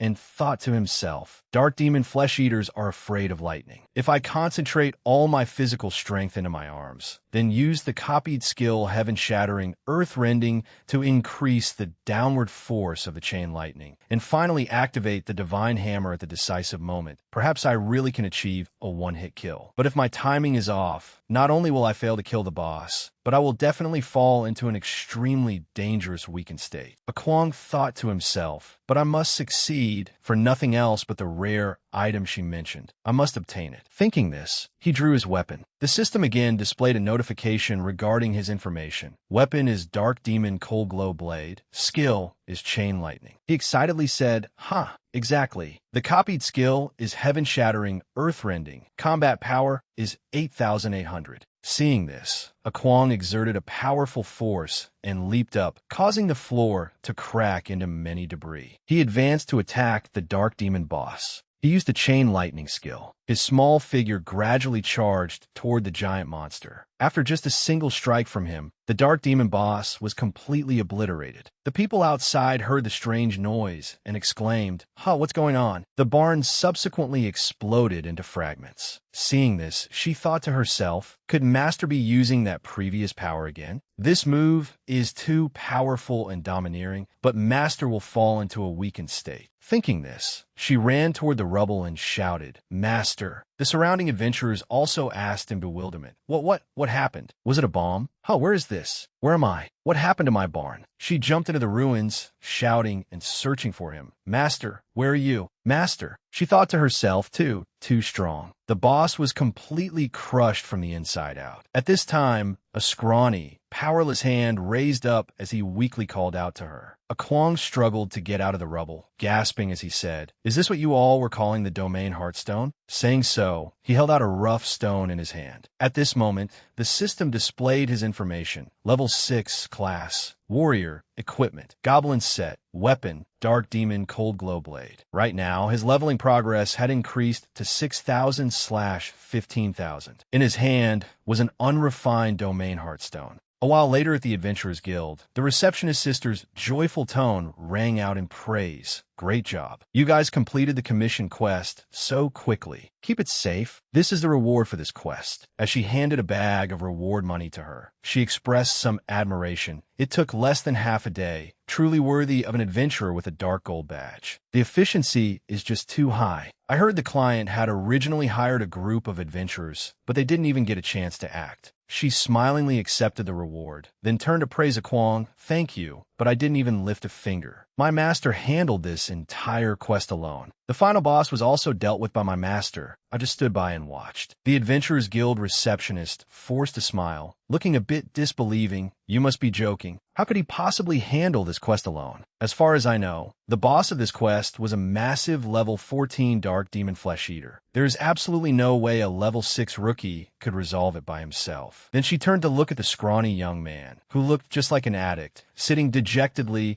and radiating an aura of weakness and lethargy over there, which made her even more certain. Not to mention, he looked so frail. She looked at Kwang, genuinely feeling some agreement with the receptionist's words, but still helplessly explained, "No, it was indeed Master who completed that quest alone. It's precisely because of that he consumed too much physical and mental energy, falling into this weakened state." The receptionist still couldn't believe it and retorted, No matter how absurd things get, it's impossible for him to handle a boss of this level alone. Don't joke with me anymore." Suddenly, right at this moment, the system displayed a notification, "Weakened state has ended." Kwang vigorously sprang straight up. His body, which could now be called robust, had completely returned to its original form. He rubbed his head and walked toward his beast folk companion, feeling silently lucky, to activate the Divine Hammer for 1 second. Its side effects are truly too terrifying. "Luckily you were here. Otherwise, I couldn't have even beaten a child." Then,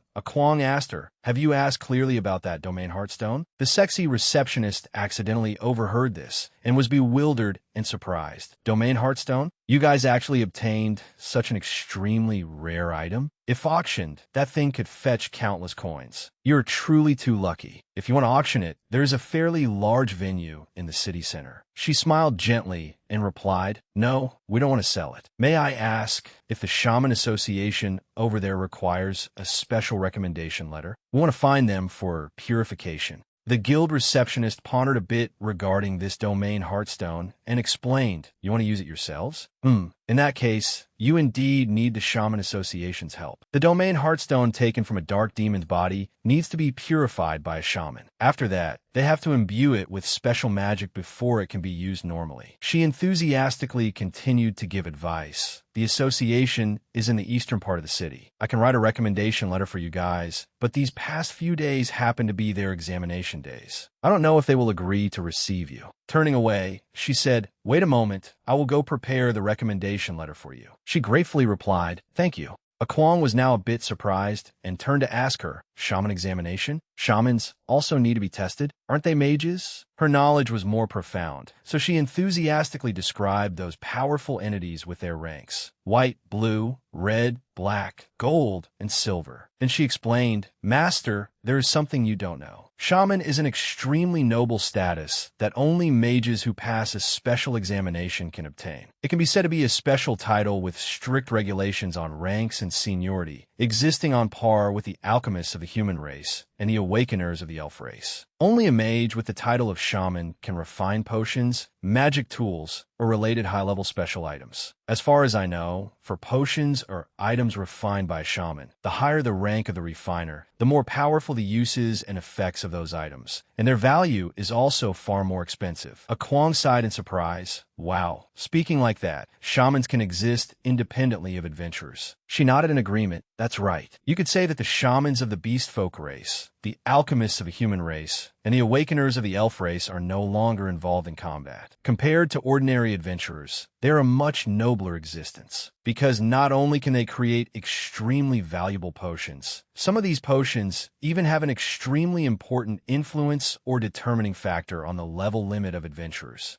Hearing the last words, Akwang's jaw dropped in astonishment. Is it that exaggerated? Having an important influence or determining factor on an adventurer's level limit. In the adventure world, there is a saying, it is better to offend 10 high-level adventurers than to anger one high-level shaman. Because a shaman with high capabilities can brew potions or create tools that can change the tide of battle, or even help adventurers level up. Many people are willing to serve them. Alchemists of the human race and awakeners of the elf race have similar status. There is a story that a level 80 warrior once offended a silver-rank shaman and was relentlessly hunted down by over a dozen adventurers at level 80 and above. Ever since then, everyone clearly understood the terror and authority of these support professions. Akwang rubbed his chin and suddenly felt a bit interested. All right, it seems these shamans are quite interesting too. After they finished chatting, the kind receptionist had completed her preparations. She came out, handed the two a letter, and said, "Sorry for the wait. This is the recommendation letter from the Adventurers Guild. If you take this with you, you should be able to enter the Shaman Association. I wish you luck in getting a shaman to purify the domain Heartstone for you."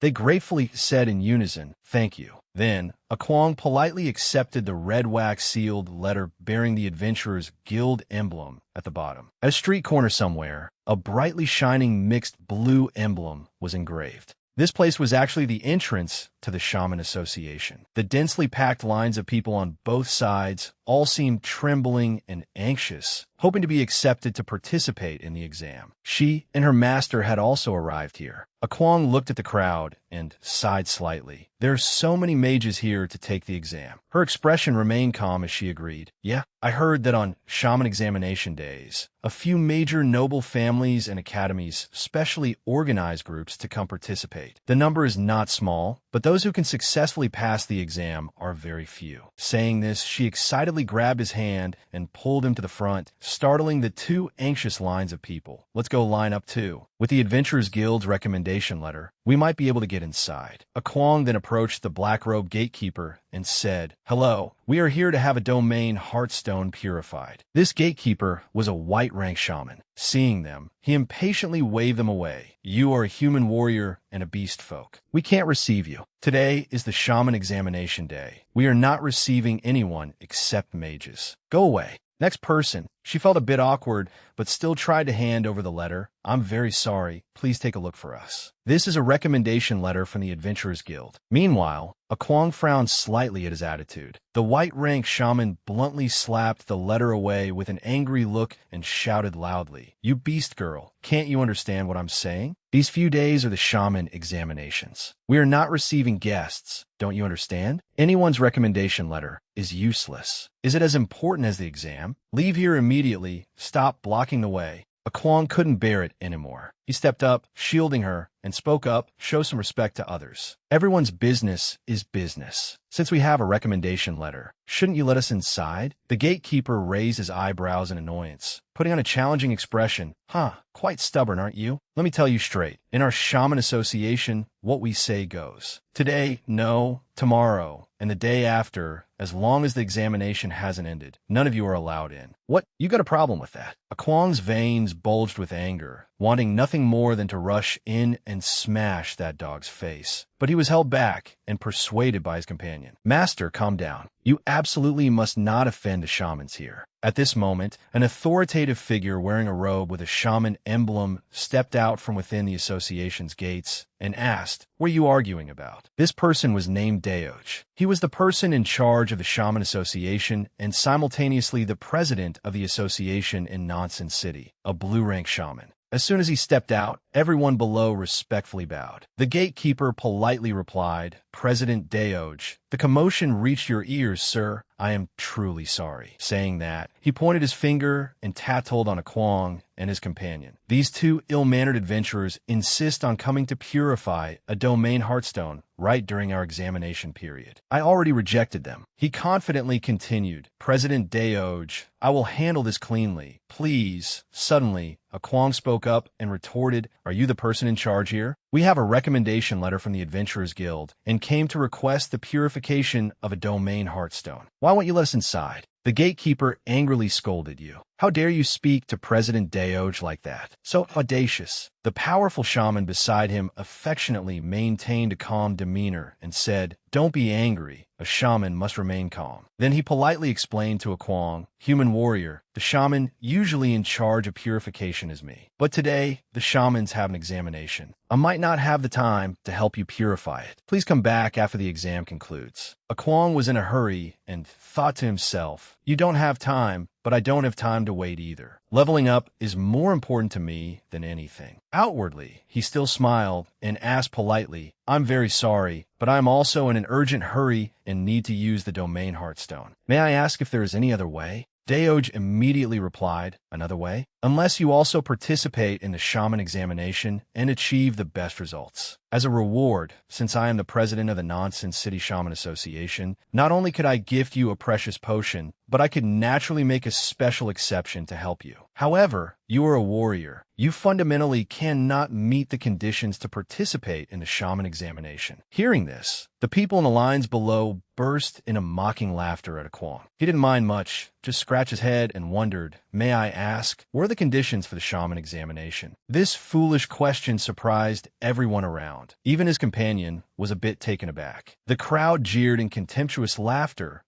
Truly a foolish human who knows nothing. Did you come here to humiliate yourself? You don't even know the basic conditions to participate in the shaman exam." Daoj affectionately stroked his long beard and leisurely explained, "Young human warrior, to become a shaman, you must at least have the potential of a mage. After all, the essence of a shaman is a mage. In addition, if you can pass the 2 preliminary tests of potion refining and item crafting, you will become a white-rank shaman. I wonder if you have understood clearly?" After hearing this, Kwang generously and confidently held out his hand and requested, "Oh, understood. So that means I need the title of a mage, right? May I ask, could I borrow your magic staff?" Upon hearing this request, Daoj was so astounded that his eyes, which had been squinting until now, widened as he asked, "Borrow my magic staff?" The gatekeeper beside him was annoyed and scornful. "A foolish human warrior. Did you come here to cause trouble? You even dare to borrow President Daoj's magic staff. Do you think a magic staff is something you can just borrow whenever you want? Even if we let you borrow the magic staff, do you know how to use it? Are you a mage? If you don't get lost, I will call the guards." Kwang still did not lower his hand. His upright face was full of determination. "Please lend me the magic staff. I can prove that I meet the conditions." The goat-headed president frowned, silently evaluating this strange strange person. Finally, he still decided to hand his magic staff to him, saying excitedly, "Very interesting. I would like to see how a human warrior like you can prove it. Take it. This magic staff of mine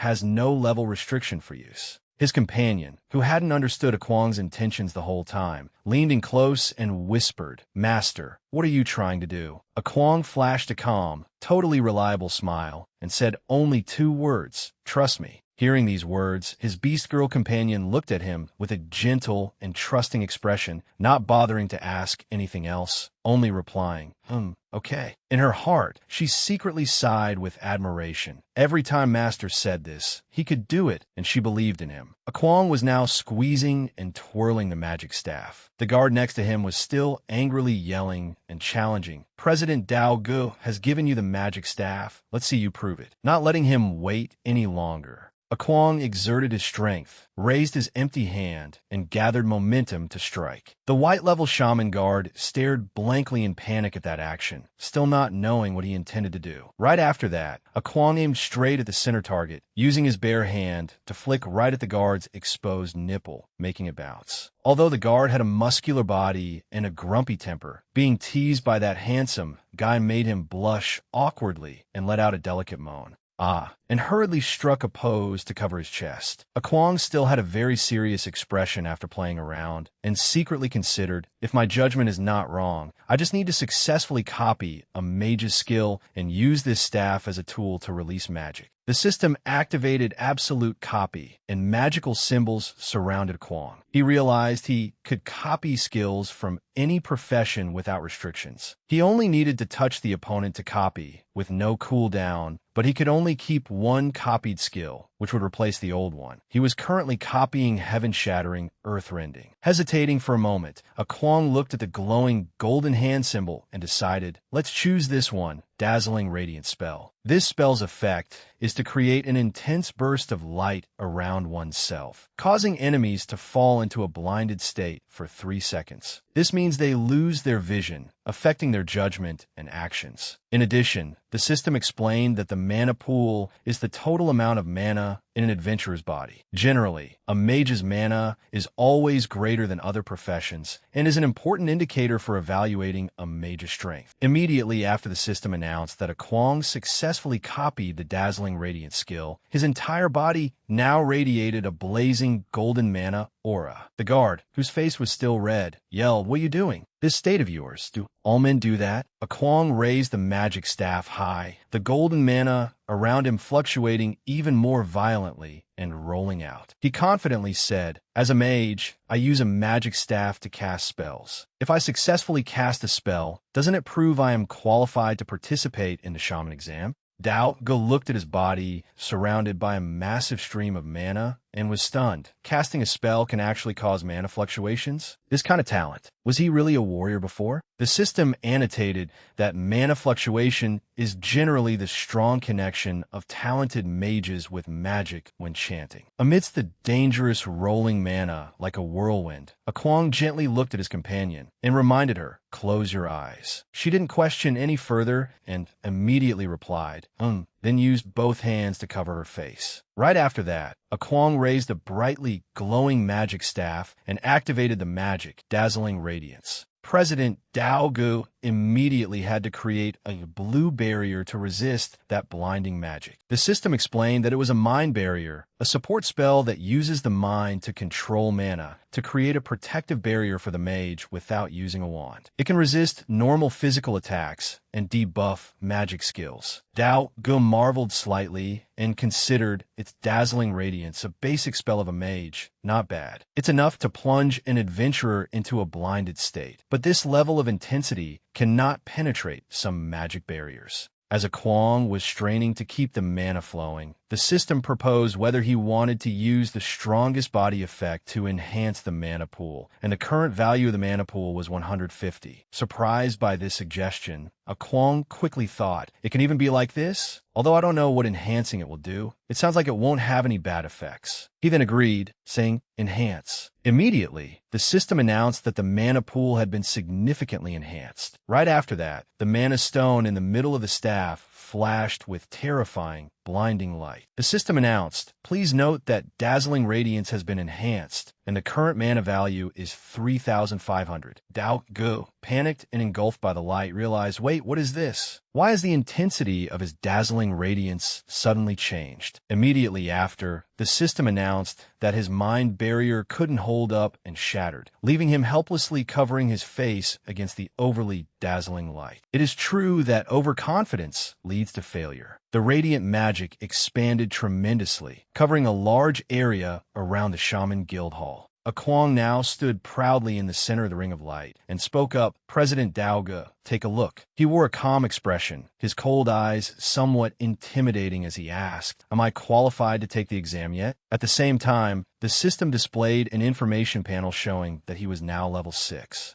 His profession was mage, and he had acquired magic skills. His combat power had reached 8,800. Dao Ge was 100% blinded and now covering his eyes miserably, hastily stammering, "Yes, you are qualified, you are qualified." Later at the exam square, the evening sun had dyed the crowded silhouettes golden as they murmured in discussion. A human also came to participate in our beast folk shaman exam. Is it real or fake? Are you kidding me? Why doesn't he go take the alchemist exam exclusively for humans? The beast folk crowd with various expressions looked at the strange man in front of them in confusion. I remember there has never been a situation like this. A Kwang, currently the center of attention, scratched his head blankly. "I keep feeling like they have some hostility towards me." His companion smiled wryly and guessed. Then again, Master is indeed the first person in history to participate in a shaman exam as a human. Perhaps they think you have ulterior motives. Hearing this, a Kwang turned to ask her in surprise, "I am the first? Really?" She calmly replied, "Really?" Then she seriously described the 3 races and explained, because the human race has the alchemist profession, which is bluntly put the same as the beast folk shaman, and the awakener of the elf race. Although there is no rule stating that humans cannot participate in the shaman exam, this is a very conservative matter. Simply put, the 3 professions are divided into 3 factions that do not infringe on each other. If you step into another race's territory, it will naturally be considered a kind of provocation. Hearing this, a Kwang became even more panicked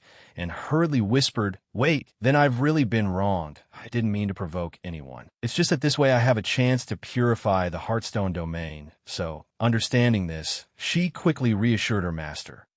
I know, master. It's okay. There's no rules saying humans can't take the shaman exam. Just do what you think is right." Elsewhere at this moment, another large beast folk standing next to President Dao Gu said with some concern, "President Dao, it's not that I doubt your decision." His name was Yao Bai, the vice president of the Nonsense City Shaman Association, and his rank was blue-bordered shaman. The pig-headed vice president frowned in confusion and questioned, "But setting a precedent for a human, isn't that disrespecting our beast folk shamans?" At the same time, as the vice president of this city shaman association, I highly doubt this human has the fundamental ability to concoct potions. He doesn't even have the most basic magic staff. Dao Gu tried to reassure him and smiled, explaining, "If it's a basic magic staff, I'll lend him mine. As for whether he actually has the ability to make basic potions himself, isn't that the purpose of today's exam?" The goat-headed president looked towards that strange human and sighed with emotion. "I'm just very curious about his potential. He secretly calculated in his heart, although it was only for an instant, and perhaps others didn't notice. I felt the mana fluctuation he created." The system explained that mana fluctuation is a stronger connection generated by talented mages when casting spells. He now recalled another beast folk wearing an authoritative red cloak and told himself, "I've only seen such potential in Kevin, who is hailed as a shaman genius." After hearing this, Yao Bai sneered disdainfully, "Ha, are you kidding, President Daoge? You are comparing this human brat to the promising red cloak shaman of our beast folk? Is he worthy? In my opinion, this human brat doesn't even have the qualifications to carry shoes for Kevin's newest disciple." The president just remembered and asked, "Oh, you mean the female disciple Kevin recently took in is also here this time? I remember her name is Feline, right?" Yao Bai laughed heartily with expectation. "That's right. She is aiming for first place this time. I also know she will definitely be first in this exam." Even Kevin publicly praised her for having more talent than him. when he was young.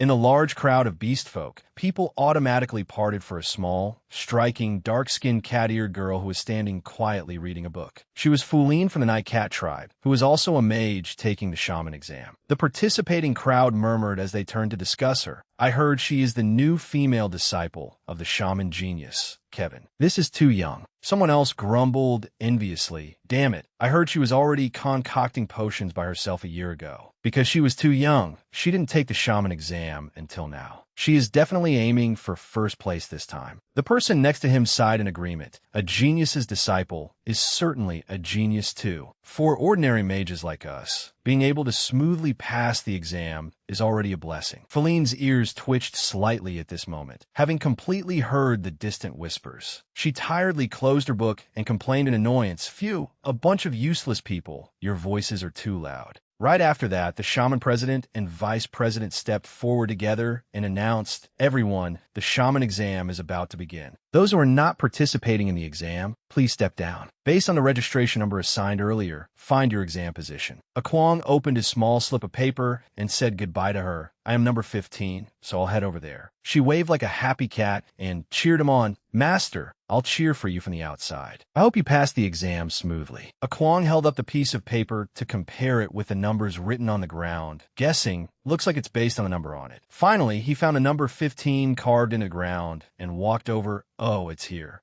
Unexpectedly, the person with the adjacent number was the formidable opponent Feline. She was slightly surprised and questioned, "Human?" He smiled, putting on a friendly expression, and greeted, "Ah, hello, my name is Akwang." In his heart, he secretly enjoyed the situation, thinking, such a cute beast folk girl, a completely different type from her. Feline didn't care to respond and turned away, mocking, a human coming to take the shaman exam. Ha, you're just a useless human who only knows how to bluff. Akwang's joy evaporated in an instant, feeling helplessly regretful. What a pity she has such a mouth. Waiting for all candidates to get into position, the goat-headed president, Dao Gu, distributed the rules. Everyone has found their position, right? Today's shaman exam is a basic test of shaman skills. Since you've chosen to walk this path, you must have prepared in advance. The content of this exam is the ability to independently concoct potions. Instantly, a large block of wood large enough to serve as a table popped up in front of the candidates and Akwang, startling him. Holy crap, what is this? Feline next to him had already started observing the convenient tools and spoke disdainfully. Idiot, if you don't even know a shaman's concoction table, then step down yourself. Akwang blushed hotly and put on a bad expression, only cursing inwardly since he couldn't argue back. This brat, is it any of your business? He calmly searched his memories of science from his previous life and thought, a concoction table. Potion making in another world is indeed a very ancient method. The real world also has things called medicines. No, it should be called capsules. I've seen it in videos. It's completely automated. Dao Gu continued, now I will entrust Vice President Bai to distribute the exam content to everyone. At the same time, Yao Bai raised his magic staff. He struck the staff hard against the ground, causing magic circles to flash. Those two magic circles quickly spread and expanded around the arena. Immediately after, small white slips of paper continuously appeared above each candidate's head. Akwang also received a similar piece of paper and read it, 3 basic stamina potions, time limit 1 hour. He guessed, is this the exam content? Akwang helplessly scratched his head, looking left and right not knowing what to do. Make 3 basic stamina potions in 1 hour? Fine, I'll first see how others do it. Dao Gu, at this moment, wore a scheming expression, secretly explaining to himself, the first round is actually selecting ingredients. There's so many ingredients on the concoction table. It's impossible without a certain amount of prepared knowledge. The basic stamina potion requires a total of 9 ingredients. Picking just one wrong will make it impossible to create the correct potion. He looked down at the group of candidates, tearing their hair out helplessly, not knowing which ingredient to start with, and asserted, this first step can probably directly eliminate the majority of weak mages. Akwang was no different at this moment. He turned to learn from the people around him, only to find them equally panicked, which made him confused. No way, with so many people, they don't even know what potion ingredients to choose. Suddenly, a calm voice rang out next to him, making Kwang look over in surprise, because usually many mages prepare the ingredients in advance before concocting potions. Feline had now easily finished selecting the necessary ingredients and paused to mock him. You don't even remember basic potion ingredients. You truly are trash among trash. Kwang excitedly leaned in to get a closer look and praised, "So fast. Amazing." Feline didn't care about his flattery, snorting. A small wooden branch appeared in her hand. Immediately, that branch grew larger and transformed into a powerful magic staff, flashing with green jade light, making everyone around marvel. Yao Bai excitedly observed, "Worthy of being Kevin's disciple. She has already started." Daogu also agreed and praised. "Not bad, accurate, swift, and without hesitation." For Feline, this exam is probably not difficult at all. The haughty cat girl now pointed her staff at the basket of selected ingredients and shouted, "Crush." Instantly, those herbs shattered into fragments. She gracefully mixed the magical fluids with the freshly crushed herb particles, creating a colorful and elegant scene. Kwang observed and secretly acknowledged, "Wow, although her words are a bit harsh, she seems really formidable." Then he also got serious and decided, "Then I'll just copy her." At the same time, the system started the heavenly eye, analyzing the opponent's movements. President Daogun nodded in satisfaction.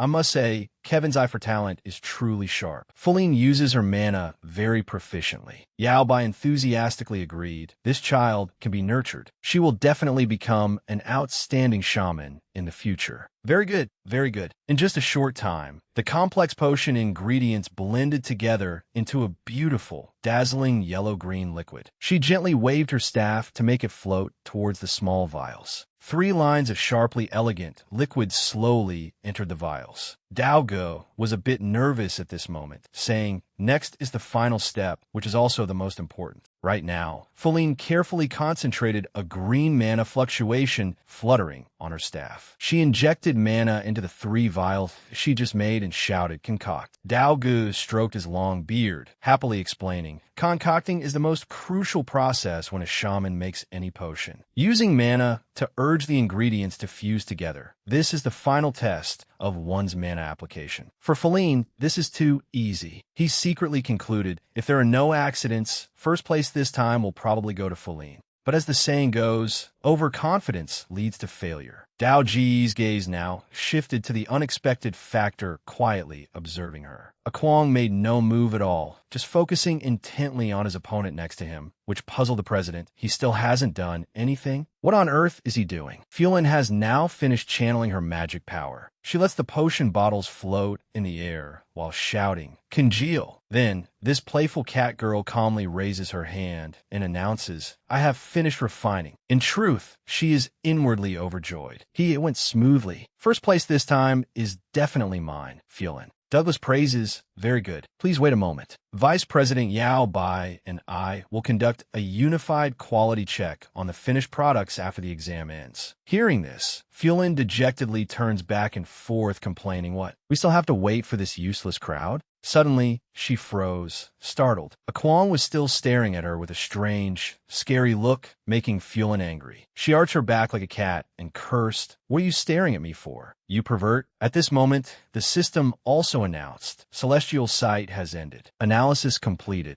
Kwang now started to work, calmly replying, "It's nothing. Thank you, it was extremely detailed." Fuelin wagged her tail smugly and teased, "What were you thanking me for, idiot? If you don't start refining, you'll run out of time. Besides, even if you were given more time, you still..." Before she could finish her sentence, her eyes widened in complete shock and disbelief. Douglas and Yao Bai also had the same dazed expression, huffing at Kwang's current actions. Holding the president's staff in his hand, the system prompted, "Do you want to optimize the previous movements?" Kwang replied without hesitation, "Optimize." Instantly, the system automatically selected the best ingredients and automatically crushed them. The herbs and potion bottles floated around, moving professionally on a Kwang's table, automatically blending into one another. Immediately after, the system began high-intensity fusion, starting the potion formulation. Phelan was too astonished to speak, silently analyzing. He is simultaneously selecting and crushing the ingredients? No, that's not right. He even wants to fuse them right away? Does this guy really possess this kind of strength? Yao Bai could not help but exclaim in admiration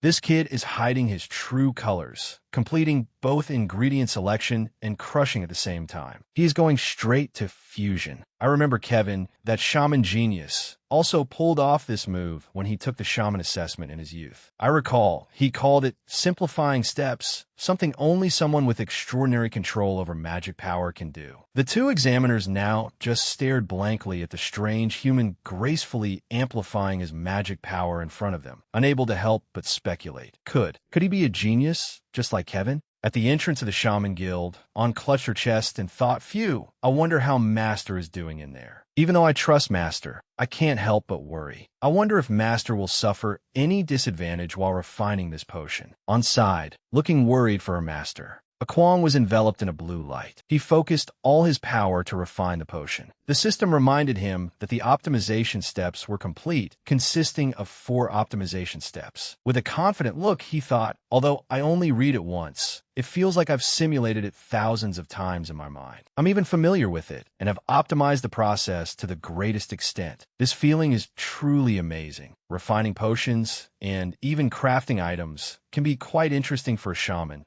The system announced that the potion had been refined and that the intensity of magic power and shaman attributes directly affect the efficacy and quality of the potion. Standing before the potion formulation table, Kwang thought deeply. Only one stage left, refining. In the end, I must be careful with the magic power I input to finally congeal it into a potion. Phelan was shocked by the scene before her eyes, thinking, how could someone be better than me? Damn it, is the first place going to be snatched away by this human small fry this time? He wants to mimic my master's one-step completion performance back then, which astounded everyone in the shaman assessment. She recalled the image of her respected master. Douglas calmly said, back then, Kevin did not just astound everyone with a one-step completion. In the end, he even refined a grade C potion. It was hard to imagine that a shaman who had just reached white tier could refine that grade. I was also the invigilator at the time. Even if I wanted to create a grade C potion, it would require a lot of my energy. The system made a note about the potion's quality. Yao, by setting confusion, I don't think this human kid can craft a grade C potion. It must be because he focused entirely on the refining process of the ingredients, which is why it went so smoothly. Putting all your energy and power into the ingredients isn't easy at all. The most important thing for a potion is still its quality. He thought to himself again, are you kidding me? To make a grade C potion, I have to be completely undisturbed and focused to refine it. How could there be so many geniuses like Kevin in this world? Not to mention grade D potions. If he can successfully condense it into a potion, that's already not bad. The system explained grade C potions. Only green-bordered mages can create this potion when highly focused. Grade C potions are highly sought after, while grade D potions are common goods. Douglas was lost in thought. A blue light enveloped Kwang. He was surprised when the system announced it was predicting the potion's grade. He thought, so potions are divided into different grades. This is unlike the real world, where a capsule is just a capsule, with no difference in quality, except for some capsules that are more effective and expensive. Seeing the system predict a grade D result, he continued to think, grade D, This is only considered entry-level quality. According to the assessment, this result should be acceptable, right? No, that won't do. I have to be careful with that cat girl. If she makes a grade C potion, the first place will slip away. To be safe, I must at least make a grade C potion. Kwang had a competitive look on his face, completely unaware of the difficulty and true value of grade C. As blue lights flew out of the test tube, he thought to himself, is there a way to improve the quality of the potion? While it's still in the refining process, he suddenly realized, to affect the quality of the potion, it relies on the intensity of the magic power and the attributes of the refiner. That is to say, if I can change my magic power's intensity and attributes, I can affect the quality of the potion. This isn't a bad idea. For now, I will temporarily change the magic power's intensity. I remember I can borrow the energy of the strongest body to regulate the magic power. But what about the magic power attribute? He thought of the magic pool. The system announced, current magic pool, 150 points. Douglas asked, "Oh, why hasn't he finished refining yet? I can feel that he is still maintaining his magic power. But he seems to be hesitating. This is not good. If a shaman or mage lacks confidence in their actions, it will directly affect the potion's refining result. If the magic power weakens, it could even lead to a failure." Yao Bai gloated, "Haha,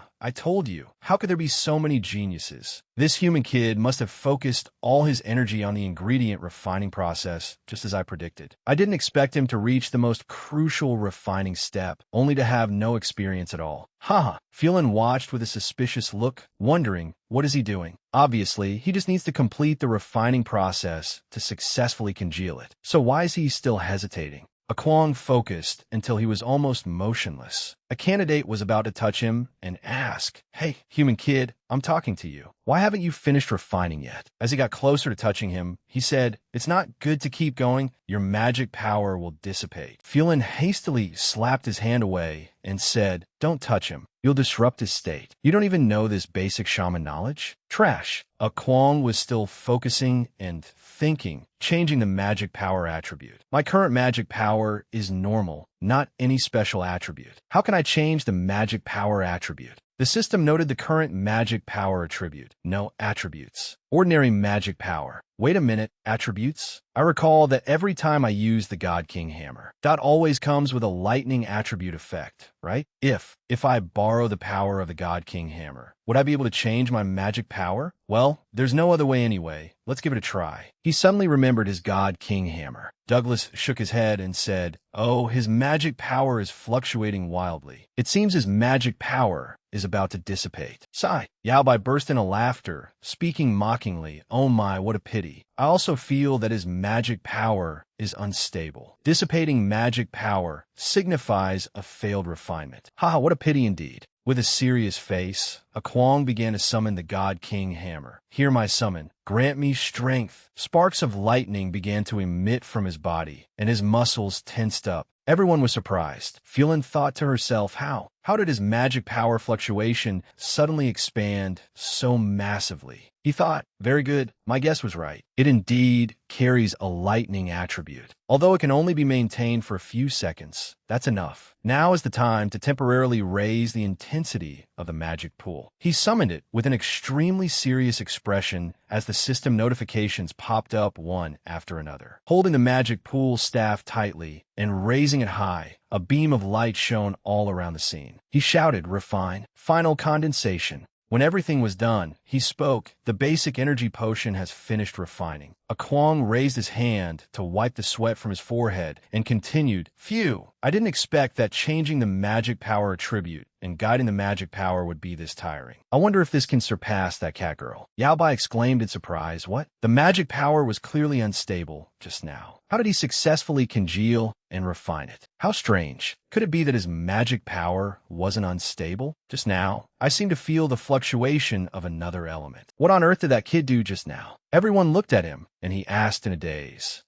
What's wrong?" A moment later, the examiner shouted, "The evaluation time has ended. Mages, please stop refining. Violators will be disqualified." Douglas said calmly, "Now, Vice President Yao Bai and I will conduct the potion quality inspection." Yao Bai followed up, "Then I will start inspecting from the other side." He held the potion bottle up to smell the fragrance. He said, The potion scent is a bit faint and quickly dissipates into the air. Average grade, barely stepping into grade D. Congratulations, you passed." The candidate said joyfully, "Thank heavens." "Thank you, President Douglas." He walked to the next table to grade. On this side, Yao Bai, with an unpleasant expression, raised his eyebrows and frowned. He stood before 3 potion bottles that did not look up to standard. He said, "The potion is cloudy and has a burnt smell. Clearly, this is a failed refinement due to forced execution. The candidate looked up to the sky and screamed, "No." He continued, "This kind of potion will only result in a debuff. Go back and practice for a few more years." Time slowly passed, and all the candidates showed painful expressions because they failed. "Feelin, it's your turn." With an extremely confident face, he asked, "Is your master, Shaman Kevin, doing well lately?" She replied, "Thank you for your concern, Vice President Yao Bai. My master is doing well." He smiled and replied, "Good, that's good then."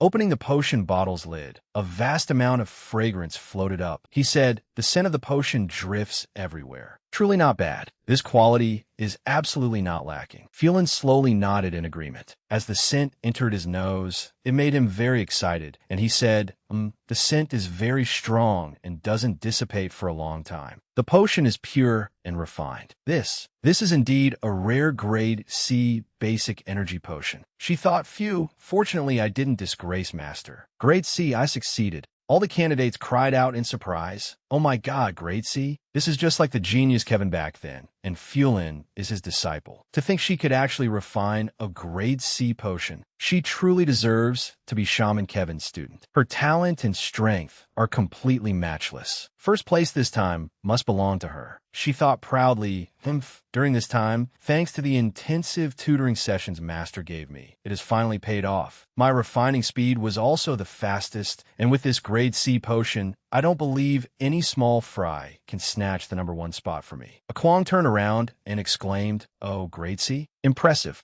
You are Kwong, right? It's your turn." A voice rang out, causing a Kwong to turn toward where the voice came from. Douglas asked, "How do you feel about it yourself?" He scratched his head and replied, It's all right. After all, I did my best." Lacking confidence. "It seems at best it's only Grade D," Yao Bai chimed in. He said solemnly, "As long as you did your best. In that case, I will check the quality of these 3 potion bottles of yours." Opening the bottle's lid, a bolt of lightning appeared, creating a massive vortex that startled all the candidates. A Kwong looked up and said, "Oh, there's lightning? How interesting." He startled and stammered, This is an anomaly." Yao Bai panicked. A potion that can induce an anomaly must be of grade. At least Grade B. Phelan stared blankly, speechless. How is that possible? No way. Grade B? That's the grade that only Master Kevin could create. All the candidates were startled and terrified. Douglas said, This fragrance of the potion is as rich as water, and the potion is pure and lively. On top of that, there's even the anomaly from just now." He said, "Yao Bai, it seems we were mistaken. This human kid is probably even more terrifying than the genius Kevin." A Kwong sighed and thought, "Phew, refining potions is truly mentally exhausting. Without a doubt, I'm the top scorer of this shaman assessment." Outside the main gate of the Shaman Guild, On sat waiting in anxious anticipation. With an uneasy mood, she kept voicing her anxiety. "I'm so worried. Master, why haven't you come out yet?" A Kwong walked out, raised his hand, and called on. She hurriedly stood up and said, "Master, you're out. Are you okay? You worry me so much." It felt like a really long time had passed. He scratched his head and said, "Sorry for worrying you." "Well, the exam is over." On reassured him, "It's all right. So did it go smoothly?" He replied, "Yeah, it was quite smooth. I won first place, so I ran out to call you in." She happily said, "Oh, you got first place? I really didn't expect that, Master. You've worked hard." He replied, "Indeed, the feeling isn't bad at all." The two of them chatted cheerfully amidst the astonishment of everyone around. He held up the domain heartstone that was waiting to be purified and thought, "He clearly has such astonishing refining ability. Yet he asked me to help him purify this domain heartstone." The system noted the rarity of the domain heartstone. A Kwong said, "That's right. I need this domain heartstone and also need to upgrade it." Douglas replied, "Yes, since you got the top score in the exam, this request will naturally be granted to you." Yao Bai smiled and replied, "Well, I'd like to ask a quick question. May I ask who the master who taught you refining is? With this level of strength, it's impossible not to have a master." He answered coldly, "I really don't have one. I figured it all out on my own."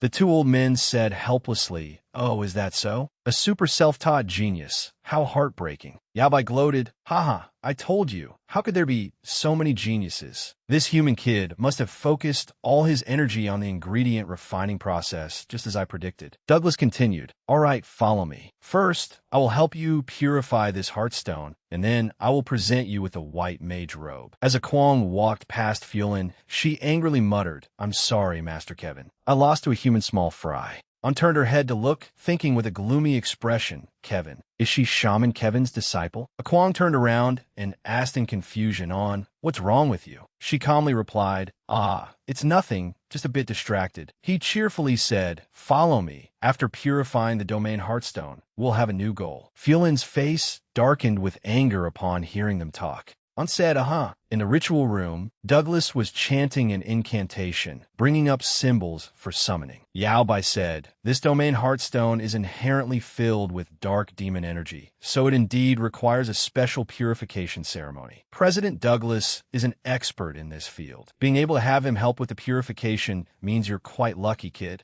A Kwong replied softly, wow, so professional. Yao Bai gloated, I told you already, there aren't that many geniuses. This human brat must have focused all his energy on refining the ingredients, exactly as I predicted. Does he even have to memorize such complex incantations? An softly answered yes. That's right, Master. A shaman is also a type of mage. When using special magic like this, one must also chant incantations. The stronger the special magic, the longer the chanting time. This kind of purification ritual is probably a type of special magic. Pressing the staff firmly into the ground, Douglas used the spell, looking toward the staff with full majesty, completing the purification. He said, all right, input your magic power into this domain Heartstone. Only you can activate it. The stone slowly fell into a Kwong's hand. He replied, thank you, sir. This purification ritual is truly amazing. He continued, domain Heartstones are divided into different levels: low tier, mid tier, and high tier. I have purified quite a few low tier ones before. But even at the low tier, adventurers often sacrifice their lives in that domain. After all, it is the space of dark demons. This stone in your hand is a mid-tier domain Heartstone. He listened while intently looking at the stone. He cheerfully said, this one in my hand is mid-tier. Great. You could also say the dark demons inside this thing can provide a lot of experience. He replied, that goes without saying. The higher the difficulty, the greater the benefits obtained, but this will certainly not be an easy leveling domain. Based on my experience, a team needs at least one tanker, 2 warriors, 2 attack mages, and a cleric. Have you found your party yet? What roles do you have? How many people? I can give you some guidance. And a Kwong awkwardly said, a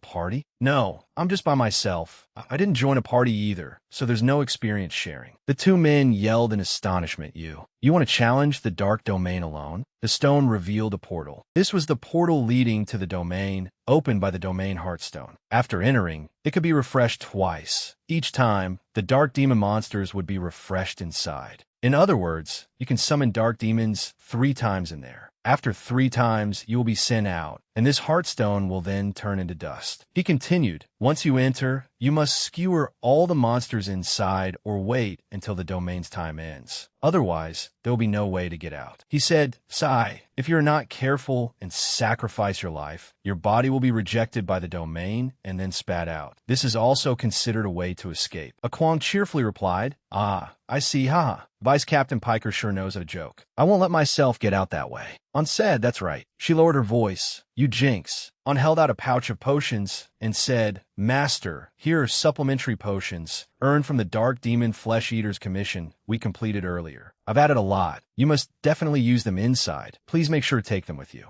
He replied, all right, it's no wonder An is always this thoughtful. Wait for my triumphant return. I'm going in now. Douglas said, wait a minute, you returned the staff to me. How do you plan to cast spells? If not, I can lend you this staff. He raised his hand and said, thank you, sir, but I don't need it anymore. He raised a very large sword. I'm a warrior. The system panel reminded him that he was upgraded to level 6. He stepped into the portal. The system displayed the number of uses, 1/3. An said, wishing Master a victorious return. The 2 men exclaimed in shock, he's a warrior? He has such magical talent, yet he's a warrior. He said, I'm very curious about what level he can reach in the future. He entered. The system clearly displayed the environment and time. He said, so each refresh will last for 12 hours, after which the door will reopen, right?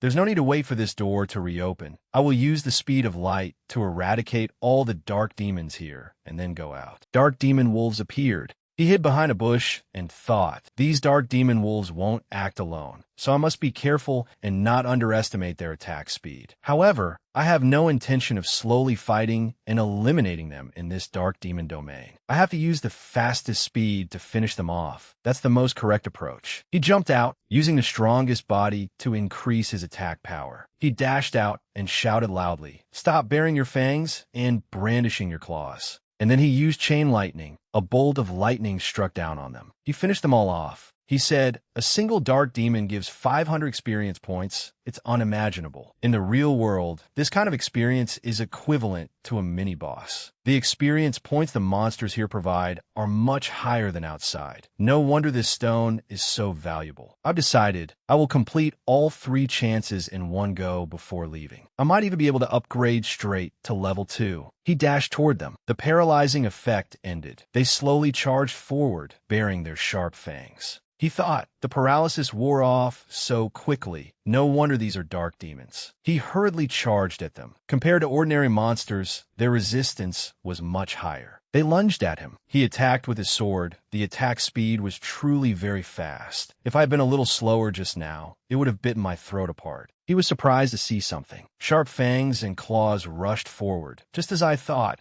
It even knows how to use its companion's body to block my line of sight. So smart. If that's the case, he used the strongest body, summoning all his strength. I'll cleave you in half with one strike. He smirked and said, that's it, easy as pie, overwhelming leveling. I think this first time will help me rise straight to level 7. On outside was worried. Douglas asked, are you very worried about him? This kind of solo challenge, I've never heard of it before. Unless he possesses extraordinary strength and ability, right? On said, I believe in my master. He will definitely step out successfully. Yaobai replied, relying on a bit of talent and getting arrogant. I have witnessed quite a few young people with extremely high talent, but many among them had their lives ruined by such arrogance. In the domain Hearthstone, the most troublesome enemy is the boss. I have never heard of anyone fighting alone, so arrogant. He truly has no experience at all. I will go take a rest now. I hope the human can get out safely, haha. On looked at him with great annoyance.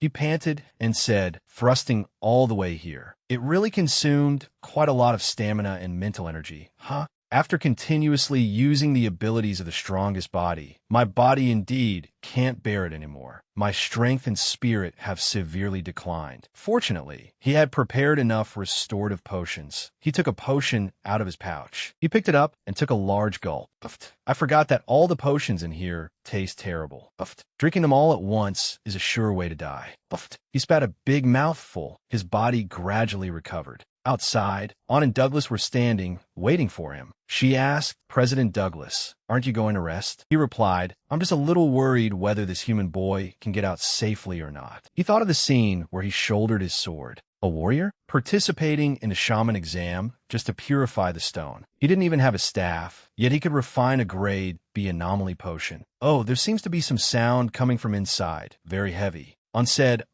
it's the sound of thunder, Master's thunder. This thunderous sound echoed endlessly, proving that Master was still safe. The two of them stood outside worrying about him. Inside the domain Hearthstone, he yelled for a lightning strike and charged toward the wolf pack. He dispatched them one by one. The system notified his leveling progress. He said, excellent. Next up is only your leader, right? Phew. I went a bit overboard, pushing all the way to the deepest part in one breath. Now I just need to defeat this final boss, and I can reach level 7. He wiped the blood off his face with his hand. He started entering the large gate ahead. He said, if I want to challenge the boss here, I still should rest for a bit, right? The system announced an upgrade to level 6. Amidst the desolate scenery, a figure sat on the ground, continuously drinking something. Akwang lightly wiped his mouth and let out a sigh as his whole body recovered its strength. This stuff is truly terrible. This will be the last time I taste this flavor. The capsules I brought from my original world not only taste better, but are also convenient. However, the effects of the potions in this world are still much stronger. After a moment, he firmly pulled up the blade planted in the ground, with a notification panel showing his strength fully restored. Akwang curled his lips and moved forward. All right, now I've fully recovered. Let's go.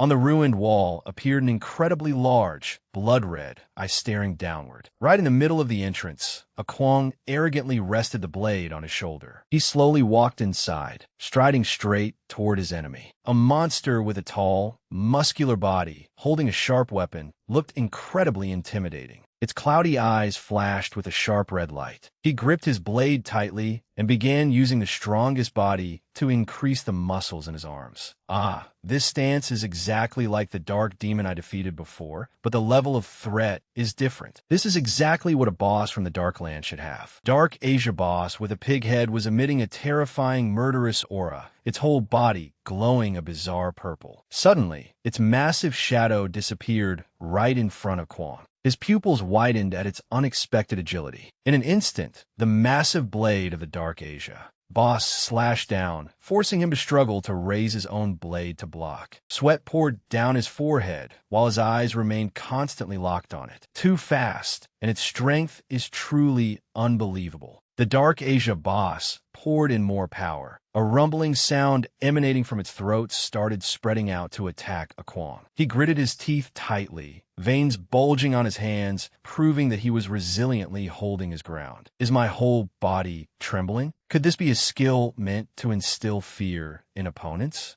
Above a Kwong's head suddenly appeared a negative status indicator. Trembling combined with slowness, triggered by the monster's stun skill. It swung the weapon in its hand up once more, accompanied by a resounding roar. A Kwong bit his lip tightly, panicking inside and repeatedly telling himself, "Move, please, just move." The ring on his finger suddenly lit up while he was still murmuring inwardly, "Move now, my body." A loud explosion resounded as the weapon in its hand collided with him. A Kwong's eyes lit up. The slowness and trembling effect had already been dispelled. "I won't fall down so easily." The blood veins on a Kwong's forehead stood out clearly as he thought to himself, "Right now, pure energy is pouring out from the infinite ring." Could this be the reason why the debuff disappeared? Is this an illusion? Or perhaps the Dark Asia boss's eyes slightly narrowed, as if surprised by his swift reaction. A Kwong let out a disdainful laugh, his power seeming to surge even more. "I won't die that early, you stupid pig." Seeing this, it quickly widened the distance from him to preserve its life. Suddenly, it spoke with a deep, hoarse voice full of hesitation, as if struggling to squeeze out each word. You're very strong. You have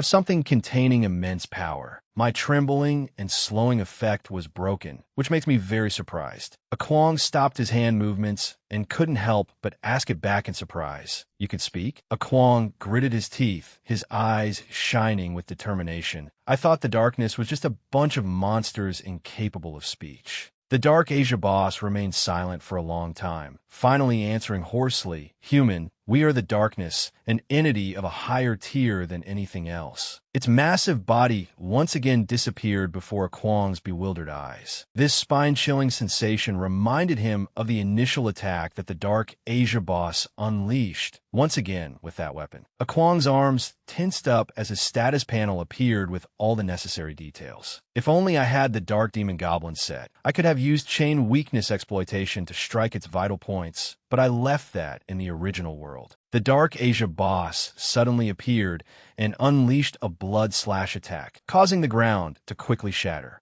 A Kwong used his blade to block this strike with ultimate focus. "My weapon." This monster is truly a formidable enemy. The system gave a notification about the weapon's durability, warning that the lower the durability, the harder it would be to land a critical strike. This made a Kwong even more anxious. This attack had the potential to obstruct his vision. A sharp sword tip thrust straight toward his face, leaving him with no time to react. "It's too fast. I won't be able to block it." With the speed of a raging hurricane, a Kwong raised his sword to parry the blow. The sheer power and force from that attack forced him to stubbornly hold his ground. Suddenly, the Dark Asia boss's blade spun up like a tornado, making a Kwong's whole body spin along with the momentum. He was now knocked back like a giant ball rolling on the ground, tearing up the floor in the process. Finally, he plunged the tip of his blade into the ground to reduce his backward momentum, which also caused the ground to crumble into pieces. A Kwong's health bar immediately dropped a bit, but he still smiled and said with amusement, "I just took a full hit and started losing blood. I don't have any potions to sustain this injury. Under these circumstances, I'll lose my life." The system popped up a notification about this bleeding symptom, deep wound. This was a debuff that prevented the wound from healing under any circumstances. He directed his gaze toward the Dark Asia boss, his mind now flooded with thoughts. With no support from any potions, I will definitely lose my life as my blood drains. Before my blood completely runs out, I need to drag this thing down with me. Sweat drenched his clothes. Yet the calculations in Kwang's mind still didn't stop. Should I give up my last 2 chances and leave this dark domain to treat my wounds? Actually, if I continue to stay here, the blood will keep flowing and I'll die since I'm out of healing potions.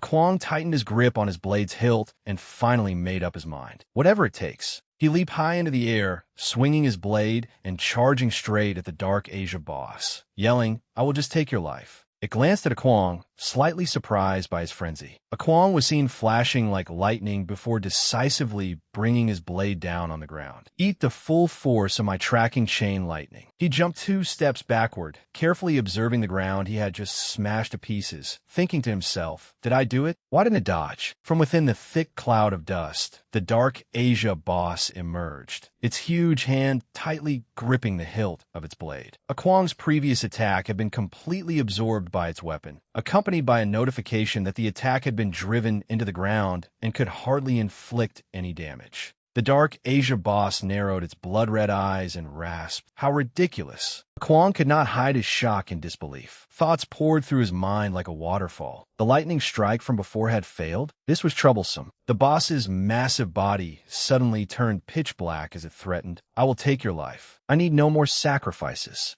Kwang furrowed his brow, wondering about what he had just heard. Sacrifice? What exactly does it mean? The blade in the Dark Asia boss's hand abruptly grew larger, and it unleashed a massive strike in an attempt to bring him down. The blade slammed into the ground, bringing a series of explosions and a thick cloud of dust. It struck Kwang relentlessly. At this level, Kwang's HP was quickly reduced by half under the Dark Asia boss's countless attacks. At last, it stood on the ground with its blade in hand and nearly roared, "Weapon! Lost traveler!" The red glow in its eyes deepened, radiating a sinister aura. "Useless!" The Dark Asia boss suddenly turned around, leaving only a final remark. "Next time, I will take your life." But something unexpected happened, causing its eyes to widen. "What is this? Who are you?" A violent gale rose up alongside Kwang's delighted laughter. "Is this the sacrifice you spoke of?" The monster looked somewhat stunned. Why would it be a sacrifice? As it continued to watch, the surprise on the Dark Asia boss's face grew even deeper. "What? A unique dark skill? Who exactly are you?"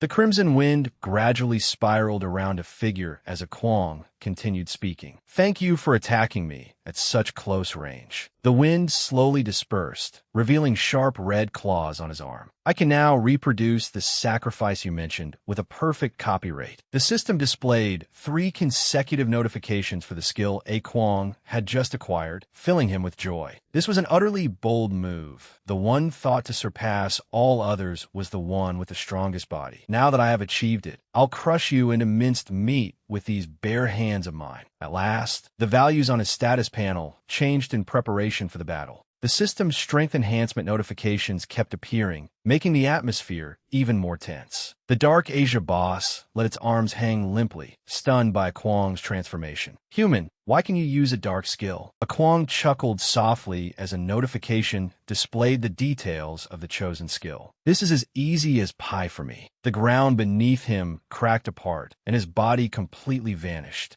The Dark Asia boss, standing opposite him, was endlessly astonished. Its crimson pupils reflected Kwang's lightning-fast figure. This speed, in a single instant, Kwang delivered a powerful punch to its stomach. But Kwang did not stop there and followed up with several more attacks. The boss was sent flying, crashing heavily into the ground and scattering broken stones everywhere. Lowering its head to look at the notification that its weapon had been severely damaged, it let out a long breath. So powerful. But even if he copied Dark Sacrifice, he can only restrain it through brute force. Although the system reported that his weapon was severely damaged and unusable, Kwang did not give up on the battle. "I don't care what I have to do, as long as I can defeat you within the remaining time. Besides, while sacrifice is active, HP cannot recover. I only have this one chance. It flung away the blade in its hand and laughed loudly. Defeat me? Ah.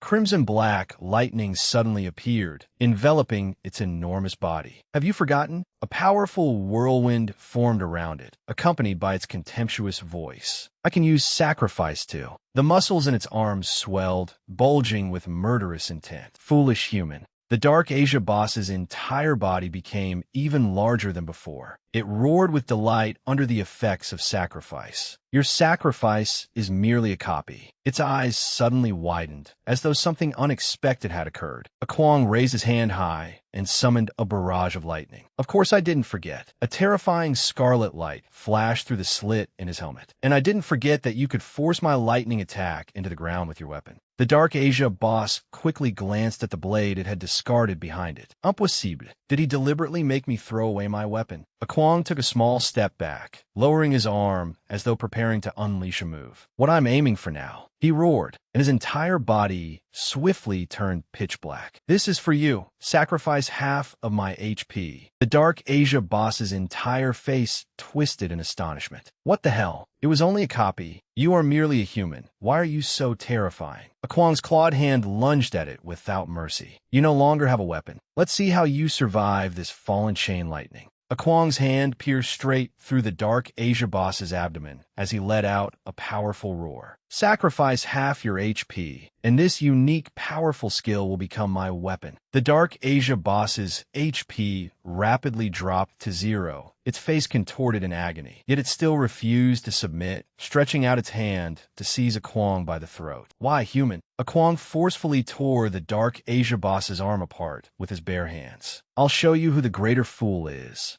The moment the notification announced that the Dark Demon Domain boss had been defeated, the red armor covering a Kwong vanished. A Kwong lowered his head and looked at his trembling body, muttering softly, "My whole body hurts. It feels as if I'm being torn to pieces from the inside." Sacrifice is powerful, but combining it with infinite enhancement has forced too much power onto my body. Just then, a golden light appeared along with a notification that he had obtained a new weapon. Oh, a drop from the boss. He slowly dragged himself over and reached out to inspect the light. I just lost my weapon. This is perfect timing. The blade in a Kwong's hand was called the Bloodbone Saw, and its effect prevented wounds from healing. Wonderful. If I make good use of Bloodstrike, this will be useful. The system presented him with a series of notifications asking whether he wished to continue the challenge. If I continue, I'll receive an additional 50% experience. I can't pass that up. Let's restart. Immediately after a Kwong's shout, his level rose from 6 to 7, while his experience points decreased. A Kwong lowered his head and examined himself for a while before finally reaching a conclusion. Oh man, sacrifice really is an awful skill. The injuries from haven't disappeared at all. I thought it would improve my physical condition, but it looks like this will be troublesome. The pain decreased when I leveled up, but the damage caused by physical enhancement is still there. A Kwong fell silent for a long while, remembering On's smiling face. A unique dark skill. The price is too high. Should I leave and rest? If I go in a second time, I'll definitely have to use sacrifice against a boss again. Can my body withstand it? Besides, she told me it might be dangerous if I don't go out and replenish my food after the first round. A Kwong's gaze suddenly sharpened, but deep down, he remembered her worried expression. The plan was to gain 6 levels within 1 week and reach level 12, so I can return safely to my original world. I need to level up. That's why I can't give up this bonus experience. At last, a quiet laugh escaped his lips. So this is the price of becoming stronger. There's no room for hesitation anymore. Can I keep going without resolve? The spatial gate opened as a Kwong chose to continue the challenge. If I hesitate, I'll lose. Sorry for making you wait, On. Outside the gate, someone was pacing back and forth in extreme worry. On was restless, continually pacing with a troubled expression. It has already been a while. You should have come out by now. Douglas lowered his head to look at her and slowly reassured her. There's no need to worry too much. He must have chosen to continue the challenge because it gives bonus experience points. Although he said that, Douglas himself could not help feeling curious and uneasy. Could he have lost? But his body hasn't been expelled due to exhaustion. Still, can he really continue that challenge? He cannot attempt another round without replenishing his food. Failing to replenish food is a death sentence for adventurers, especially in the Dark Demon Domain. On looked toward Douglas, her eyes filled with hesitation. But he promised that he would come out after the first round. Yet I can still hear thunder. Yao Bai lumbered over from behind and spoke in a sleepy voice. Oh, I just took a nap, and it still isn't over? The first round ended, yet no corpse has been forcibly thrown out. Perhaps he is hiding somewhere and trembling. Douglas sternly warned him against saying such ill-omened things. Yao Bai, watch your mouth. Holding his large belly, Yao Bai laughed loudly. Even President Douglas is saying ridiculous things now. Do you really think that boy can clear the central core of the Dark Demon domain all by himself? Placing your hopes in someone unworthy is truly frightening. Yao Bai continued laughing, his tone even more merciless. I told you he was deceiving us. I have seen plenty of young people like him. If he won and passed the time limit, he should have come out by now. If he cleared the first round but still has not appeared, that means he is trying again. Unfortunately, that means he is courting death if he did not bring enough recovery potions to last until the end. An's face immediately darkened, and she replied with certainty, Master will return safely. Please take back what you said. The fact that I can still hear thunder is proof that Master is still alive. Douglas glanced at her from beside her and thought to himself, this girl has some faith. Yet Yao Bai still would not stop mocking Kwang's weakness.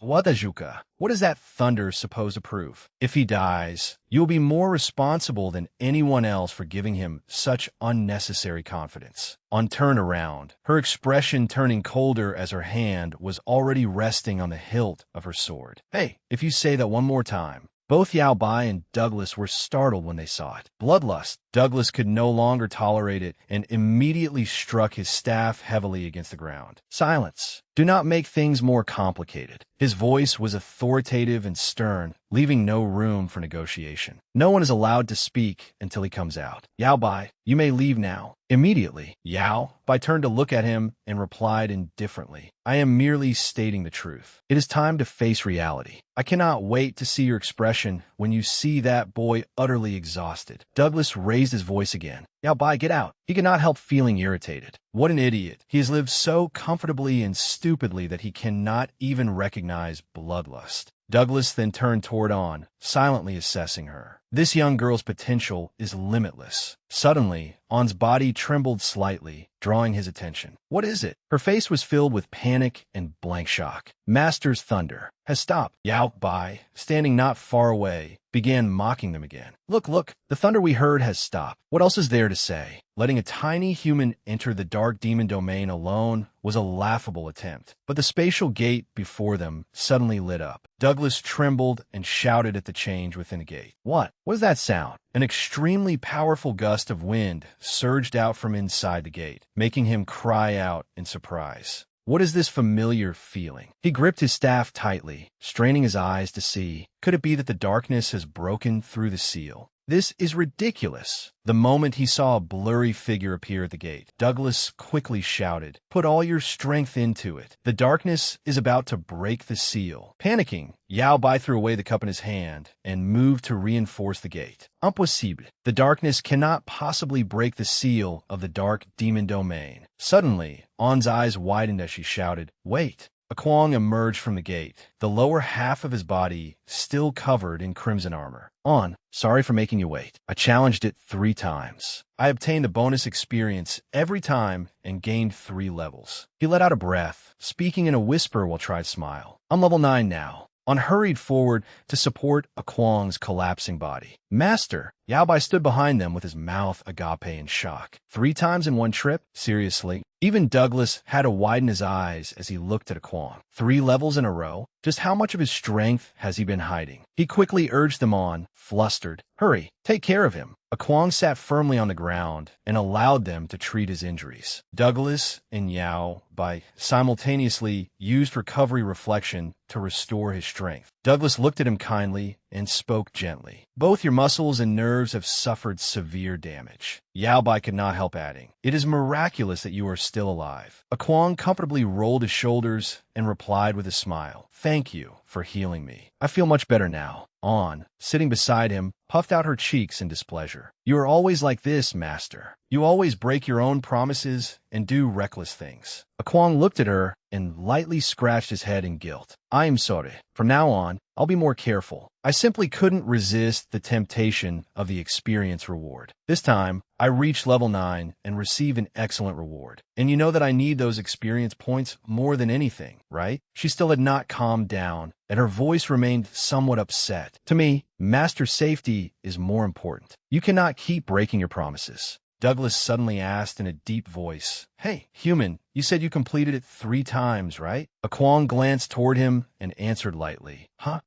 Both Douglas and Yao Bai felt cold sweat form on their foreheads. Douglas then continued calmly, as though seeking an answer to the question in his heart. I cannot believe what I am seeing with my own eyes. Challenging the Dark Demon domain alone and completing it 3 times. That is something I cannot comprehend. Remembering the lingering traces of Kwang's dark power gave Douglas chills. The demonic aura he radiated when he appeared was even stronger than the darkness itself. I nearly thought the darkness was breaking free from the seal. This young man's strength is not merely exceptional in medicine, but in combat as well. Cold sweat ran through his mind at the thought that had just occurred to him. If Kevin is a genius, then this human. What kind of person surpasses even a genius? Yao Bai raised a hand to his mouth and cleared his throat twice. Ahem. Hey. Douglas suddenly bowed before Kwang and said respectfully, I wish to apologize for what I said earlier. Please forgive me for underestimating humanity's strength. Kwang waved it off with a cheerful smile. Don't worry about it. You just treated me, after all. On, sitting beside him with her arms crossed, pouted and muttered, Looks like he finally understands. Douglas lowered his voice and gently admitted his fault. The recovery reflection skill we used earlier is only an intermediate healing skill. We could only treat your wounds to the best of our ability, but we cannot heal your deeper injuries. Your body is still in a dangerous condition. Recovery reflection was a skill known among adventurers for being able to restore any physical injury. After pondering for a long time, Douglas finally explained, You should understand that you were already injured when you came out, right?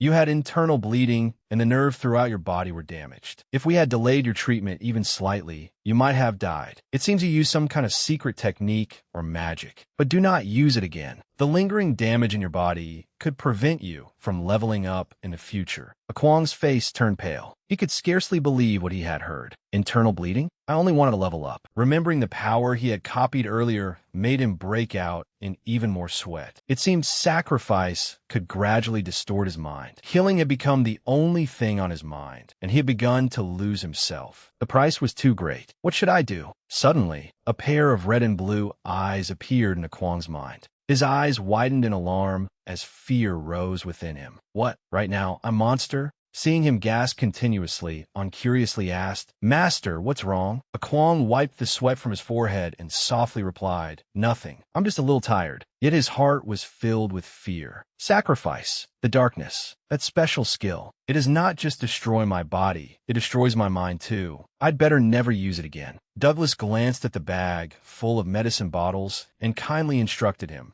I'll give you these medicines. Take 1 dose every day. Meditating after drinking them will help you absorb them more effectively. Yao Bai was startled when he saw them. All those medicines? President Douglas, are you serious? But Kwang knew nothing about their value and innocently accepted them. Thank you. He glanced at the medicines. Then his eyes widened in surprise. Those medicines. Douglas calmly told him, These are Kevin's favorite medicines. They're the best thing for healing your body. Still, I believe it would be best for Kevin to examine you personally. Recalling Kevin's imposing figure made Douglas even prouder. If you have the talent, I'm sure he will accept you as a lay disciple and teach you much wonderful medical knowledge. He is one of the few people on this continent who possesses the legendary law of destruction. Yao Bai sprang up from his chair, his astonishment obvious. Kevin discovered the law of destruction? Which number is it? Kwang looked to the side in confusion. Wait a second. A legendary law? A number? What does any of that mean? Yao Bai frowned at Kwang, unsure how to put it. Hey, as an adventurer, do you really not know about this? The law Kevin discovered works like this. There are laws in this world that govern heaven and earth. Spells cast according to these laws possess immeasurable power and among mages, they are known as forbidden destructive magic. Improving the effectiveness and quality of the medicines they refine is extremely important. However, the laws of heaven and earth are incredibly violent, and some even possess wills of their own. There are 12 laws in total. All of them are hidden in places that have never been explored, and even if you find one, you need the appropriate ability and training to obtain it. The Monument of the Laws of Destruction is a stone monument containing the 12 laws, recorded and passed down by the greatest mages throughout history. The earliest laws were inscribed in ancient times, and every one of them has the power to destroy the world. Douglas calmly finished what he knew about Kevin. If it is him, he may be able to heal your internal injuries. Kwong's eyes immediately lit up. Really? On, sitting beside him, was equally astonished. Master's body can be healed. Douglas took out a carefully sealed letter and said, but now is not the right time to meet him. I trained him in the past. If you give him this letter of recommendation, he should agree to see you. Kwong accepted the letter with both hands and hesitantly replied, thank you. Douglas quickly added, no. You should bring some rare items and valuable medicinal herbs to trade with him. At last, Kwong and An said goodbye before leaving. Watching his retreating figure, Yao Bai softly asked, President Douglas, has that human piqued your interest? Yao Bai gently commented on what had just happened. I'm quite certain that what you gave him was a grade B bloodbath medicine. We generously gave him what we received from Kevin in exchange for a large quantity of valuable herbs. Yet Douglas merely laughed leisurely. I'm just curious to see how far this human can climb. Helping him now is an investment in the future. Yao Bai glanced at him, lightly sweating. That is certainly a risky investment. Not many geniuses have conquered the dark demon domain alone, especially not humans. After pausing briefly, Douglas continued, I'm sure I've never heard of anyone conquering the dark demon domain alone. But this would not be the first time in history. Yao Bai stood beside him and laughed loudly. Oh, were there other bold people like that young man? Douglas did not answer immediately, instead falling silent for a long time. Sunlight swept across the village as Douglas's gentle voice continued. 1,000 years ago, a great figure was born from our beast folk race. That was Gasset, the ancient god king. The scene shifted to Kwong pushing through the trees. On, do you know where Kevin is? Following behind him, she sincerely answered, yes. I asked the guild president, and he told me, but it is rather far away. We can level up along the way. This route is shorter and suits our goal, but Kwong tilted his head toward her and quietly asked, so what is the problem? As the two continued forward, On gently replied, to complete this mission, Master needs to form a party. They emerged from the forest together and found themselves facing a crowd of strangers. Why are there so many people here? An's gaze immediately sharpened, and a faint smile appeared on her face. This is what they call a point farming mission. The system's announcement of a point farming mission is why so many people have gathered here. Many adventurers are assembling in this place, but after a certain amount of time, they will disappear or move elsewhere. I heard this place was along the route we would take, so I brought Master here. Kwong grinned excitedly. A place like this exists? It sounds like a mission fair. Let's give it a try. The detailed new status panel made him even more excited. There are more varied dungeons than in my original world. Since I'm here, perhaps I should test out my level 9 skills. Kwong looked ahead and cheerfully called out, I'm joining. An obediently waited behind him. Please be careful, Master. I will watch from here. Victor, the man leading the group, immediately shouted his orders. Attention, we need level 15 warriors and defenders with combat power above 6,000, standing tall and proud. He reminded everyone, the bonus reward is generous. If you meet the requirements, come over here. We can set out as soon as we have enough people. His powerful voice echoed through the air as he enthusiastically recruited members. This is only the second day the party has been formed, and the rewards are plentiful. But the mission is extremely dangerous. No one in the distance raised a hand. If this continued, they might have to return home empty-handed today. One team member quietly muttered, more importantly, very few people here are level 15 with combat power above 6,000. And this captain is stubborn too. Another team member suddenly looked at Victor and offered his opinion. Captain, let's take another mission today. We've already wasted 2 days. If anyone else wanted to join, they would have done so by now. It really is not worth risking everything on a point farming mission like this. Victor abruptly turned around, glared at him, and shouted, "Idiot! Did you forget the valuable information you just bought at the tavern? This is a level 12 mission. Besides, it is the only mission where we can obtain blood roses. Every blood rose is worth 500 silver coins. I will never accept another low-level mission." The blood roses they spoke of were precious herbs that enhanced healing effects. Embarrassed by Victor's rebuke, the team members still tried to dissuade him. But perhaps more people will come next time. We cannot set out without enough members, no matter what. Then a Kwong approached from afar, smiling as brightly as the sun. "So, can I join? I'm a warrior, and although my level is a little low, I'm confident in myself." Everyone on Victor's team looked at him with sparkling eyes. "You're a lifesaver. Are you level 14? Well, even level 13 would do. If you're level 12, we can provide you with some." A Kwong scratched his head, interrupting their excitement. "Ah, I'm only level 9, but you can put me in the vanguard." Victor angrily berated a Kwong without stopping. "What can you do at only level 9? I was so happy when you came up to me and started talking about your name and stats. Are you kidding me? Level 9. A Kwong did not know what else to say. "I'm not joking." Although, suddenly, a gate appeared behind them, officially opening today's mission. One team member held Victor back while persuading him, "Captain, if we miss this chance, we will waste another day. Please give the order." Another person grabbed Victor's wrist and also tried to convince him. "Why not try using a level 9 warrior? We have enough people now, so it should be fine." The member standing to Victor's left added, "That's right. If this keeps up, we will never recover the money we spent on that information." Finally, Victor held back his anger. "Damn it, this is so frustrating." Victor looked at a Kwong, his tone still extremely displeased. "Hey, level 9, listen carefully. I'll give you one chance, so you may only join us this once. Do not mess things up on your own. Follow my orders. The 4 of us are strong, and you are only here to make up the numbers. Do you understand what you need to do?" A Kwong placed a hand on Victor's shoulder and confidently said, "It's fine. I'm very happy to be joining a party for the first time." Victor forced a stiff smile. "Nice to meet you."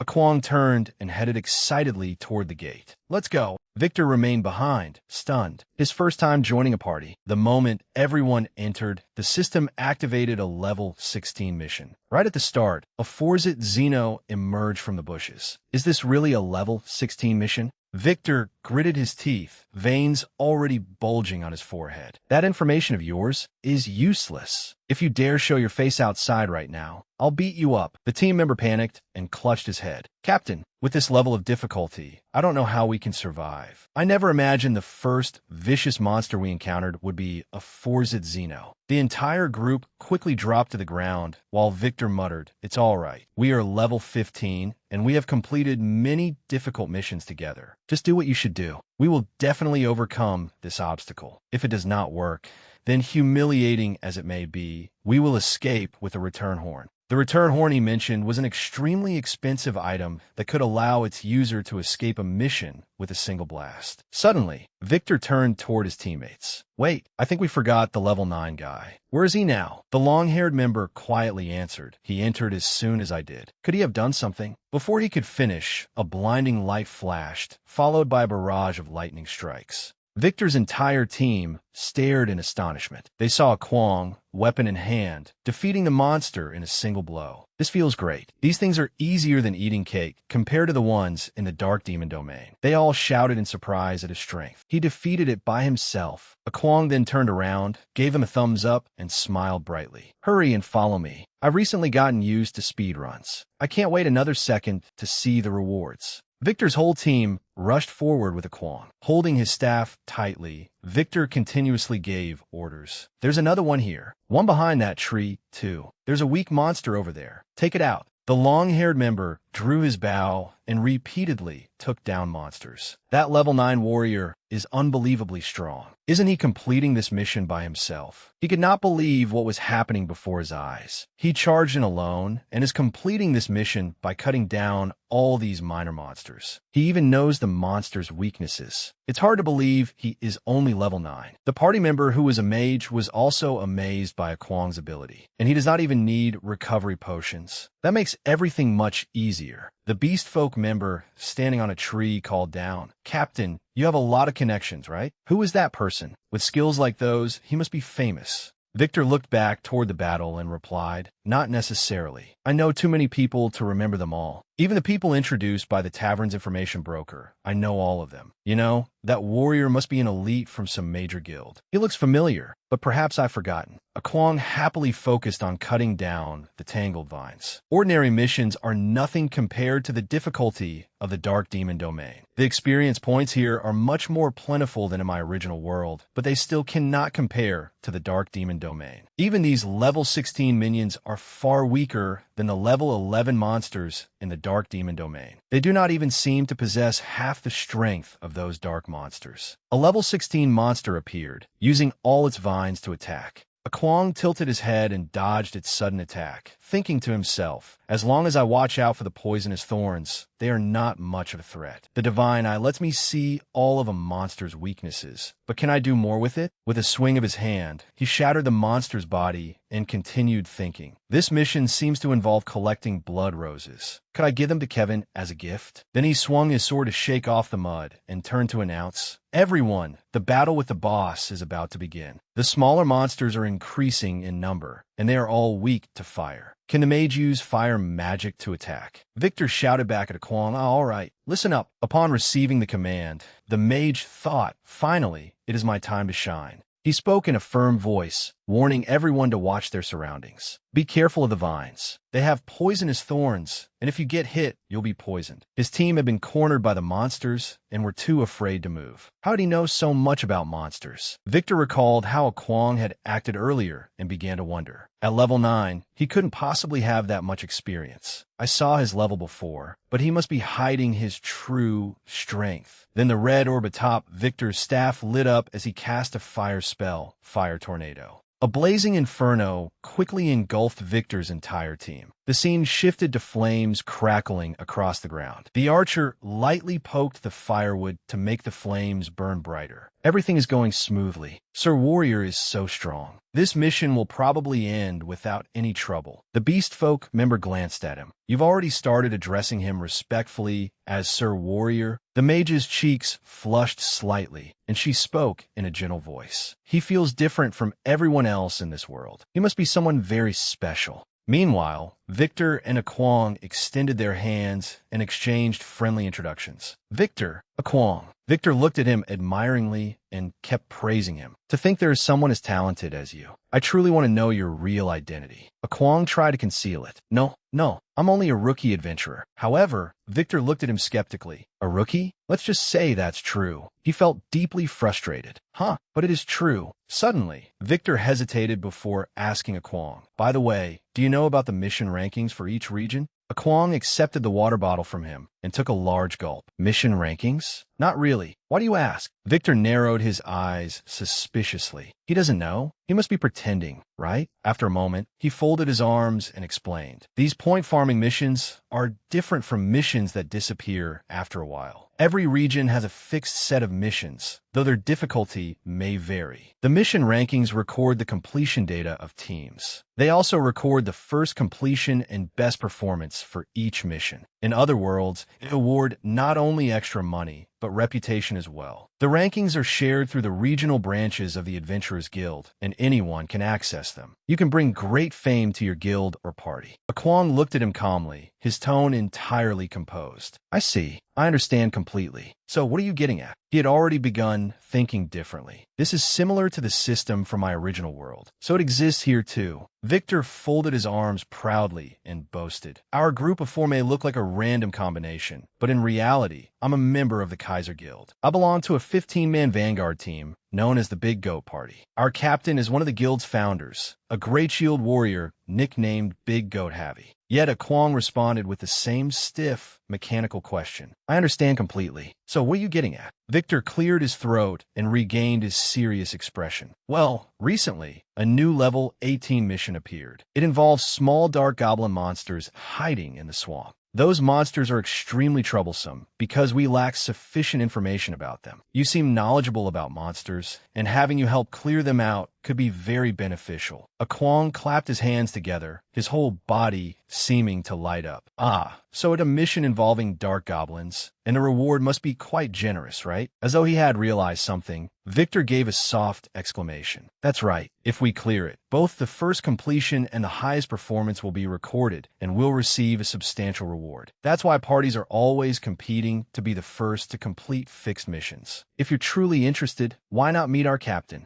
Kwong pondered for a long while, his gaze serious. Until I obtain items that can help raise my level, this could be a good alternative. Then, with his hands naturally resting on his hips, he asked, even though I'm only level 9, you still want me to join a level 18 mission? Victor answered immediately, yes, don't worry too much. There are many different missions with different level requirements. For this mission, only adventurers at level 18 or below can participate, so there's no problem. Finally, Kwong stated bluntly, that sounds good. Then I'll help, but I have 2 conditions. Victor was momentarily startled. Conditions? As long as they aren't too unreasonable, I'll do my best to meet them. Besides, I'll pay you a special bonus, so go ahead. The corners of Victor's lips curled upward as he secretly rejoiced. It seems he trusts me now. If he joins us and provides information about the dark monsters, it will give my team an advantage in securing the first completion. The credit will go to me and raise my standing in the guild. Kwong calmly laid out his terms. First, if we complete the mission, you'll give me all the initial experience points. I need experience points. Second, I get to choose the additional rewards first. Of course, after I make my selection, the remainder will be yours. What do you think? His words struck Victor like a bolt from the blue. That's far too unreasonable. Even if I agree, the captain and the other members may not allow it. I'll need to ask them.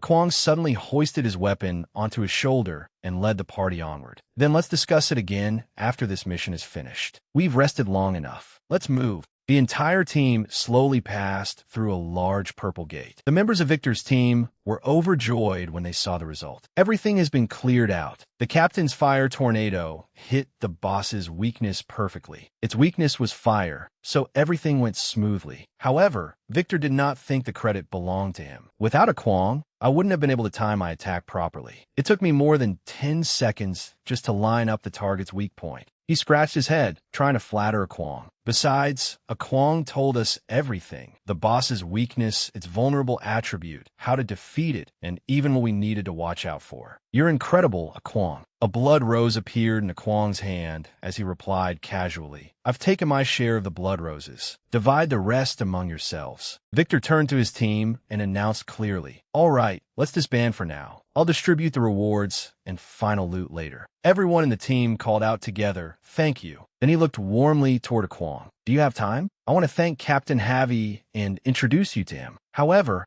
Kwong stopped Victor's enthusiasm. Wait a moment. Let me notify my teammate. On carefully wiped the sweat from Kwong's forehead and spoke in a low voice. You were invited to join a party so quickly. That's wonderful. I wasn't invited until I reached level 30. She put away her handkerchief and reminded him of a few things. All done. Be careful, okay? This will be a valuable experience. I'll gather information in the nearby town and report back when I return. Kwong answered with a bright smile, his clear eyes shining. That would be very helpful. If you can't find me, let's meet at the Adventurers Guild in this area. He suddenly handed her a pouch. Just in case, here's some medicine and money. It should be enough for 3 days. On took the cloth pouch and waved goodbye cheerfully. Thank you. All right, I'm leaving. Kwong waved back. Good luck. She continued waving until Kwong disappeared from sight. On's beautiful, cheerful face suddenly turned serious. Perfect. I need to investigate that genius Kevin further. If he has already mastered the law of earth and wind fusion, then my plan to take his life may need to be adjusted. She turned and headed resolutely in the opposite direction. The scene shifted to a large man's hand holding a beer mug. A level 9 warrior with 2 additional conditions? Victor, are you serious?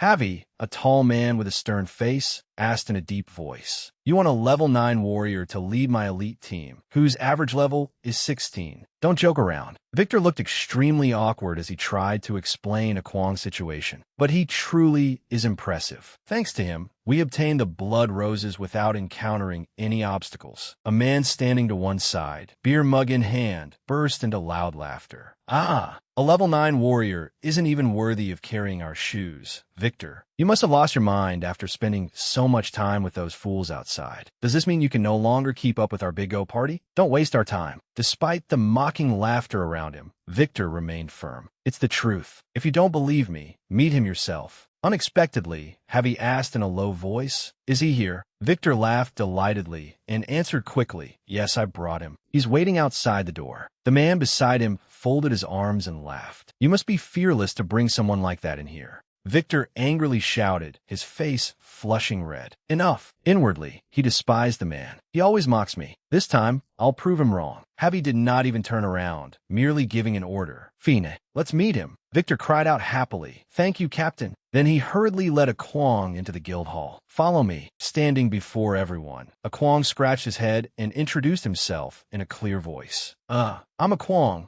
a level 9 warrior. Nice to meet you all." The crowd exchanged glances, but no one spoke. Finally, someone was the first to laugh mockingly. "Haha, look at him. He looks just like a weakling." Victor leaned close to a Kwong and whispered, "A Kwong, ignore him." At that moment, Javi calmly asked without paying attention to the others, "So, according to Victor, you can complete the new mission for us. If that is true, how confident are you?" A Kwong calmly said his condition, showing no fear. "I'm 100% confident, but I have one more condition." Only then did Javi turn fully toward him and scrutinize him from head to toe. 100% confident? What is this additional condition? A Kwong's eyes lit up. He lowered his head slightly and answered carefully, "Let me take command. I will be your captain." In the room, a candle stood on the bar counter. A fly suddenly flew in and was burned by its flame, leaving only ashes that silently scattered into the air. Captain Javi stood tall and spoke. "You want to become captain and command 15 elite members?" A man beside him retorted unhappily, "Hey, have you lost your mind? This man is Captain Javi, leader of our Big Goat Party. Our party has many well-known members." "Don't make me laugh." Several people around them snickered mockingly as well. Victor, standing beside a Kwong, was sweating as he quietly reminded him, "Hey, a Kwong, do you really have to become captain? That's ridiculous." A Kwong glanced at him and reassured him, "Only for this expedition." "Don't worry," Captain Javi replied sternly. "Other parties are also taking part in this search. They have tried many times, but most of them seem to fail at the same point. We have failed 6 times as well. Every attempt consumes potions and supplies. The more people who participate, the greater the cost. We have already spent 2 gold coins on this." A Kwong spoke with certainty. "Then for the money you spend this time, I guarantee that if you appoint me captain, I will complete it perfectly for you." A man spoke disdainfully. "You have a nerve to say that." Another soldier joined in. "Captain, give this guy a beating." Captain Javi turned toward a Kwong, his face serious as he spoke after a moment of thought. "Fine, I accept these 3 conditions. But if you fail this mission and prove that everything you said was merely empty talk, then I, Big Goat Javi, will eliminate you without mercy." The man stared at Javi in disbelief upon hearing his captain accept the terms. "Captain, are you serious?" A Kwong reaffirmed confidently, "It will be fine. If we work together, everything will go smoothly." Still unwilling to accept it, the man angrily pointed at a Kwong and protested to Javi, "Captain, do you really trust him? What can a weakling who is only level 9 possibly accomplish?" Javi continued drinking calmly and replied leisurely, "Do we have any other choice? Without him, we would still have to do it anyway." The man continued, "But making him captain, a person who is clearly only level 9, this is no different from being tricked. Our Big Goat Party has fought so hard to get where we are, only to be deceived by this brat. He doesn't belong in our party. Throw him out immediately." Javi's expression gradually darkened, as though he were suppressing something. He exhaled softly. "Do you know how much we have had to endure in the guild? It is because we have achieved nothing and have been surpassed by other parties. If we can secure the first completion and the best performance in this mission, all the glory will belong to us. There is no other way at this point. Even if it is only a slim chance, we must seize it." Then he turned to look at a Kwong, who was chatting eagerly with Victor. "And if this turns out to be a deception, I, Javi, will not let him off easily." At the mission site in a forest, hundreds of people had gathered, making the area extremely crowded. When they noticed a Kwong's party, they began whispering, "Hey, isn't that the Big Goat Party? Are they attempting the mission today? They'll probably retreat using the return horn again, like usual. Wait, the one leading them today isn't Javi. Who is that? He looks strange." At that moment, a Kwong confidently led the members of the Big Goat Party inside. Suddenly, a captain blocked their path and laughed contemptuously. Well, if it isn't the big goat party, have you changed captains? You put on a bold front, but you don't have any real strength. If you keep this up, you won't even be able to afford a meal. Spend your money wisely. Victor leaned close to Kwong and whispered, that party's captain has always treated us as rivals. But honestly, he isn't wrong. Our repeated failures lately have left us with nothing. That's why the captain and the other members have been under tremendous pressure. The party has been in a difficult situation recently. Faced with their rivals' mockery, the Big Goat Party offered no resistance. They lowered their heads and looked away as though unwilling to face him. Seeing this, Kwong smiled faintly. All right, I understand. Then he confidently brushed past the rival captain with his shoulder and casually remarked, sorry for blocking the way. This dismissive act left the rival captain greatly flustered. Hey, Javi, your new captain looks awfully arrogant. Then he sneered at Kwong. Will he still have that attitude when he retreats with the return horn? Kwong glanced back at the rival captain and answered confidently, whether we achieve our goal will be clear once it is over. Then he pressed the spatial gate, and a notification appeared. Your party has accepted the mission. Please enter the gate. The entire Big Goat Party lined up to pass through it. Kwong shouted to raise their morale. All right, everyone, let's begin. The moment they crossed the gate, Kwong began calculating. According to Victor, this mission involves a group of dark monsters hiding deep within the swamp. It is said to be extremely troublesome, but with the eye of God, it won't be a problem. I'll show them a performance far beyond anything they expect. After being transported into another space, a notification panel appeared. Welcome to the Dark Swamp Mission. This is a level 18 swamp mission. Parties must consist of 12 to 17 members, and no participant may exceed level 18. Habi followed behind Kwong and spoke first. So, what's the plan? Kwong replied calmly. The plan? First, let me confirm something. Do I get all the initial experience points? Habi glanced at him and confirmed, that's right. To us, the party's honor matters most. As long as we succeed, nothing else matters. But don't let us down. He turned and strode resolutely in the opposite direction. You saw it yourself. We don't have much hope for this mission. Electing you captain has placed a great burden on me. If we fail, be prepared to face the consequences. Kwong simply replied, I understand, then began operating the display panel. Havi turned to his teammates and ordered, all right, everyone, get ready and listen to his instructions. Kwong added, fine, let's do this. Piker cursed inwardly in frustration. I can't believe I'm letting him take all the experience. Just you wait. Unaware of this, Kwong focused solely on the mission. All right, next is what Victor mentioned. He selected hard mode on the display panel. Let's begin. The panel announced that all rewards would be tripled in hard mode. Excited, he thought, all rewards are tripled, including experience. With triple experience, if every party member gets those points, I'll definitely gain 1 or 2 levels. At that moment, the sky turned a deathly red, stunning everyone. Javi immediately turned and shouted at Kwong, hard mode. The other members cried out in fear. Why is this happening? This has to be a mistake, right? Hard mode is practically digging our own graves. Victor trembled as he asked Kwong, no way. I told you not to activate hard mode. Unless you're already familiar with this kind of mission, you must have made a mistake, right? Piker angrily shouted, idiot, no one has even cleared normal mode, and hard mode is far more difficult. Are you trying to send us all to our deaths? I knew it, this is a scam. Not only have we wasted our time, but when we leave, we'll become everyone's laughingstock. Piker smugly stroked his chin. How stupid. I was waiting for a chance to get rid of him, and now he's helped me with this catastrophic mistake. Why would anyone choose hard mode? What an idiot. The people behind them began shouting as well. Piker spoke again. Luckily, I prepared for this. This is our last return horn. Thanks to him, we'll have to waste this valuable item just to escape death. Use it and get out immediately. He tricked us. Standing before everyone,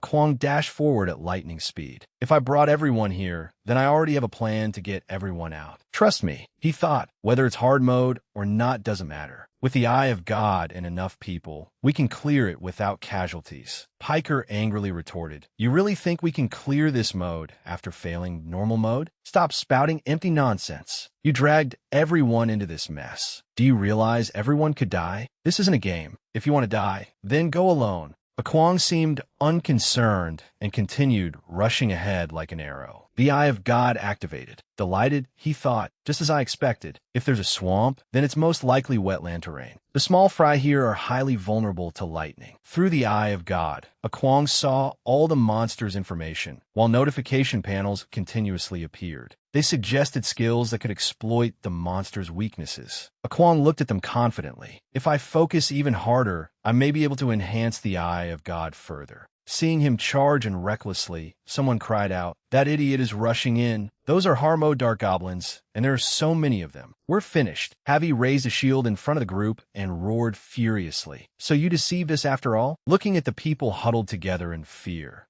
Kwong replied with confidence, "Follow me, and I'll lead everyone through this hard mode mission." He raised his blade toward the monsters and shouted, "Stop standing around. Fire mages, get ready." Victor was covered in sweat as he raised his staff and shouted, "Damn it, fine. I'll give it everything I have. I'll trust you." Then he charged forward with the others behind him. "Fire mages, come with me. If we run now, we'll be laughed at." The others were immediately fired up. "Damn it, I'll do it. Yeah, no way I'm accepting that humiliation." At that moment, 6 monsters lunged toward Kwong. Abby's mouth fell open in shock. He shouted, "Kid, get out of there." 6 dark goblins are coordinating together. "You'll be torn to pieces." Kwong ignored him and called out, "Fire mages, concentrate all your power and strike precisely straight ahead." The group answered in unison, "Understood." A spectacular sight followed as the monsters were burned to death. Victor exclaimed in shock, 6 monsters defeated at once? What just happened? Kwong stood tall and replied calmly, "My skill, Fallen Chain Lightning, inflicts a weakening effect on them. Once weakened, any skills they are using will be interrupted. In addition, all attacks deal double damage. When everyone concentrates their fire magic on one point, the damage is amplified, making them much easier to kill." He smiled inwardly. It's all thanks to the Eye of God. Everyone was stunned. What? How could he come up with a strategy like that in an instant? We might really be able to complete this mission, exploiting weaknesses to interrupt skills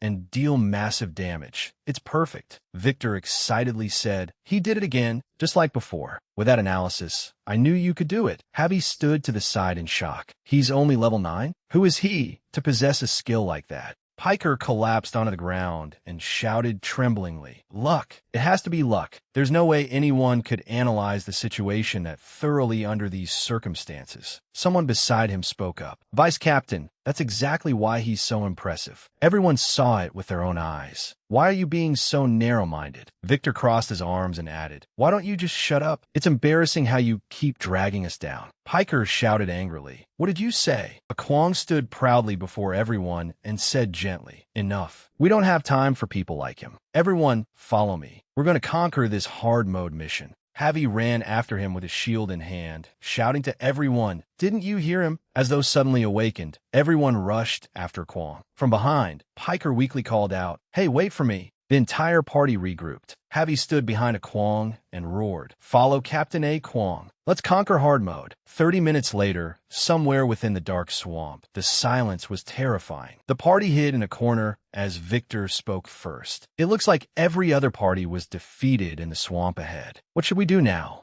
Kwong remained silent, using the Eye of God to observe the area. Still resentful over what had happened earlier, Piker issued a haughty warning. "The monsters here are all dark demons, and this is hard mode. It's unlike anything we've dealt with before. I don't know where you get your information, but if we fail here because of you, the Big Goat Party won't let you off." Hearing the contempt in Piker's words, Victor shouted furiously, "Hey, haven't we suffered almost no losses so far because of his resources and analysis? This miracle would have been impossible before. Don't you see how extraordinary that is? How can you say something like that?" Insulted, Piker angrily yelled back, "Victor, don't forget that I'm the vice captain. Know your place." He's only the temporary captain. As vice captain, I'm merely concerned about the entire party. Javi turned to both of them and said solemnly, "Be quiet. You're disturbing Captain A. Kwong." At the reminder, the two immediately fell silent. At that moment, the Eye of God finished its analysis. A notification panel informed Kwong that there was no way around the swamp. Someone would have to distract the enemies so the others could move through. Seeing this, he smiled to himself. "I understand. If that's the case, this may be easier than I thought." Another panel appeared, giving Kwong the swamp's precise length, width, and depth, as well as the optimal route through it. A Kwang used a branch to probe the water's surface. Such precise analysis. It seems the eye of God's accuracy corresponds to my combat ability. I've memorized it. It's time to make a plan. The notification panels continued appearing, warning him that 15 monsters were ahead. They also stated that the swamp would be easier to traverse with the strongest body, and proposed using fallen chain lightning to lure the monsters before adjusting the plan according to the situation. Only then did a Kwang speak casually. Just as Vice Captain Piker said, this is a joint effort for everyone's benefit. I'm only the temporary captain, so if anyone is dissatisfied, feel free to leave. I won't stop you. He looked back at them. But since I'm leading this party and serving as captain, from now on, follow my orders.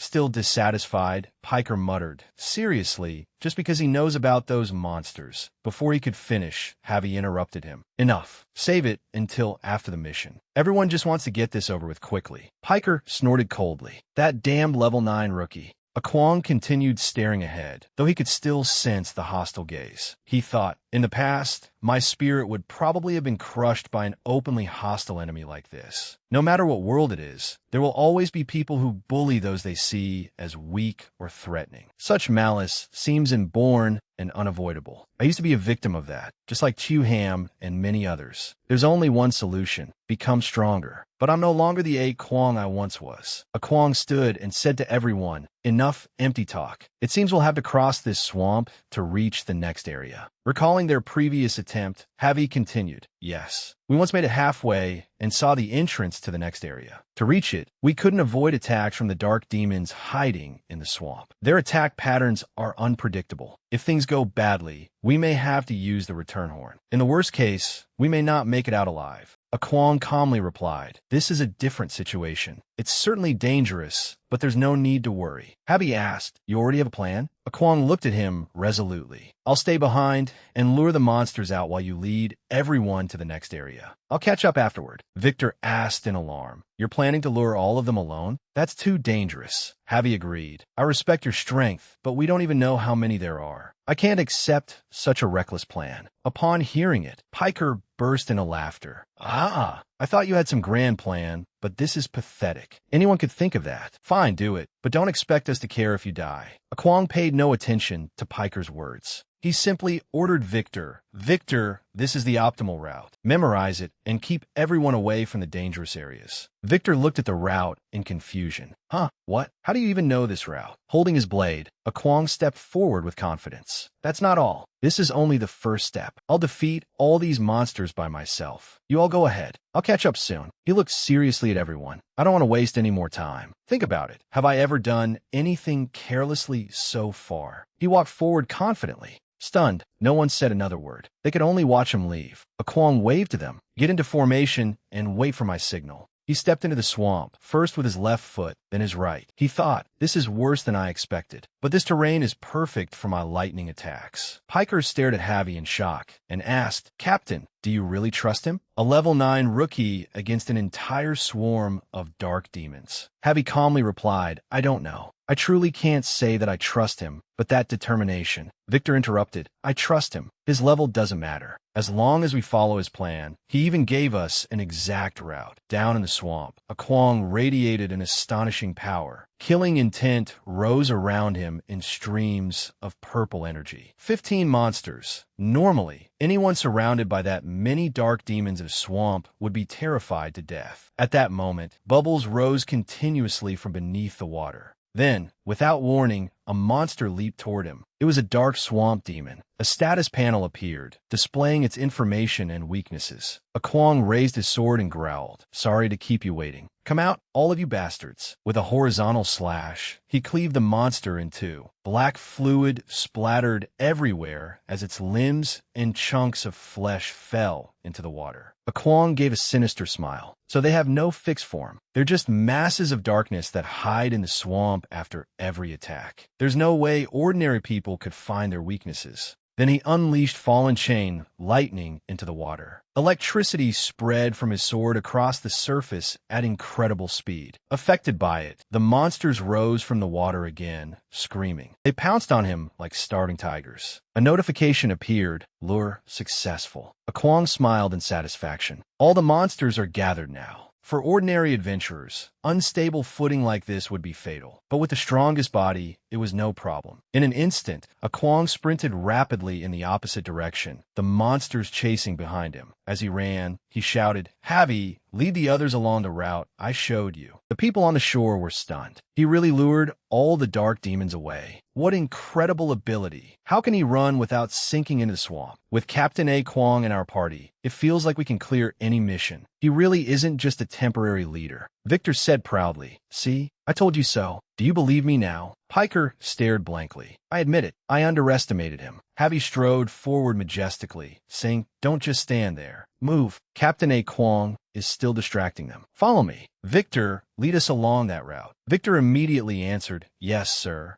A Kwong ran without stopping as notifications continuously appeared. Lure successful. Arrived at the designated area. Suddenly, a Kwong stopped and turned to face the monsters. "This is the combat zone. I'll settle everything here." He channeled power into his sword. Piercing attacks are effective, right? Then let's add lightning to our piercing attacks. They won't stand a chance. A blade of sword energy shot forward, piercing through a monster and making it scream in pain. It slowly sank back into the water as the other monsters watched in shock. A Kwong looked at the monsters confidently. "We still have time, so there's no need to rush." Elsewhere, the group had reached safety and cheered. "We did it! We got out of the swamp. We've never made it this far before. Every other party failed to cross it. It's all thanks to Captain A. Kwong." Even Havi could not help but marvel. "We really made it through." Suddenly, Victor rushed toward Havi and shouted, "Report, the boss activation point is right ahead. We've reached the boss area." Havi cried out in surprise. "Seriously?" Piker exclaimed excitedly. "Excellent." The others also erupted in excitement. "Yeah,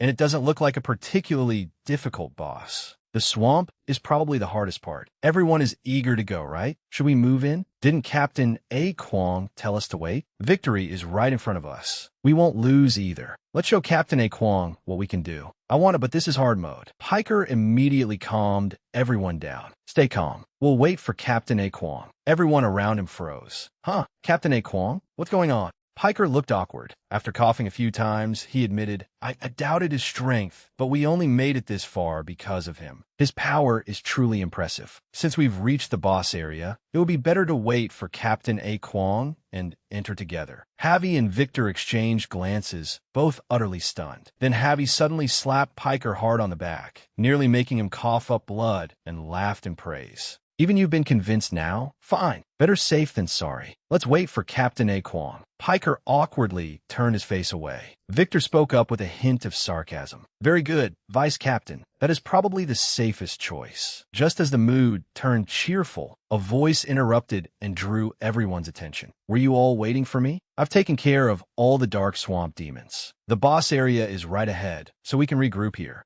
A battered figure appeared, yet he carried an imposing aura. It was a Kwong. He said, "Let's finish this hard mode mission." A character panel appeared, showing that his stats had increased considerably. Seeing him, everyone spoke at once. Did he really defeat all of them by himself? He's so strong. Piker said to Victor, "Who exactly is Captain A. Kwong? I nearly forgot he's only level 9. Victor answered blankly, "Honestly, I don't know much about him either." Havi looked at him with admiration. "Once this mission is over, we must introduce him to the guild master." At the boss's stronghold, a bird carelessly landed on a branch. But when it saw the boss, it immediately flew away in terror. A status panel appeared, allowing a Kwong to see all the boss's information. It was the Swamp Guardian, the keeper of a marsh. Its swamp spray skill hindered enemies from advancing, and also revealed its weakness. The skill required time to activate and could be interrupted. A Kwong examined it with the eye of God and asked Piker, "Doesn't the boss have a final gate?" Piker patiently explained, "Hard mode does not necessarily have a boss's final gate. The presence of activation points or final gates depends on the boss's strength, not the mission's overall difficulty." Piker continued, "This is not unheard of. Even if a mission is not a challenge, a powerful boss can still possess a final gate." A Kwong frowned slightly as he recalled what happened earlier. I see. So the boss's strength is the key. That giant one-eyed gate I saw in Kazio's Dark Night region must be unique to the dark swamp demons. For some reason, that filled me with extreme fear. Piker was now extremely excited. Wearing a confident expression, he lightly swung the blade in his hand. Come on, let's proceed to the activation point. Victory is right ahead, Phoenix. But Kwong immediately stopped him. Wait, Piker instantly wilted, rubbing his hands nervously. Yes, Captain A. Kwong. Kwong ordered Havi. Havi, gather the spellcasters and the agile members. Havi was puzzled by Kwong's request, but he complied anyway. All right. Before long, the members Kwong requested had gathered. They sat beside him, waiting for orders. Victor's eyes lit up as he eagerly asked, "Do you have another plan?" "I'm looking forward to it," Kwong replied casually. "Yes. Listen carefully. Havi and Piker lead the warriors and fight as usual. The spellcasters will form pairs and prepare the strongest spells you can use. Wait for my signal. Equip cursed items such as bleeding or poison, then give them to members with high agility." Victor immediately asked, "Cursed items?" Kwong calmly explained, "Yes. The boss has an unusually high amount of HP, and in hard mode, it is doubled. Using cursed items will make the battle easier. Surround the boss with high agility members and continuously use the cursed items. That will divide its attention and help control its HP." He turned around and spoke with confidence. "Spellcasters, stay beside me and be ready to interrupt the boss's skills. Split into small groups. Calculate the cooldown times and stagger your casting intervals." Havi was astonished by everything Kwong had said. How could he know all of that? What a formidable man. Piker smiled beside him. "See, I told you. With Captain Kwong, we'll complete this mission easily. We can trust him." Kwong slowly rose to his feet and encouraged everyone. "All right, let's take down the boss in one go." Everyone responded by standing up and automatically carrying out the tasks Kwong had assigned. Outside the teleportation gate, everyone had gathered together, whispering constantly. The Big Goat Party went in with their young warriors. This really is hard mode. The color of the gate differed according to the difficulty of each mission. Whether it was for bragging rights or some other reason, activating hard mode through a red gate could cost them their lives. The rival captain stood outside and burst into laughter. "That's right, Big Goat. This time, they let a human warrior be their captain. They activated hard mode as soon as they went in. Big Goat must have been deceived by that human. They can't even clear normal mode, yet now they're attempting hard mode. Ridiculous. They'll probably use their return horn and flee soon enough." He thought to himself, Big Goat is such a strange party under Kaiser Guild, a group of people living in beast folk territory. Ridiculous. They have enjoyed glory for too long. Once they panic and run away, I'll mock them in front of everyone. Inside the mission, a brutal battle was underway. The boss and the group led by Havi were constantly clashing, blood splattering everywhere. Victor stood with Kwong at one side and asked anxiously, "Hey, can't we provide spell support?" Kwong merely said calmly, "No, I know its attack patterns. Just stay still and wait for my orders." At that moment, the boss suddenly began swelling its body, shocking Havi. Its body expanded to an enormous size with a resounding roar. Seizing the moment, Kwong gave an order. "Spellcaster Group 2, attack." A powerful blast of magic immediately struck the boss. Piker was astonished once again. Captain Kwong predicted this too. The members behind them charged forward fearlessly. Kwong stood facing the boss and said seriously, "This hard mode will," and 15 minutes later, the boss was defeated. Everyone in the party cheered in celebration. "Wow, we won. I can't believe it. We defeated the boss. We were the first to clear it. We're the first clearers." Havi was stunned. "We cleared this mission on our first attempt. Who exactly is Kwong? I need to introduce him to the guildmaster. If he officially joins the guild, our achievements will soar." Piker added, "We have to recommend him to the leader. Not only is he unbelievably strong, but he can also predict the mission's objectives. With him on the team, no mission or expedition will be a challenge again." After killing the boss, Kwong reached level 10, and his stats rose accordingly. Kwong spoke excitedly. "It feels great to collect all the boss's experience. I've finally reached level 10. There are only 2 stages left before I reach my goal. I think I can do it." A notification panel appeared, granting him a black armor camouflage set for reaching level 10. He exclaimed happily, "Oh,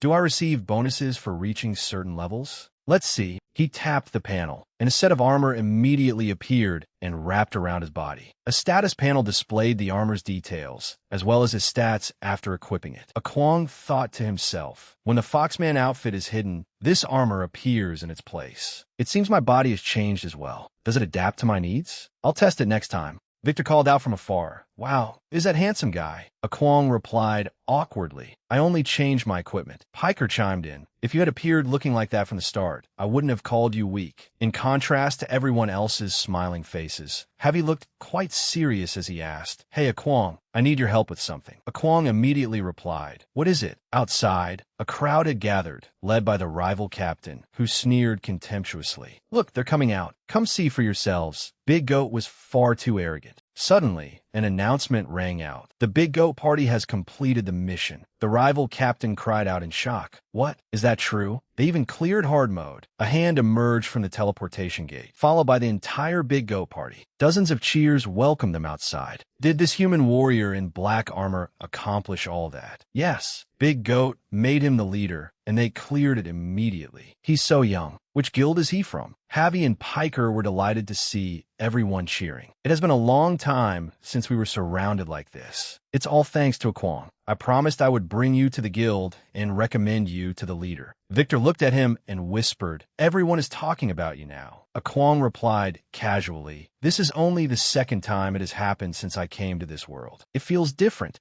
Victor then turned to the rival captain and mocked him. Oh, you're still here? Sorry, but Big Goat just earned the first clear achievement and record. The rival captain became angry out of embarrassment. That's only because you have a powerful person with you. Kwong frowned from the side. A powerful person? What did you say about me earlier? Seeing Kwong's glare, the rival captain began trembling. I am sorry. I was wrong. Please forgive me. Would you consider joining our guild? Let's work together. Whatever conditions you want, we can meet them. What should we call you? He thought to himself, this man is no ordinary person. Once the guild receives an important high-level request, if his strength is real, he will be an incredible asset. The crowd immediately swarmed around Kwong. Give me your contact information. My guild wants to speak with you too. Won't you join us? We'll reward you generously. The endless offers made the rival captain shout angrily. Get in line. I asked him first. You'll have to wait until after me. Seeing this scene, Kwong was filled with an indescribable emotion. Talented people are always sought after, even in my world. Major guilds fight to recruit powerful heroes. If you are strong, people will pursue you wherever you go. He did not answer anyone. Seeing this, Javi stepped forward and shouted, He is coming to our Kaiser Guild. Make way for him.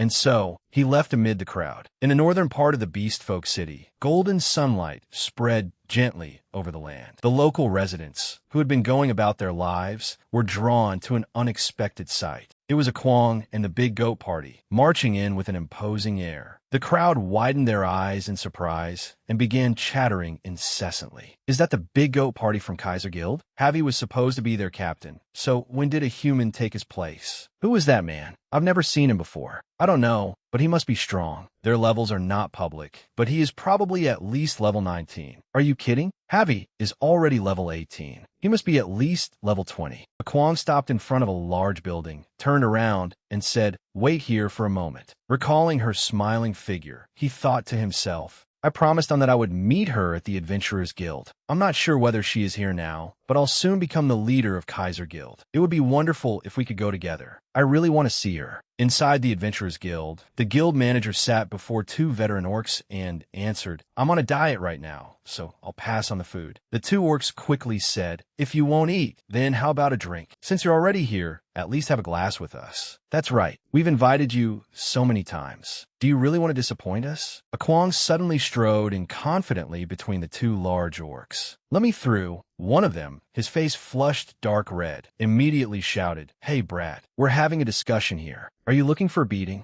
The other narrowed his eyes, his tone extremely aggressive. Don't you know how to wait your turn? I feel like I've seen you somewhere before. The guild manager took one glance at him and immediately recognized him. Oh, it's that boy from before. It seems you've changed quite a bit. The large orc looked at him, sounding both confused and slightly pleased. You're the one who took our mission, aren't you? Where did you steal all that gear? Another orc quickly sneered. Maybe he spent every last coin he had to buy it. Kwong paid no attention to their words and merely asked calmly, Is on here? We agreed to meet here. The The guild manager honestly gave him the information he needed. I haven't seen her at all today. Aside from these two noisy fellows, no one has stayed here for long. The two orcs immediately mocked him. Did you hear that? Other than these two noisy fellows, nobody is here. That's right. Then they suddenly realized what she had meant. Huh, are we the two noisy fellows she was talking about? The guild manager slowly exhaled a cloud of smoke. You two finally understand. The orc with the crew cut slammed his hand on the table and shouted angrily at her. This demon woman is mocking us.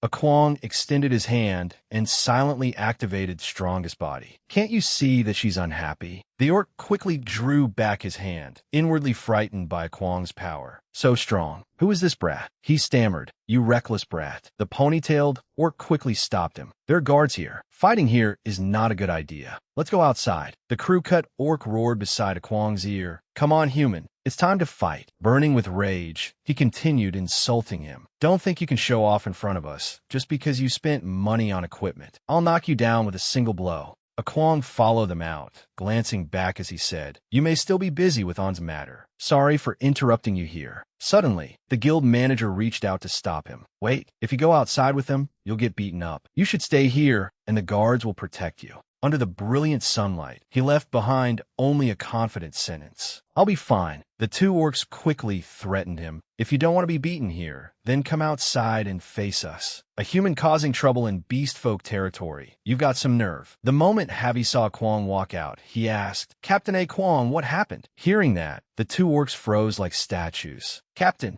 the guild manager peered out from behind the door, curiously. Who exactly is that boy? A Kwong's cloak fluttered as he answered calmly. It's nothing. These two just started a duel. The party members' faces darkened as they began sneering. Huh, what did you say? These two challenged our captain to a duel. Seeing the entire party threaten them, the two orcs immediately turned tail and fled. This was just a misunderstanding. Victor stepped forward from the party and watched curiously. What's going on? A Kwong lowered his head and answered quietly, Don't mind it. My companions aren't here. Let's go to the guild. His voice was exceptionally calm beneath the evening sun. Besides, the mission is over. You don't need to call me captain anymore. Harvey left Hirtuli. That's right. The scene shifted to the Kaiser Guild's meeting room. Congratulations on completing the mission on your first attempt and setting a new record. Kaiser suddenly became stern, his sharp gaze sweeping across the meeting room. But you want a human warrior to join your future missions? Javi looked at Kaiser with bright eyes and praised a Kwong without reserve. A Kwong is an extraordinary talent. Thanks to him, we were able to complete that mission. That's why we want to invite him into our guild and have him assist us with more difficult missions. The rewards would be even greater as well. It would be well worth it. Zedum, seated opposite them, gave a faint laugh and began to object. But that would be a mistake, wouldn't it? Your entire party consists of humans, while the president of our guild is a beast folk. What sense does it make for a beast folk guild to be led by a human? Besides, you only just met that human, didn't you? What if he's a spy from another guild? A Kwong raised an eyebrow at those words. A spy from another guild? With a shrug, someone explained, Zedum is right. Captain Javi, Guild President Kaiser, and I are the three founders of the Kaiser Guild. That's why their opinions carry so much weight. Victor crossed his arms, his face flushing red with anger as he demanded, He always treats us like outsiders just because the president is beast folk and Captain Javi is human. Maybe the president is biased because Zedum comes from the same tribe. Seeing this, the man hurriedly covered Victor's mouth. Victor, take that back. After pausing for a moment, he explained, Other guilds are desperately trying to improve themselves and take on higher-paying missions with the Kwong's help. Our efficiency would improve greatly. Javi quickly added, We can vouch for him. His observation skills and analytical ability are extremely impressive. However, Zedum continued to stir trouble with a disdainful smile. You may need another captain, but we don't need your party. Aren't you one of the people dragging this entire guild down? Of course you trust him. You're all humans, after all. Naturally, you understand one another. Why did I even ask? Only humans can understand humans, right, Javi?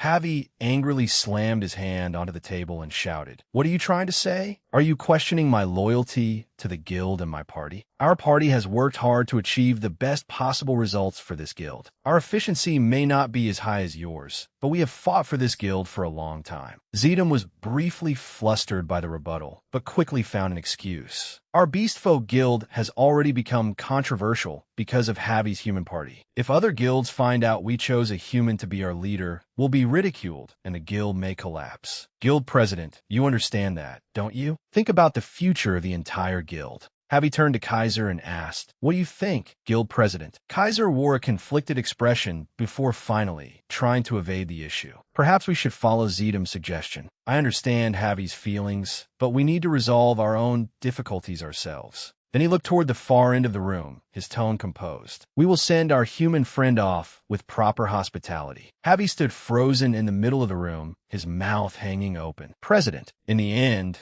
Javi slowly closed his eyes, understanding the situation. "I understand." At that moment, a Kwong unexpectedly spoke before the entire guild. "I came here because of Captain Javi. Given the circumstances, I'll leave." He gently bumped Javi's chest with his elbow in encouragement. "Don't worry, you have reliable companions." Every member of Javi's party looked solemnly at him, silently saying goodbye. Javi's eyes widened at a Kwong's gesture. A Kwong waved to them, turned around, and left with determination. "I'm going. It was a pleasure fighting alongside all of you." As they watched him with regretful eyes, a Kwong calmly left them with one final remark. "If fate allows it, we'll meet again. But until that day comes, I'll continue leveling up." Zedam leaned back in his chair without even looking at him. "Take care, human." Javi glared at Zedam and warned him sternly, "Zedam, do you understand? He has the potential to change the future of this entire guild. With his help, we could have become stronger. But now, we've lost that opportunity." Zedam's sharp gaze carried a trace of contempt, and the corners of his mouth curled upward. "Ah,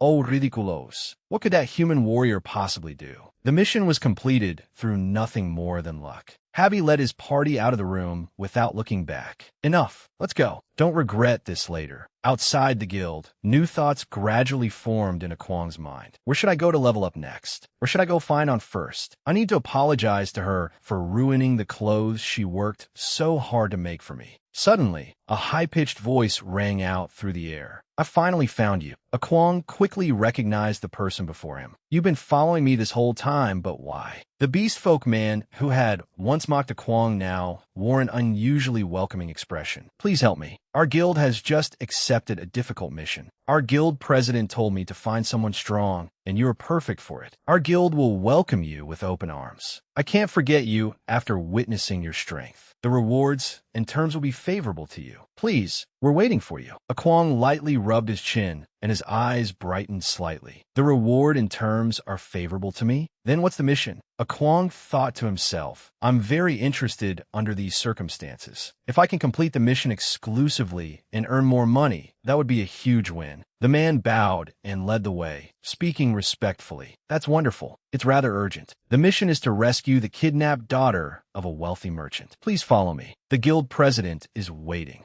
A Kwong walked through the crowd with the bearing of a powerful warrior. He calmly asked, "A rescue mission for a kidnapping victim? Does a guild really accept requests like that?" Vi answered with some embarrassment. "A guild needs more than just honor. It needs income as well. For any guild, mission requests are part of its revenue stream." He hesitated slightly before continuing. "Normally, the Adventurers Guild competes with us for well-paid jobs. Our pay guild is fairly well known in this city, but we only just received this request." A Kwong was intrigued. "Competition between guilds? The reward must be generous, around 5 gold coins, right?" Yet a Kwong was already calculating inwardly. The estate request he had taken before had paid 3 gold coins, which was not bad at all. Vi answered seriously, "It's not that simple. The kidnapped victim is the daughter of an extremely wealthy family, one that is well known in this city." Remembering the lavish reward, Vi could not help but marvel. The reward is roughly 100 times that of an ordinary emergency request, 500 gold coins. That money would be enough to cover the guild's expenses for an entire year. Given the current situation, if you help us, we'll give you half. A Kwong was shocked and could not stop himself from blurting out, "What? 500 gold coins? and you intend to give me half of that. Akwang rejoiced inwardly. 250 gold coins. I'll be overjoyed. Vi led Akwang to the Pay Guild. Hurry inside. The guild president is waiting for you. The people around them stared at him and quietly wondered among themselves, is that the person the captain mentioned? Inside the guild, Winter took a drag from his cigarette and shouted furiously, "It's already the third day. Tomorrow is the final day according to the kidnapper's demand. What have you people accomplished?" He made himself clear. If you fail this mission, you will pay 10 times the reward as compensation. Otherwise, I'll make sure you never dare show your faces here again. Don't underestimate me. President Pei, standing beside him, replied awkwardly, "They're being unreasonable. We're making plans, and we will definitely rescue your daughter tomorrow." Hill stood nearby, his body covered in bandages, and replied timidly, 10 times the reward would be 5,000 gold coins. That's an amount we simply cannot afford. Wintern flew into a rage, his face turning red as he rose to his feet and roared, "You're making plans? You said that on the first day, yet you still haven't finished anything. I heard you failed several times already. What do you take me for?" Vi looked in from the doorway and suddenly spoke up. "Ah, the client is here." Akwang looked at the furious Wintern in front of him and asked, "That big man is the client?" After observing him for a while, Akwang continued, "I can tell he's quite wealthy. By the way, didn't you send out a rescue party?" Vi answered dejectedly, "We did. We dispatched a team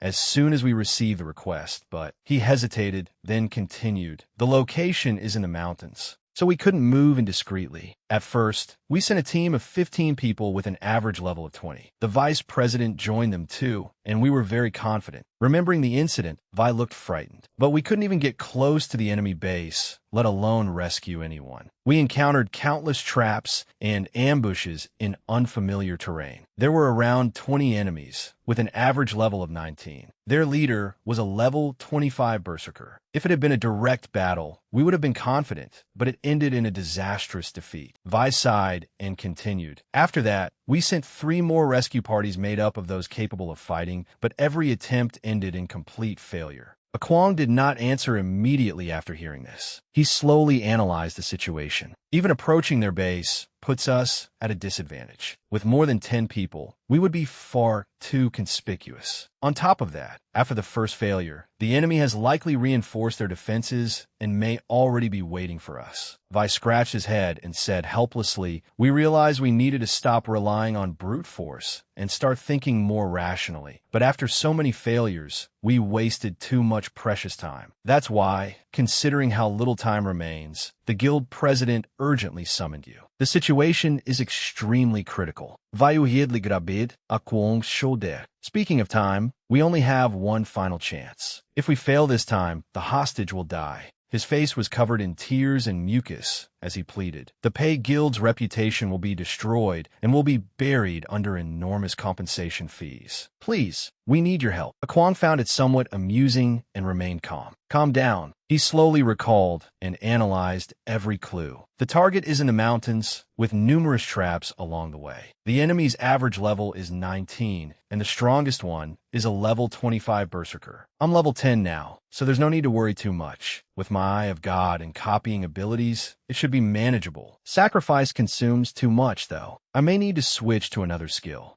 Wintern, still furious, continued his threats. "Let me say it again. If you fail this mission, you will either pay 10 times the reward as compensation or disband the guild immediately. 10 times the reward, understand? That's 5,000 gold coins." Akwang glanced at him. The man only talked about money. He had not even mentioned his daughter once. Wintern pressed even harder. "Answer me now. Will this mission succeed or not? If not, you had better prepare 5,000 gold coins." Pei stood beside him and tried to negotiate. "Well, 5,000 gold coins is not something I can produce immediately." Hill attempted to calm him down. "Please calm down. We are preparing a plan. We will definitely rescue your daughter." At last, Akwang spoke. "She can be saved." Wintern abruptly turned toward the person who had spoken. Akwang answered firmly, "Your daughter will be saved. We will bring her back tomorrow." Wintern looked at him and pointed. "President Pei, who is this?" This human brat sounds like he's boasting. Pei hesitated, unable to answer, when Vi stepped forward and quietly told him, "President, this is the person I mentioned. It seems he has agreed to take the mission." "Yes, it's him." Wintern gave a mocking laugh. "A monster guild with a human member.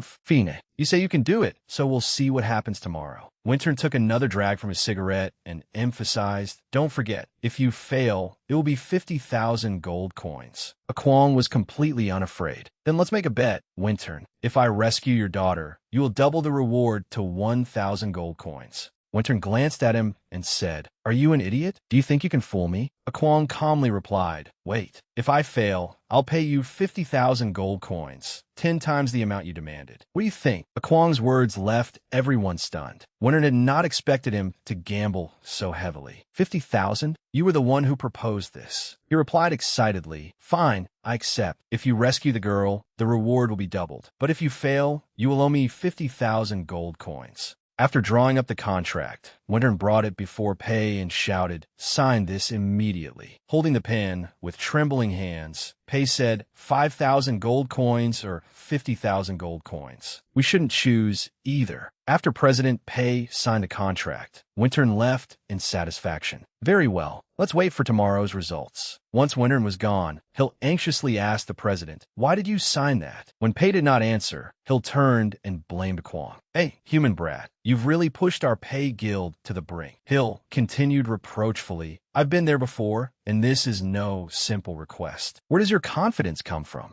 Kwong answered casually, "Who knows? Maybe I have a chance. Who knows? Oomph. Do you have some hidden trump card? That's 50,000 gold coins." Hill could not hide his anger. Suddenly, an orc ran inside and shouted, "The president of the Mages Guild has arrived." Pei turned in surprise and ordered, "Let him in immediately." Kwong was somewhat surprised. "The president of the Mages Guild? If I remember correctly." Hill looked happily toward the person entering. "You've finally arrived." Doc looked at them and smiled. "President Pei, Vice President Hill, have you both been well?" Pei politely invited him to sit. "So, its document times have been difficult lately. Please have a seat." Hill also chimed in, "I called you here to help treat my injuries. Our guild's mages can't handle them. Please help us." Doc replied, "That's why I came. I hope Vice President Hill is doing well. I heard you led a mission and were injured like this." Hill answered, "It's nothing." While healing Hill with magic, Doc continued asking, "Was this Wintern's request? I heard his daughter was kidnapped. Is it really such a difficult mission?" Wherever the magical light touched, Hill's wounds healed. Hill answered Doc, "Yes, it's quite difficult. It has pushed our guild into a corner." Looking at his injuries gradually disappear, Hill rejoiced. "Oh, I can feel my wounds healing, just as expected of Document."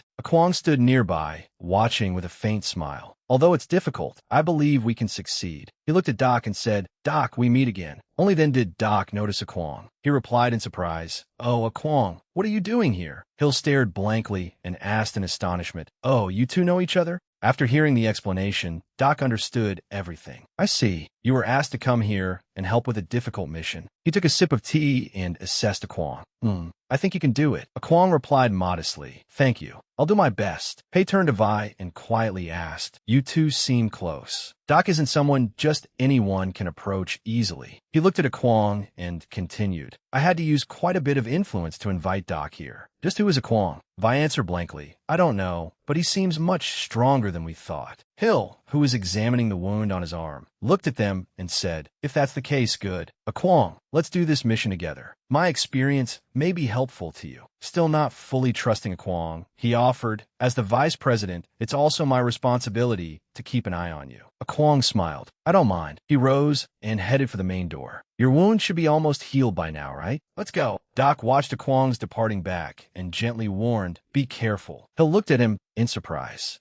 You're in quite a hurry." Only then did Pei approach Doc and quietly ask, "President, do you know him?" Pei voiced his doubts. "We don't know Kwong very well. We heard he was quite strong, and since we were desperate, we called him here. We're worried about whether he's truly capable." Doc watched Kwong leave and said, I do know him. He recently passed the White Mage examination. He is the youngest White Mage in Nothen and the most talented person I have ever seen." Doc held him in exceptionally high regard, and he is an extraordinarily powerful warrior, the only person I know who has cleared KDO alone. His words stunned everyone. "He's a White Mage? And he cleared KDO all by himself." Doc stroked his beard and smiled. "I don't know, but he appears to be far stronger than we expected." Hill walked behind Kwong, grumbling nonstop. "What's your plan?" "The sun's about to set. Explain it to me." "Don't get angry, but we're betting everything on this." "And you raised the stake to 50,000 gold without asking anyone." Hill was flustered. "I'm starting to worry. How can you be so confident?"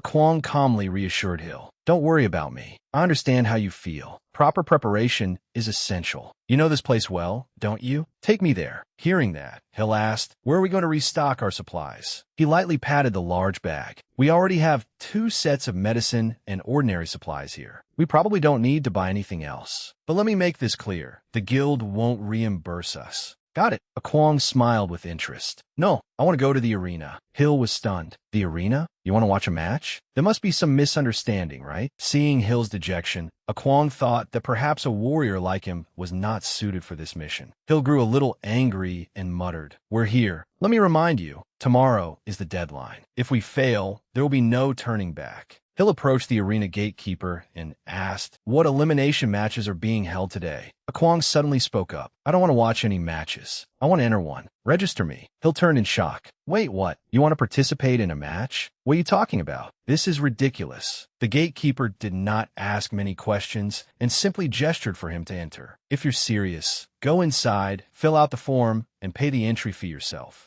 Kwang lightly rolled his wrist, and killing intent shone in his eyes. He thought, I want to use the divine selection system to adjust my attributes into those of an assassin. This mission requires an assassin, someone capable of infiltrating and taking down the target without drawing much attention. Through combat, I'll select the most suitable assassin skills and copy them. The Beastman growled furiously, panting after the opponent's relentless barrage of attacks. He ground out a curse. Damn it, you made me wait. Yet deep within his beastly eyes, unease continued to rise. He's this fast with only one arm? What a troublesome opponent. Nazato's lips curled into a cold smile. Come at me. As if provoked beyond the limit of his rage, the Beastman stomped heavily on the cold stone floor. A terrifying crack rang out, and the ground shook violently. He swung his massive battle axe and unleashed heroic roar, the black steel blade shooting forward at wind-tearing speed. He roared, a true warrior has no time for ridiculous cat tricks. Nazato's narrow feline eyes flashed coldly, sharp as blades, and his slender body blurred into the air. He flickered in and out like streaks of lightning, causing the Beastman's powerful axe swing to strike nothing but empty air. The Beastman gasped in shock. I can't hit him. The moment he finished speaking, Nazato launched a surprise attack. A shadow flashed like lightning, and one lethal strike brought the Beastman to his knees before his enormous body crashed onto the arena floor. From above, Nazato looked down at his defeated opponent with utterly emotionless eyes and coldly sneered. Humph. You beasts of darkness only know how to roar uselessly. The announcer's voice echoed throughout the arena. The match is over once again. Nazato wins. Priest, quickly treat the Beastman. The Catfolk warrior's overwhelming victory only added fuel to the blazing excitement in the crowd. Wild cheers erupted amid the thunder of brilliant fireworks. The audience buzzed with excited shouts and curious questions about the mysterious Catfolk fighter's background, spreading rapidly through the frenzied crowd. So that was Nazato's surprise attack, an astonished voice exclaimed. I heard Nazato is from the east. Another person said thoughtfully. I heard that too. No wonder he's so strong. Someone beside him immediately added, eyes full of admiration. Kwang stood among the crowd, his eyes fixed on the arena floor. Wow, that skill is impressive. Beside him, Hill shivered slightly worried. If you want to win, you'd at least have to be an assassin. You probably don't stand a chance. That guy is an Eastern assassin, Nazato. He's become very famous lately. Nazato's arena record is 31 wins, 6 losses, and 3 draws. He has held the #1 lightweight position for months. Many guilds around here are desperately trying to recruit him. Hill added another remark, unable to hide the Pei Guild's desire for Nazato's talent. Kwang raised his brows after hearing that and asked skeptically, is that Eastern assassin really that strong? Hill sighed, his voice low and helpless. You don't know anything about Eastern assassins? What kind of person are you? He still explained patiently. There are many mysterious and powerful guilds on this continent. The Eastern Assassins Guild is one of them. Nazato comes from that guild. Rumor says he was expelled and lost one arm. I don't know the details, but he is a brutal man. Kwang fell into thought. An Assassin's Guild. It sounds like an underground secret organization.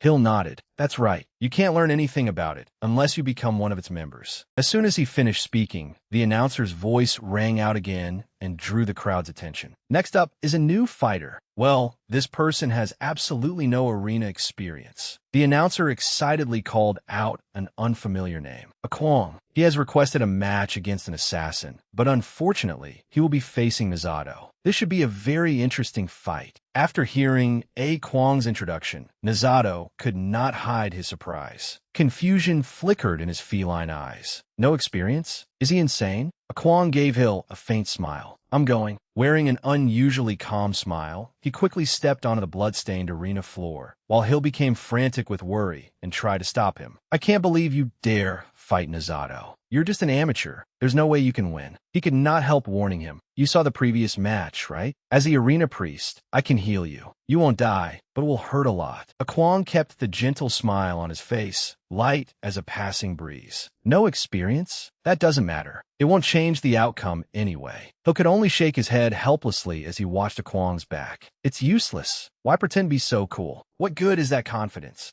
In the stands, cheers continued to echo like roaring waves, while below, Nizato stood directly opposite a Kwong. Nizato tilted his head slightly, his sharp feline eyes scrutinizing a Kwong as if trying to see through him. No experience? Nizato offered sincere advice, while making no effort to hide his absolute confidence in his own strength. I'll give you some advice. Surrender. But if you truly want to fight, don't hold back. Hearing that, a Kwong became even more interested. A strange green light flashed in his eyes. Fine, let's begin. The announcer's voice rang out, decisively signaling the beginning of a thrilling battle. Newcomer versus one-armed Nizato begin. Nizato gripped a dagger as sharp as a wolf's fang, his gaze completely focused on a Kwong. His cold voice sounded out. I don't like bullying newcomers, so I'll end this quickly. From the stands, frenzied cheers boomed like thunder, with cries supporting Nizato ringing out. That's right, Nizato. Teach that newcomer what the arena is like. And in a few seconds, I want to see Nizato's next match. Finish that trash quickly. An invisible voice, cold and decisive like clashing metal, echoed in a Kwong's mind. What's going on? Is Nizato mocking that newcomer? A doubtful voice called from the crowd. Nizato trembled slightly as unease consumed him. Who is he? Who is this man? A moment ago, he looked weak and harmless like a lamb. But now, in the blink of an eye,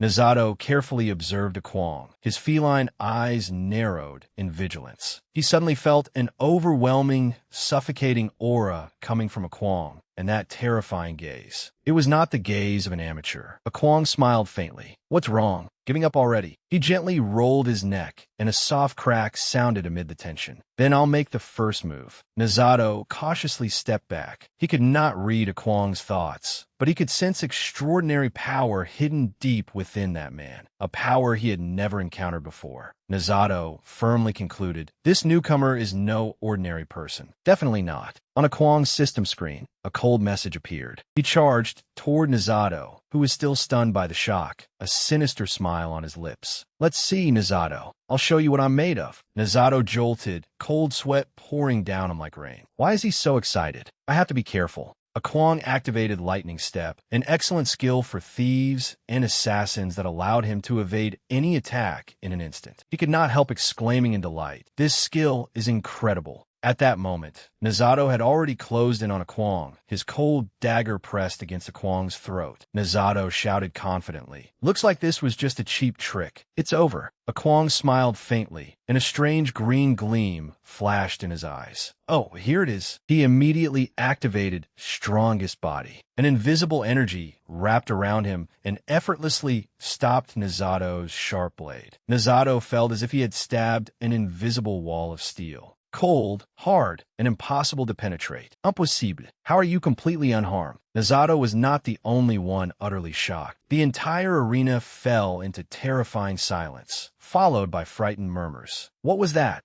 Nizato stammered, unable to believe what he had just seen. What is this? Could he be the strongest person here? A Kwong used absolute copy, invisible streams of data rushing through his mind. Nizato's skills were flawlessly recorded, while a sharp assessment surfaced in a Kwong's mind. Good skills, but what I really want is... Nizato panicked as a chill spread through his body. Why you? What did you do? His voice trembled, terror obvious in his wide, feline eyes. He could not help demanding, "Why can't my dagger leave even a scratch on you?" Akwang only smiled excitedly, a cold smile with no trace of warmth. In his hand, a jet-black blade appeared, surrounded by wisps of deathly energy. "I won't explain. It would take too long. Now it's my turn." A dangerous light flashed in Akwang's eyes. "Take this." Akwang swung his blade at Nizato. A horrifyingly familiar technique appeared before the catfolk fighter. Nizato's face turned pale as paper, his eyes wide with terror. "What is this? Is that mine?"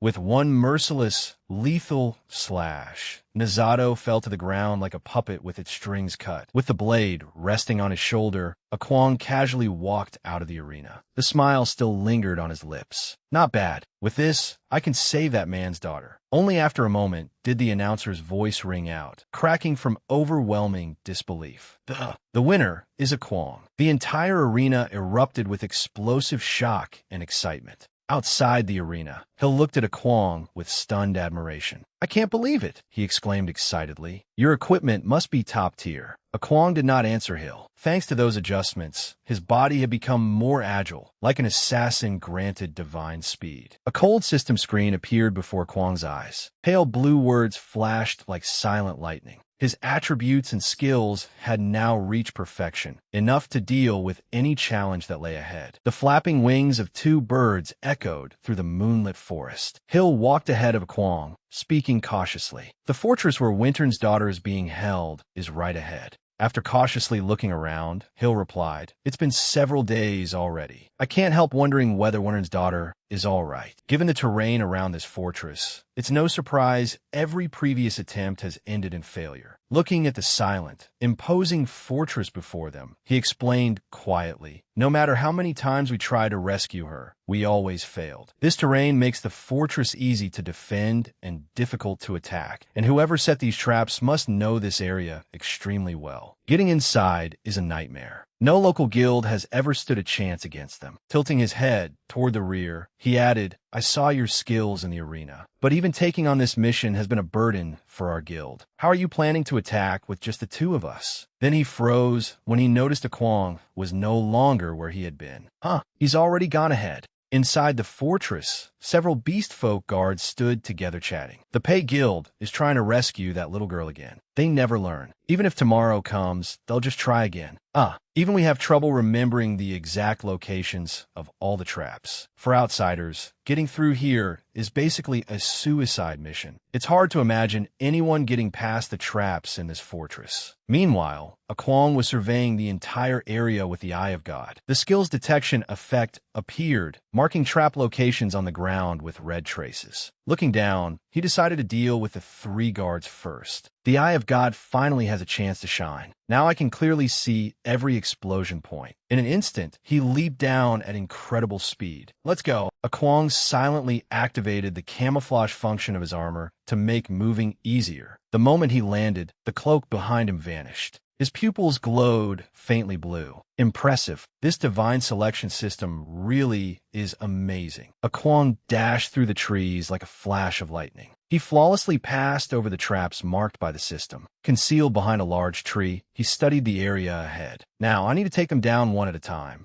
Akwang raised a hand to his mouth and let out a loud whistle. The guards inside jolted in alarm. "What was that sound? Go check it out. Could there be an intruder?" One of the beast folk jumped down first to investigate. "It's probably just an animal. This happens from time to time. If something gets caught in a trap, just kill it. I'll take a quick look." The other two guards commented, reminding him, "You're still inexperienced, so don't panic. No one would dare attack the fortress at a time like this." "You're right." The beast folk looked around, trying to locate the source of the sound. "Maybe it's that deer again. Last time, it destroyed 3 of our traps. I won't let it live this time." A faint light flickered in Akwang's hand. "At this distance, I can use the kunai Hill gave me." The system interface swiftly appeared, displaying weapons and copied skills. He silently approached from behind. Suddenly, his hand reached for the guard's head. In an instant, Akwang dragged the beast folk into the bushes. He locked his arm around him and silently drove the kunai into his chest. After taking down one guard, Akwang moved on to find another target. He silently swung across a rocky ravine using vines. landing softly once more.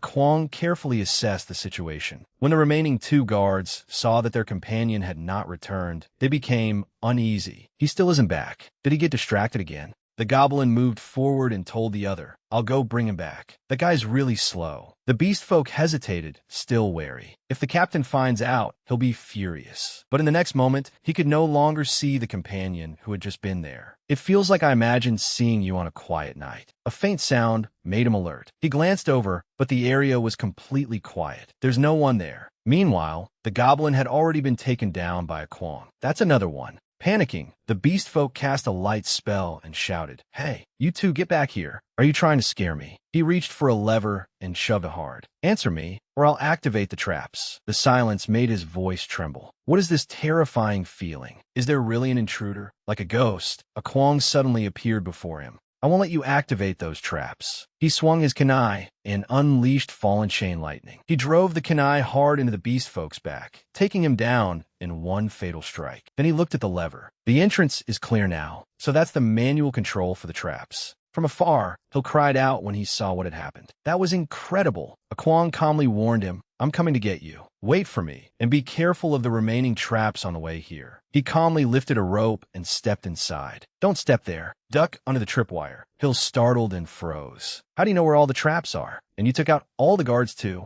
The moment Hill spotted the control device, his eyes lit up. Since we're here, let's destroy the remaining traps. A Kwang grabbed his wrist firmly. No, we'll need them later. Hill cried out, I understand now. You really are strong. A Kwang straightened up and issued an order in a low voice. Follow me. Let's rescue the hostage in one go. Rubbing his sore wrist, Hill replied, Understood. The sight of sharp spikes and swinging iron maces forced them to stop. While a Kwang led the way, Hill repeatedly fired his crossbow to take down enemies. At one point, a Kwang grabbed Hill by the back of the collar and yanked him away from an incoming attack. Trembling at the sight of the huge beast folk below, Hill said, This is the innermost line of defense. Wintern's daughter must be in there. They all look incredibly strong. If we get surrounded, this won't end well. Then Hill looked at a Kwang with admiration. But if you hadn't been here, I would have lost count of how many times I would have died. I owe you my life. A Kwang paid no attention to those words. I'm only doing what I believe is right. Now distract them for me. Hill fell silent for a long while. Then he lowered his head and said solemnly, We've worked together this far, but I suppose this is where we part ways. Confused, a Kwang turned back and called after him. I'm not using you as a shield. Remember the traps we left untouched. Hill spun around, his eyes lighting up.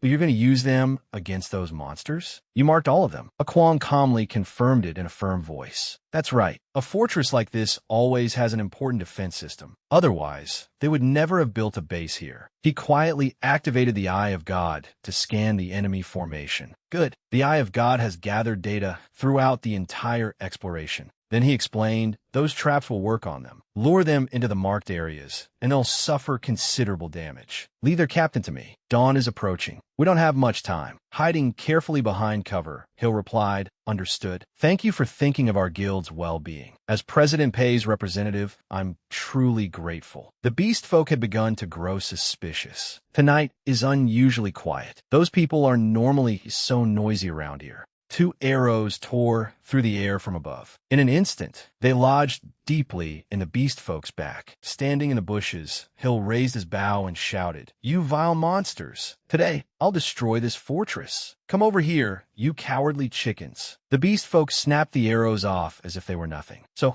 it's that archer from the past few days. Chickens. How dare you call us that? Attack formation. They charged forward like a storm, shouting insults without pause. Warriors roar. I'll take your life with my own hands. Speed and fury. I'll make you cry. Bloodlust rage. I'll destroy you. Hill's face stiffened at the sight of the rampaging beast folk. He turned and ran in the opposite direction as fast as he could. Come on, you slow, stupid fools. You'll never catch me. A Kwang folded his arms behind a tree and muttered, If they catch you, Hill, you're finished. The scene shifted to a Kwang appearing near a rough building. Gently lifting the curtain, he carefully looked inside. First, I need to confirm whether the girl is in there. Wintern's daughter asked innocently. Uncle, so did the princess eat the witch's poisoned apple? Savik asked softly. Have you ever eaten something that turned you into someone else? Kwang was startled by the unexpectedly peaceful scene inside. The little girl puffed up her cheeks and frowned. I can't eat anything like that. It would make me sick. Savik suddenly grabbed the edge of the blanket and pulled it over her head. Little one, don't look over here. But Wintern's daughter thought it was a new game. Do you want to play with me, uncle? All right, let's play. In a split second, Savik rushed outside and attacked Kwang directly. Just as expected, he was a leopard beast folk. Savik raised his leg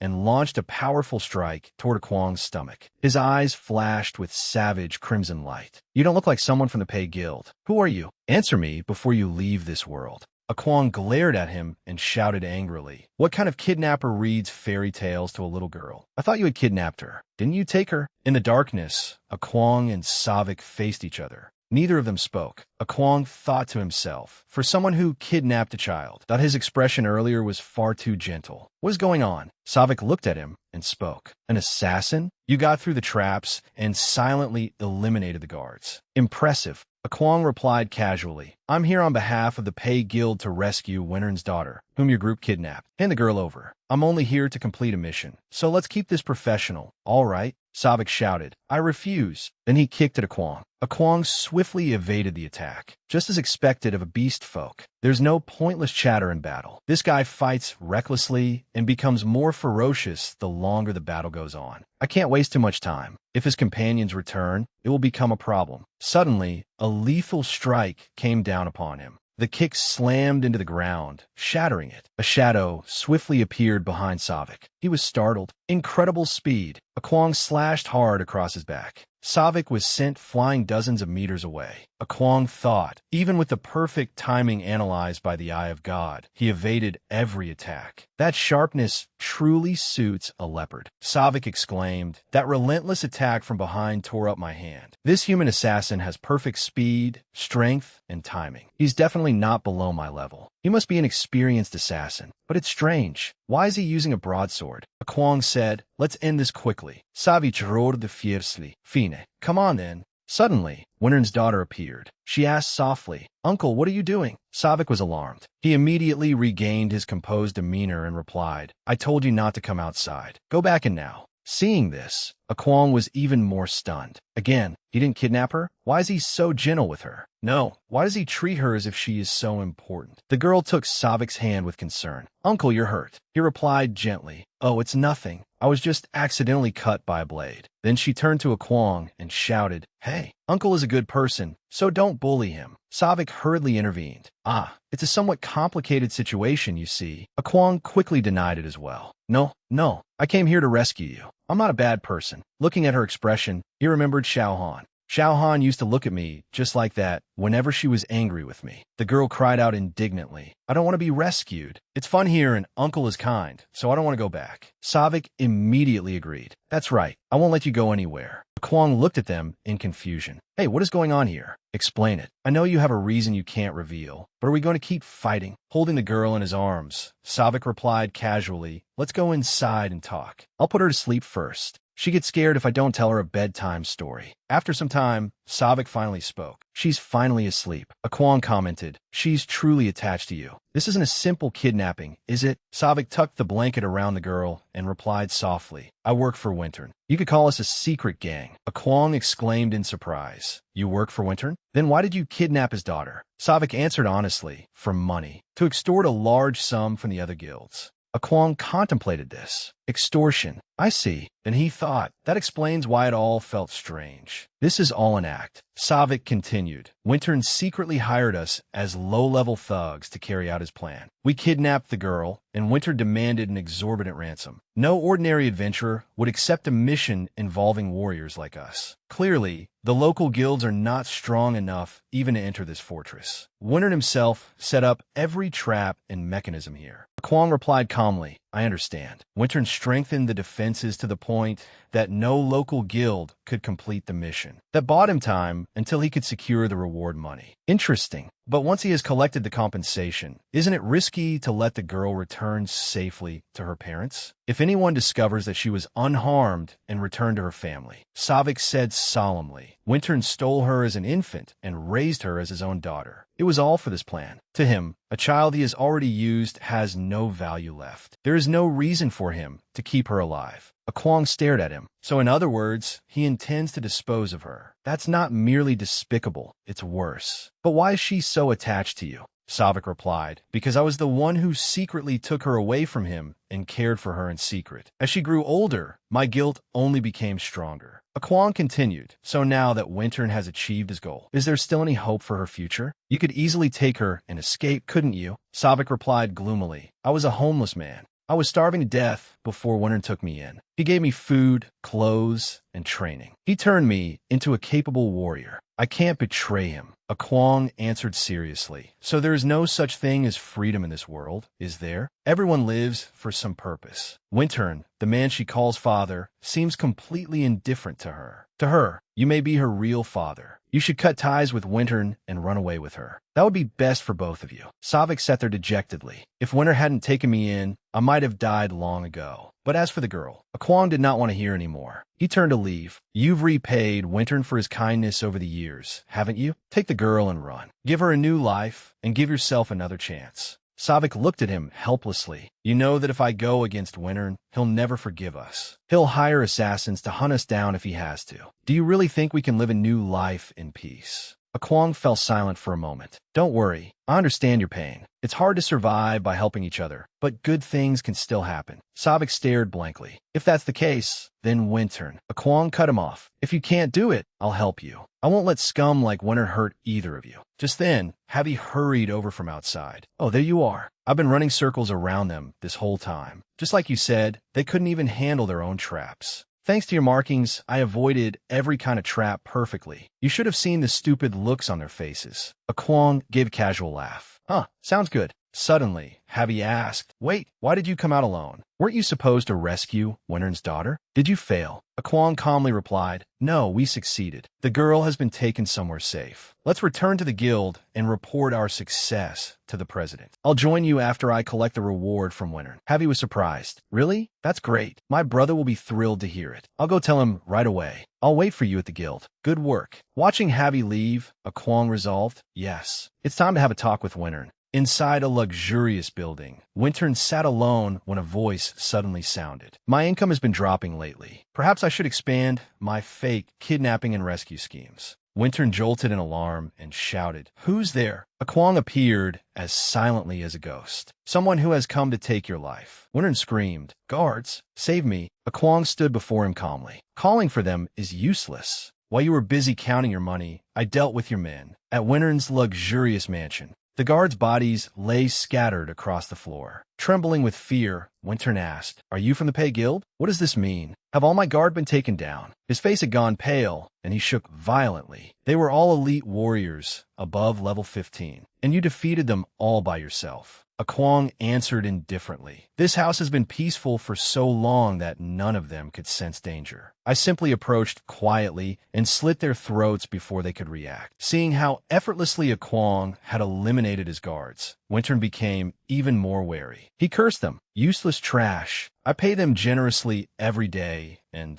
this is how they repay me. Then he pleaded, If you want money, name your price. I promise I won't pursue this matter any further. Kwong sat down before him. If it's about money, then I expect you to repay the 5,000 gold coins you owe the guild. Do you remember our wager? Technically, the request has been completed. The girl you call your daughter is now somewhere far safer. With a piercing stare, Kwong continued, I heard you've been raising children. He held a knife to Wintern's throat. Do those children make you money? I'm a little curious. With the blade only inches away, Wintern trembled and confessed, Curious? Of course they do. If my plans are carried out properly, they'll bring me a fortune. He tried to tempt Kwong. If you help me, I can make those children even more useful. We can stage kidnappings or sell their organs for high prices on the black market. How about a 50-50 split? Spare my life, and I'll give you half my fortune. You want money, don't you? Upon hearing about selling children's organs, Kwong questioned him. Organs? You were planning to harvest children's organs. Wintern stammered. stammered, "Exactly. It's faster and less risky than staging kidnappings." A Kwong lowered his voice. "I see." Growing uneasy, Wintern continued, "Is that still not enough? Fine, take it all. You'll live in luxury for the rest of your life. That should satisfy you, shouldn't it?" With a gentle expression, a Kwong said, "No, I feel like I'm being a little greedy. There's still one thing I want that I don't have yet." As if grasping a lifeline, Wintern asked, "Name it. If it's within my reach, I'll bring it to you. What do you want?" Without hesitation, a Kwong struck Wintern down. "Lightning ambush, your life." The next morning, a crowd gathered outside Wintern's home and discussed the incident. There were no signs of struggle. It was definitely a surprise attack. Their backs and necks, every wound was fatal. They were wiped out overnight. Wintern's body was also found inside the villa. The crowd continued discussing what they had heard. Wintern himself was found in his bedroom, but the condition of his body was horrifying. Who could have done this? Dry, withered roots covered Wintern's body from the wounds caused by a Kwong skill. There was a single stab wound through his heart from behind. Through the heart? That must have been a painful death. Whoever did it must have held a deep grudge against him. There was also a sheet of paper in his other hand. The crowd grew even more animated. A confession letter was found beside his body. With all the crimes he committed, this death comes as no surprise. Whoever did this must have forced him to write that letter before killing him. The letter exposed his crimes, including staged kidnappings and other illegal activities. Nizato stood among the crowd, listening to the gossip as he thought, "One stab through the heart from behind. There's no mistaking it. I recognize that wound better than anyone." Following that train of thought, he began to reason.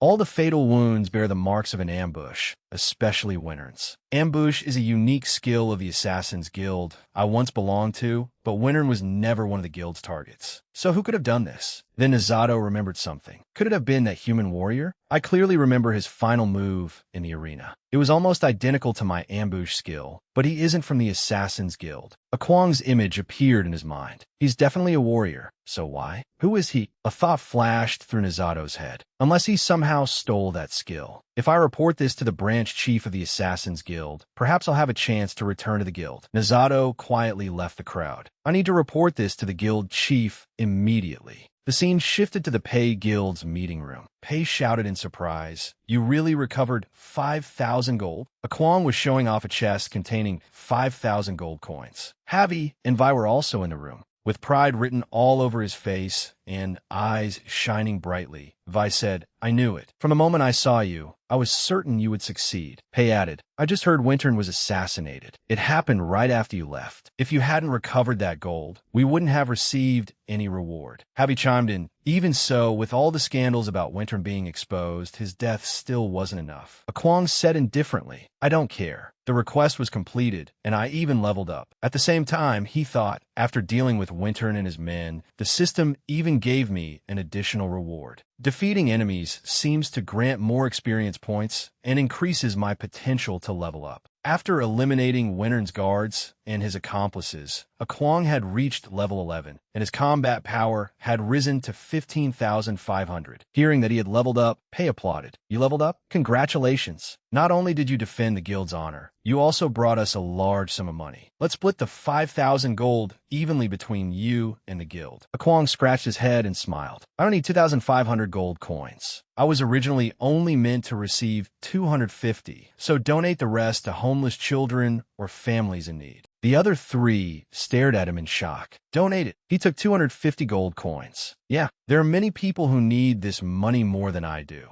Turning his back, he said coolly, "I'll take the 250 gold as agreed." As a Kwong stepped out of the guild, he raised a hand in farewell. "See you later." Watching his impressive retreating figure, Javi said, "He's truly admirable, not just for his skills, but also for his generosity." Vi agreed, "Indeed, giving away such a fortune without hesitation." Pei said, "As he wishes, donate the rest to those in need." Understood. As a Kwong walked down the street, he thought, "I've reached level 11. Only one more step until level 12. That's my goal. She should have been here, but where could she be? She'll definitely be surprised when she sees me now." He continued, looking around. Maybe I should wait for her at the Adventurers Guild. Suddenly, a Kwong was drawn to a crowd. He pushed his way in curiously. "Why are so many people gathered here? What's going on?" At the center of the crowd stood Xiao Han, facing a mother and son. The mother shouted, "Do you know who I am? I'm the wife of the president of a Northern Beast Folk trading company." Xiao Han tried to explain, "Ma'am, as I already explained, your son ran into me. I was simply standing here waiting for a friend." The woman ignored her explanation and continued accusing her loudly. "How dare you? You disgusting mongrel. Are you accusing us of lying? Are you saying we're liars? We would never go near someone like you. You demi-humans are despicable." Her son added, "That's right. There's no way I would run into someone like you. You're a liar." Upon hearing about their status, the guard became somewhat intimidated. He approached Xiao Han and said, "Hey, if you bumped into the young master, just apologize. It's for your own good, demi-human." Xiao Han stood firm against the casual insults and refused to apologize. "No, even if you doubt me, I will not tolerate being insulted. There are many people here. Surely someone saw what happened." However, the surrounding crowd seemed to suddenly have trouble seeing and pretended not to notice. Disappointed, she said, "So no one is willing to speak up for me?" The mother rushed forward and struck Xiao Han hard across the face. "You filthy mongrel! Apologize now, or I'll have you arrested." The guard also began to look down on her. "What a nuisance. Stop being so stubborn. Know your place, idiot." A mark from a woman's blow appeared on Xiao Han's face, yet she still refused to yield. "I will never apologize." The woman pressed on relentlessly. "What, you dare defy me? I have the power to make sure you never see tomorrow's sun, you arrogant mongrel." The boy copied his mother and shouted, "That's right. My father is the president of this city's trading company." Seeing Xiao Han begin to grip her weapon, the guard threatened her, "Hey, put down your weapon. Even if you're a high-ranking adventurer, there are still laws here." Despite the mother, son, and guard loudly berating her, Xiao Han remained calm. She thought, "Endure it. I can't let Master's plans be ruined." Her hand trembled as she gripped her sword tightly. "Endure it. Endure it. I've endured enough for far too long. I can't let this destroy everything. Endure it." At that moment, a Kwong suddenly rushed into the middle of the dispute. He kicked the mother in the face, twisting her features out of shape. The boy cried out to his mother in terror, but a Kwong stood in front of the boy, glaring at him with a piercing stare. He raised his hand and slapped the boy hard, sending him spinning. The guard and everyone nearby were stunned by the scene unfolding before them. After slapping the boy, a Kwong spoke. "You dare to insult Xiao Han and lay your hands on her." Standing protectively in front of Xiao Han, a Kwong declared bluntly, "I don't care who you are. All of you will face the consequences."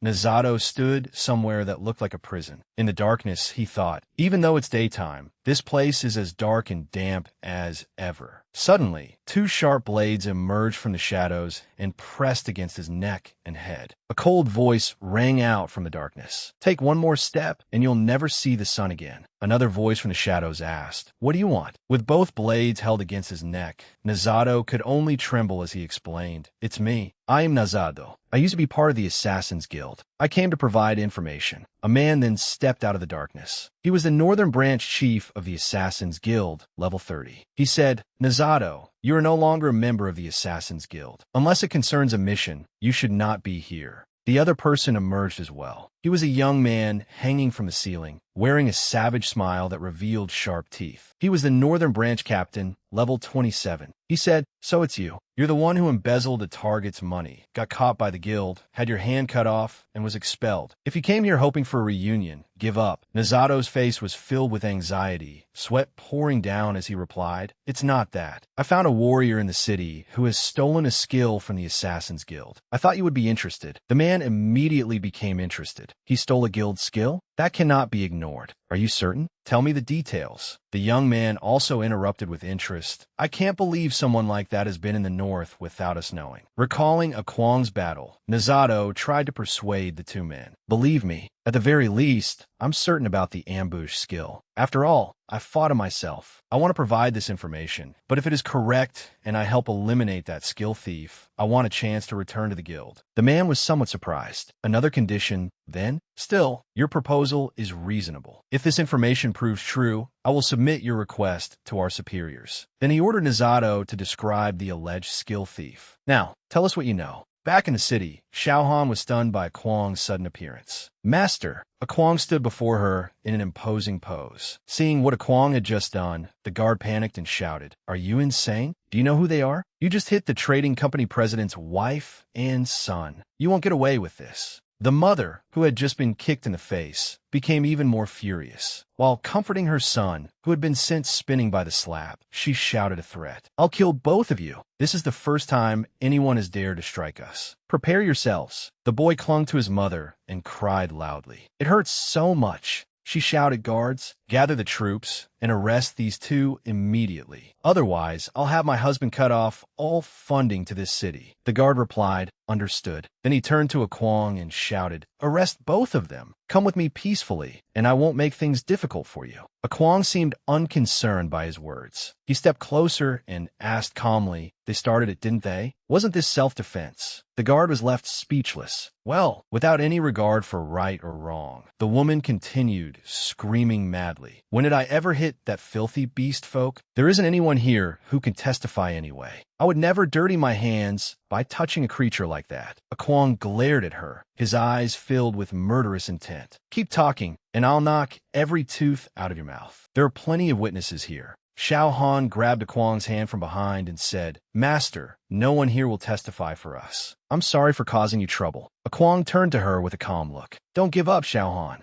Although his words comforted her, she recalled how everyone around her had ignored her cries for help. "But I thought someone would stand up and speak for me. But I'm a beast folk, and she's the wife of the merchant guild president. No one would risk offending a woman like her just for a beast folk." Hearing that, the woman became even more arrogant. "Who would testify for trash like a beast folk and a human? You lowlifes." Just then, a large man emerged from the crowd. It was Big Goat Havi, accompanied by his teammates. With a friendly smile, he greeted a Kwong. "Oh, isn't that Captain Kwong? What a surprise. What's going on here?" Upon hearing A. Kwong's title, the surrounding crowd began murmuring in surprise. "I heard he just completed a major mission for the Pay Guild. He really lives up to his reputation." Seeing Havi, a Kwong warmly greeted him. "Oh, it's you." "It's nothing. I was just doing what I had to do." The woman looked bewildered by the scene before her. "What does he mean?" Hiyu and Vi also stepped out from the crowd. The moment Hiyu saw a Kwong, he happily said, "Oh, you're still here? I just got back after making the donation you asked for."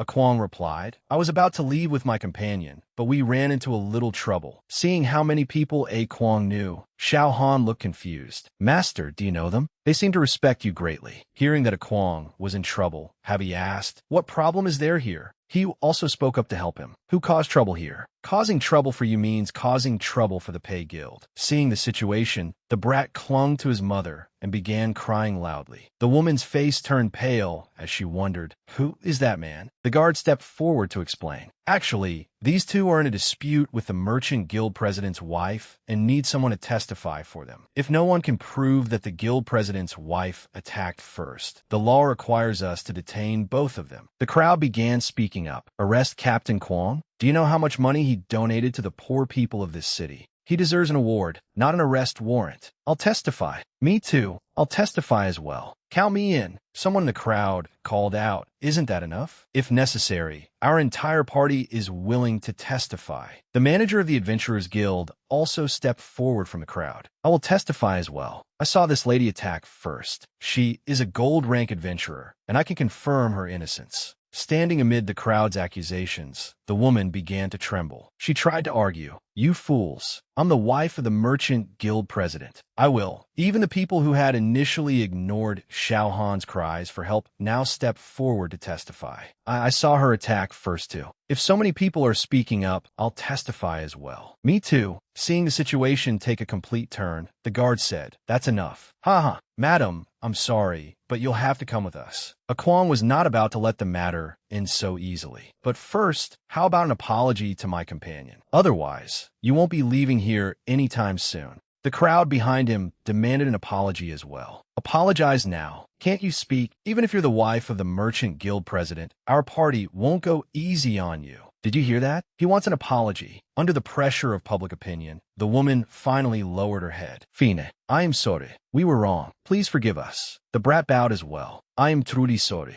The guard then led her away. "Then, madam, this way, please." Once everything had been settled, a Kwong stepped forward to thank everyone. "Thank you all for your help." He replied, "Don't mention it. Captain Kwong's problem is our problem." Vi added, "If you run into trouble in the north, just contact the Pay Guild." In the distance, Xiao Han was thanking the manager of the Adventurers Guild as well. A Kwong called to her, "All right, let's go." "Xiao Han, come on." She replied, "Yes, master." Everyone waved goodbye to the two of them. Xiaohan turned back and thanked them once more. Thank you all so much. Outside the city, Xiaohan began to wonder aloud. Master, you look very different. I almost didn't recognize you. Hearing that, Kwang smiled lightly and explained, Haha, really? I have some special equipment that changes my appearance a little. The clothes you made for me were torn during a mission. I'm sorry about that. Rather than worrying about that, Xiaohan was more concerned with Kwang's changes. Don't worry about that. It isn't just your appearance that has changed. You look more mature now in your aura. Did you level up? As he took out a bag of money, Kwang replied, Yes. I helped settle a dispute between a party and a guild. That's how I met those people earlier. I leveled up and earned some money too. There are 250 gold coins here. Can you hold on to them for me? He opened the bag, and golden light spilled out from within. Seeing so much money, she was stunned. 250 gold coins? That's amazing. With that much money, you could buy some excellent equipment in auction.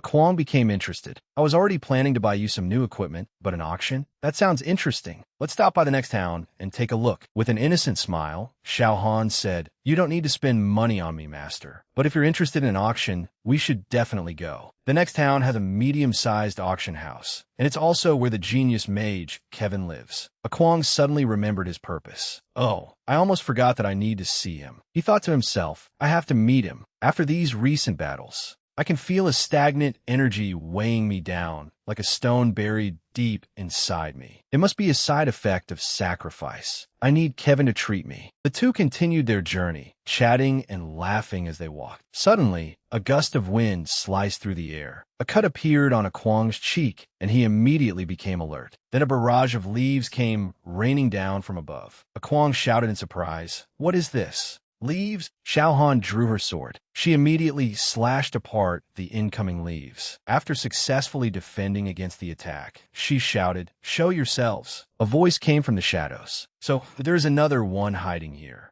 Kwang and Xiaohan were both surprised by the newcomer's presence. Two members of the Assassin's Guild emerged. You must be Kwang. The punishment for a skill thief is death. We are from the Assassin's Guild, and we have come for your head. A flock of crows suddenly took to the sky. One of the men spoke. Just as I thought, you don't seem to be a member of the Assassin's Guild. Forming hand seals, he assessed the situation. If Nazato's story is true, then you are the skill thief who stole our guild's ambush technique, aren't you? The young man beside him noticed Xiaohan. He licked his fingers greedily. Hee, you've got a beautiful woman with you. Both of you are hiding your levels, but based on Nazato's report, the man does not seem to be very high level. As for the woman, she seems a little stronger, around level 20. TCH, it doesn't matter. The young man then realized Xiaohan was a beast folk. Oh, beast folk? Now you have my interest. Xiaohan immediately took up a fighting stance, slowly drawing her sword as purple magic swirled around its blade. Kwang sensed something from her. He thought, this is the first time I've felt such intense killing intent from Xiaohan. Xiaohan looked at Kwang and said, Master, please be careful. These two are stronger than any opponent we've faced before. Her voice grew grave. I can sense the killing intent that only those who have slain countless people possess. If they really are from the Assassin's Guild, they will be troublesome opponents. Her next words made the Assassin's Guild sound even more terrifying and mysterious. The Assassin's Guild is a dreadful underground organization originating in the East. It is made up solely of powerful killers and is notorious for taking their targets' heads or body parts as trophies. Even major guilds avoid provoking them. Once they set their sights on you, nothing good can come of it. Hearing about the Assassin's Guild,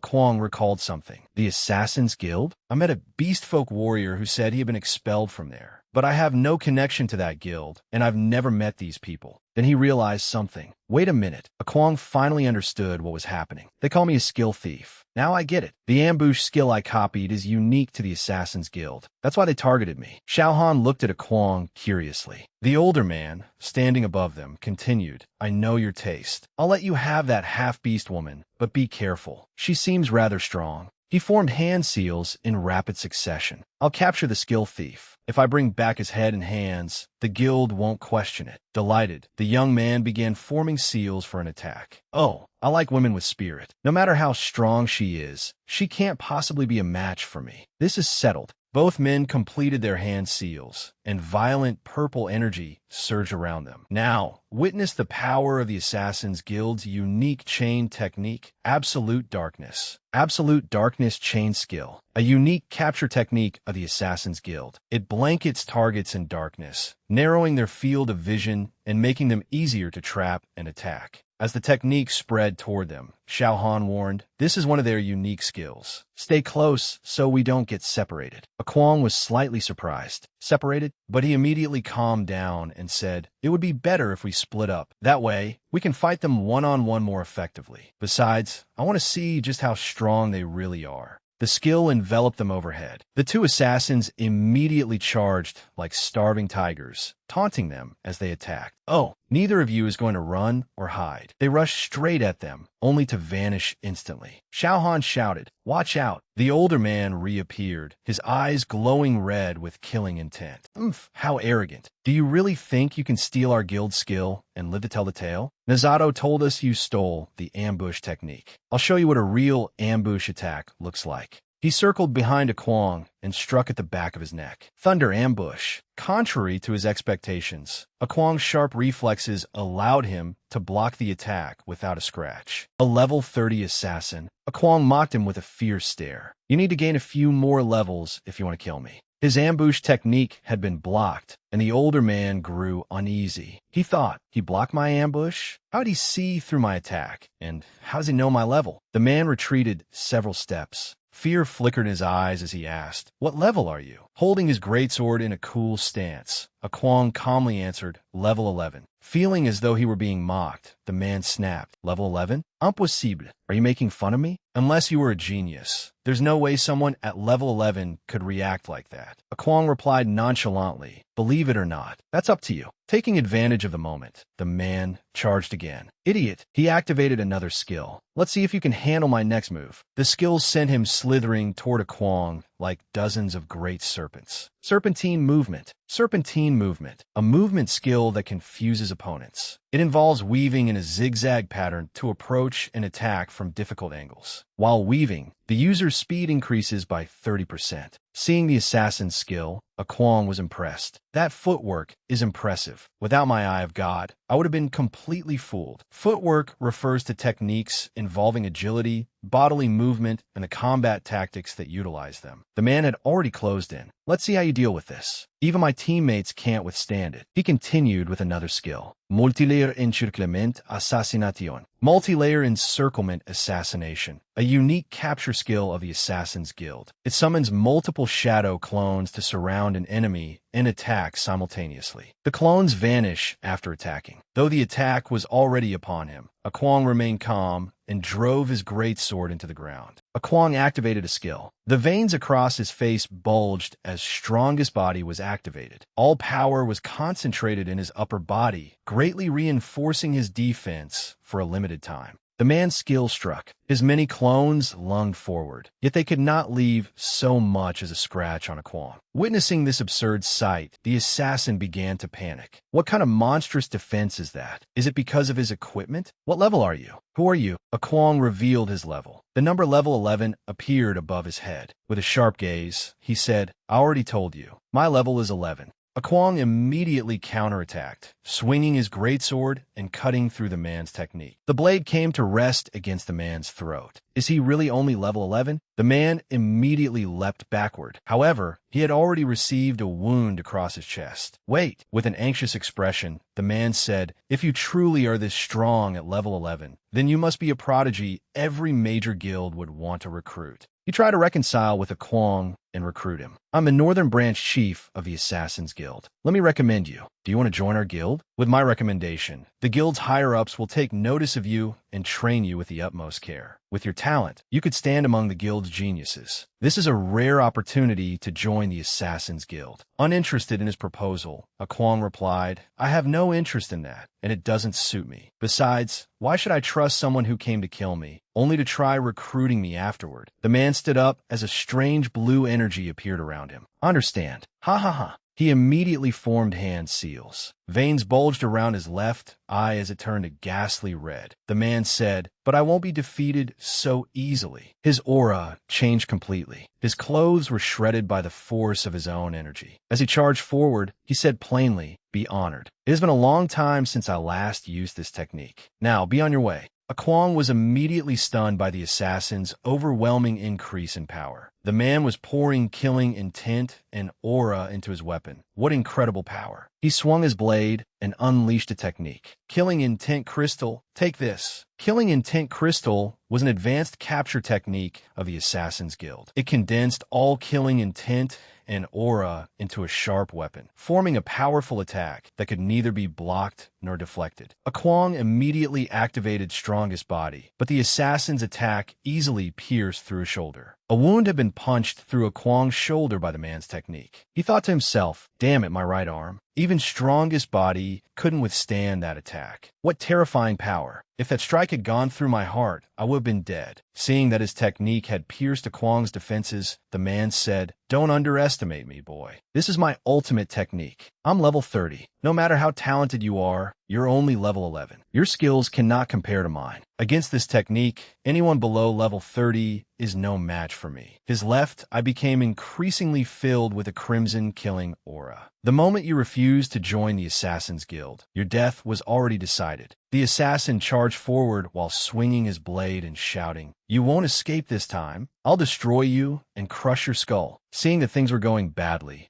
Kwang changed his plan. If ordinary weapons and Strongest Body are useless, then I'll have to try that. He activated his arsenal. Golden lightning began crackling around Kwang's hand. The man was shocked by the power before him. What kind of aura is this? Kwang's body was now enveloped in a brilliant golden lightning aura. The system immediately displayed a notification. With a hammer in hand, Kwang looked like a god descending upon the world. Gripping it tightly, he thought, "To defeat an opponent of this caliber, I have to seize the chance to land one decisive blow. The key is ending this quickly. The hammer can only be used for 1 second, but that is enough." Kwang's eyes were now filled with golden aura. The scene before him and the power Kwang exuded left the man stunned. That technique, what kind of weapon can contain such tremendous power? Kwang raised the hammer high overhead, his challenging voice echoing through the sky. "So you want my head? Let's see whether you can withstand this." Hearing the challenge, the assassin laughed with delight. A mere level 11 warrior wants to test my strength? Don't make me laugh. I won't be fooled by such a cheap trick." He gathered strength in his legs and leaped forward, shouting, "Prepare yourself." As he charged at Kwang, he unleashed his ultimate technique, Dark Star Assassination. Dark Star Assassination was an advanced assassination skill of the Assassin's Guild, a more powerful version of Killing Intent Crystal. It combined an assassin's weapon and body with their killing intent, creating an unstoppable and lethal attack. The hammer in Kwang's hand seemed to answer his call, gradually gathering power for a single devastating strike. "It's coming. 1 second is all I need." For a moment, the two sides appeared evenly matched. However, Kwang's immense power could only last for a single second. The balance instantly shifted. With the hammer's power, he sent the assassin flying into the distance. The assassin was hurled down to the ground. Emerging painfully from the dust, the man looked much weaker now. He said, "What? Such unbelievable power. It's impossible that he's only level 11.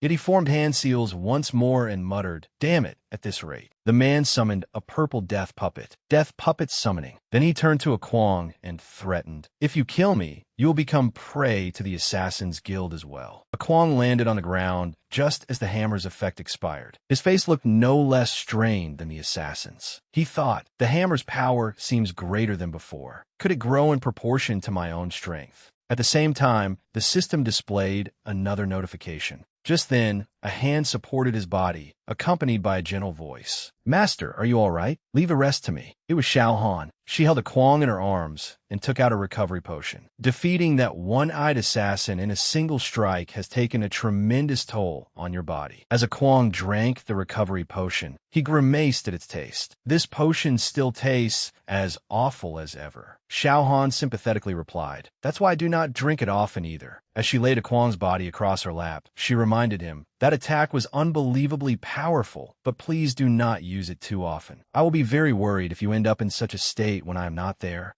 Kwong replied, "You're right, but he was a formidable opponent. I couldn't have won without going all out." With a gentle gaze, she continued, "Yes, he was probably a high-ranking member of the Assassin's Guild. Ending the battle quickly was a wise decision. Come to think of it, Master, do you remember the story you told me about a level 10 warrior fighting dozens of enemies alone? With your current strength, you have nothing to fear." Kwong turned away and thought, "It has been a long time since I came to this world, and I'm about to reach level 12. Perhaps it is time to return to my own world. I'll settle everything quickly for Xiao Han's sake." He thought of Mina's group. The last time, he had encountered Mina's group while dealing with those who bullied Xiao Han. Mina's boyfriend's father was an underling of the Green Snake Gang's boss. When he returned, it would be his turn to act. Xiao Han then took out 2 purple bottles and handed them to Kwong. "Oh, Master, those assassins were carrying high-grade potions. They will surely be useful. These are experience potions. Grade A experience potions. They increase experience gained by 45%. They are rare items highly sought after by adventurers, extremely expensive, and seldom seen on the market." Seeing the 2 valuable potions before him,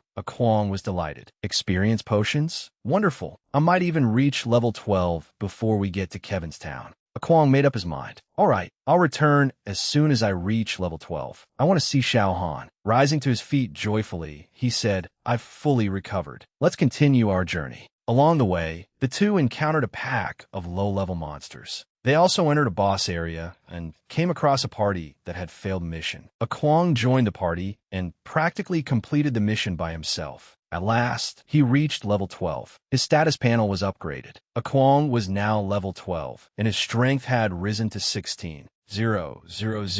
Beneath the beautiful dawn sky, he said, "We're almost at the town where Kevin lives." The 2 arrived at a town as evening approached. Kwong suggested that they rest. "Let's stay here for the night." An innkeeper came out to greet them. "Are you looking for rooms, honored guests? We still have 1 luxury room available." Kwong asked, "Do you have 2 rooms available?" "They do not need to be luxurious. Any 2 rooms will do." The innkeeper smiled apologetically. "I'm sorry, but we only have 1 room left. You are both adventurers, aren't you? I assume you are heading to Kevin's refinement tournament in Keizo. Most of our current guests are adventurers, so you are fortunate that even 1 room remains available." Kwong was surprised. "Kevin's refinement tournament? What is that?" Hearing his question, the innkeeper looked doubtful. "Are you 2 really adventurers? You're coming for Kevin's refinement tournament without knowing about it? It has been held many times already." Xiao Han stepped forward to explain. "It is a large-scale alchemy refinement event organized by a famous mage. There are competitions, exhibitions, and many remarkable potions are made there. It is very popular among adventurers. I looked into it. We will arrive on the first day of the tournament, so we can explore the area or buy any potions we need." Then a voice sounded from behind them. "We'll take a room." It belonged to a fox beast man accompanied by a beast woman. With a provocative look, he said, "1 luxury room, please." His name was Vincent, a level 15 mage known by the title Green Mage. Upon seeing Vincent, the innkeeper eagerly approached him. "Oh, Lord Vincent, please come in. We have reserved our finest room for you." The mage ordered the innkeeper, "Show me the way." Seeing the innkeeper change his attitude so quickly,